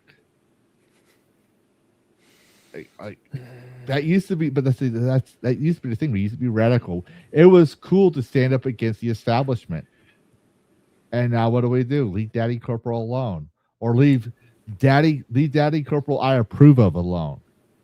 Yeah, that's really what it comes down to: is leave the corporal I approve of. Don't tread on the thing that I like. I'm still waiting for Sonya to make the clip where I literally have her scream, "Screw you for hating on the thing that I like," or no, "Screw you for not liking the thing that I like," which is absolutely what is happening now with some people. You don't like what they like, suddenly you're a piece of shit and need to be homeless and die. Yep, and the irony here to me is I'm a disabled veteran, so I will never be homeless until you stop paying your taxes. But to stop paying your taxes, you would have to be a right-wing nationalist or something like that, I guess, what they say, because the other side that hates me is pro-government, and the ones that are right-wing are probably would try to say, how can we get him out of his money yet still not? No. It's not going to happen because then you're a hypocrite. You don't support the vets. It's a catch-22 on either side. I'm here forever. Dragon. That's you just got to accept it. Just let it happen. But no. Other than that, Karis, because we're rambling. What you got going on next week, and where people can find you? You can find me at Karis Gaming on YouTube. I am finalizing my steps of my little plan that I hope to have actually announced next week. I thought I'd have it done this week, but no, I have some more reading to do. But I am formulating something that is going to, I think, really help with boosting indie devs, because I'm going to use it to promote devs much greater. And I hope to have that all situated next week. I have the money set aside to help do that. I just don't have all the information needed. There's like one or two things I need to check on. Other than that, I'm going to be in Texas, supposedly doing work, but it might be short-lived because project complications and construction and people not doing their jobs 6 layers up the rung. So I might actually be doing a bunch more streaming. Now that demo night was actually quite successful, I'm gonna work some of that in more. I have another video that I need to start being more active on because we're almost halfway through and I don't want to wait till the end. I like the monthly game release video that I do. I seem to be able to, I can roll that one out pretty well. And so I got to work on that. I have Halo multiplayer coming up next Thursday. I have sent the notification out to a bunch of people, roughly up to 16 because that's how many we can have. Camelot 331 included. So I think, if I didn't send it to you, Levistro, I will send you, I gotta check. You sent me a YouTube video of it. Yeah, that's like the scheduled stream so that you can set your calendar or it's just like the reminder. But I've sent it to everyone. Essentially, whoever shows up, shows up. Like I'm kind of done coordinating and like, hey, are you going to be free this time? And it always like dries up a third of the way through. So fuck it. I've sent it out. Whoever shows up, that's who we got. Yeah, and I'm going to give you a spoiler here. What happens if no one shows up? I can adapt. I have thought of that. I can definitely. He's going to have AI bots to fight. I haven't actually finished the single player campaign of Halo 3. Like I started it, but I've never like officially finished. Even years ago, I never officially finished it. So I could go and do that. And for those who don't know, it's going to be July 16th. That's next Thursday at 10 Eastern Time. Yes. PM. That's when I'm going to be going live. Yeah. So, but yeah, I'm definitely going to be there too because I like Halo. But Absolutely. yeah, other than that, for me, I'm not sure if we're going to be streaming tomorrow. Had a shitty 4th of July scheduling problem that I promised my son we'd make it better. Haven't had a chance yet, so we're gonna probably hope to go tomorrow to go see Minions and Monsters. But if there's time, I'll pop in for a surprise stream. I'm off by mini vacation, so I'll be posting more gaming news. I'll be posting gaming shorts, video shorts of everything that's been happening. Dragoncast. And if I have some more time, I'm going to finally be reorganizing my Discord. I just came at this thing that it's like, this is another thing I want to point people out. It's a perfect example going back to PlayStation. People were mad and upset with Discord about the age verification. And no one kept up the momentum. And people are shocked. They thought they won, but Discord didn't say they're going to postpone it till later, 6 months later. Now they're bringing it back up after they went public.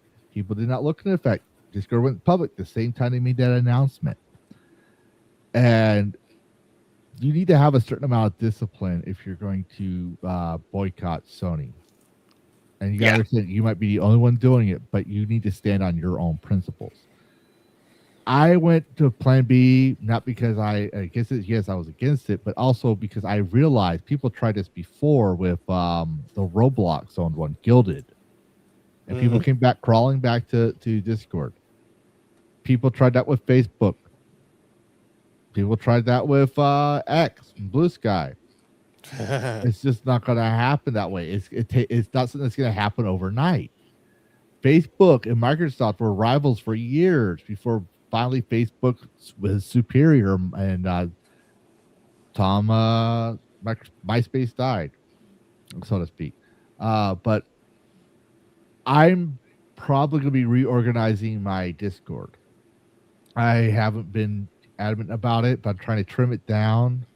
And when I had it, was as a part of it was my freelancer thing when I was doing gaming freelancing, but it was also a template for other servers. So now I'm trying to figure out how I really want to have it, since I'm, like I said, we've been focusing on gaming for so long. We don't cover culture war. We're not nothing I did could get me to like it might be the smallest server I've ever been on. Like, it's not that active. But now I'm like, okay, how are we going to do this? I want to be able to have people have the recommendations. Like, maybe you should look into this for Dragoncast, or maybe you should look into that, and have those things in there, because it actually would help. It actually helps when I have people that want me to share these things. Like, okay, it tells me what people care about. Am I going to do politics? Fuck no. It's not going to happen. Sorry. Am I going to do culture war? By extension, maybe gaming if I really give a shit. But most of the time, it's not that I'm trying to ignore it. I've learned not to give it attention. If you want to die, you just don't give a shit. Because that's another thing people don't realize. If you want to be relevant, if you want your thing to be in the market, you have to give it attention. And every time we talk about it, it gets free PR. So I'm like, you know what? I'm going to give something else. I want to talk about more indie games. I am going to try to get back into live streaming more often, like I did before. It's just hard to get back into it when so many things were happening the past year. So I want to be streaming games. Definitely be Halo 2. And maybe we'll probably catch a streaming Unknown Species, and you'd hear what's so cool about that. yes, we can't plug that game enough. Yeah, that is It a is good fantastic. game. Is that much of a good game? Yep. But other than that, thank you all for coming by. Congratulations to all the new free memberships. For those who don't know or didn't get one, you want a free one? Well, you have to see if YouTube will randomly give you the next 10 in August. Yep. Until then, happy gaming and good night, everyone.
You're still here.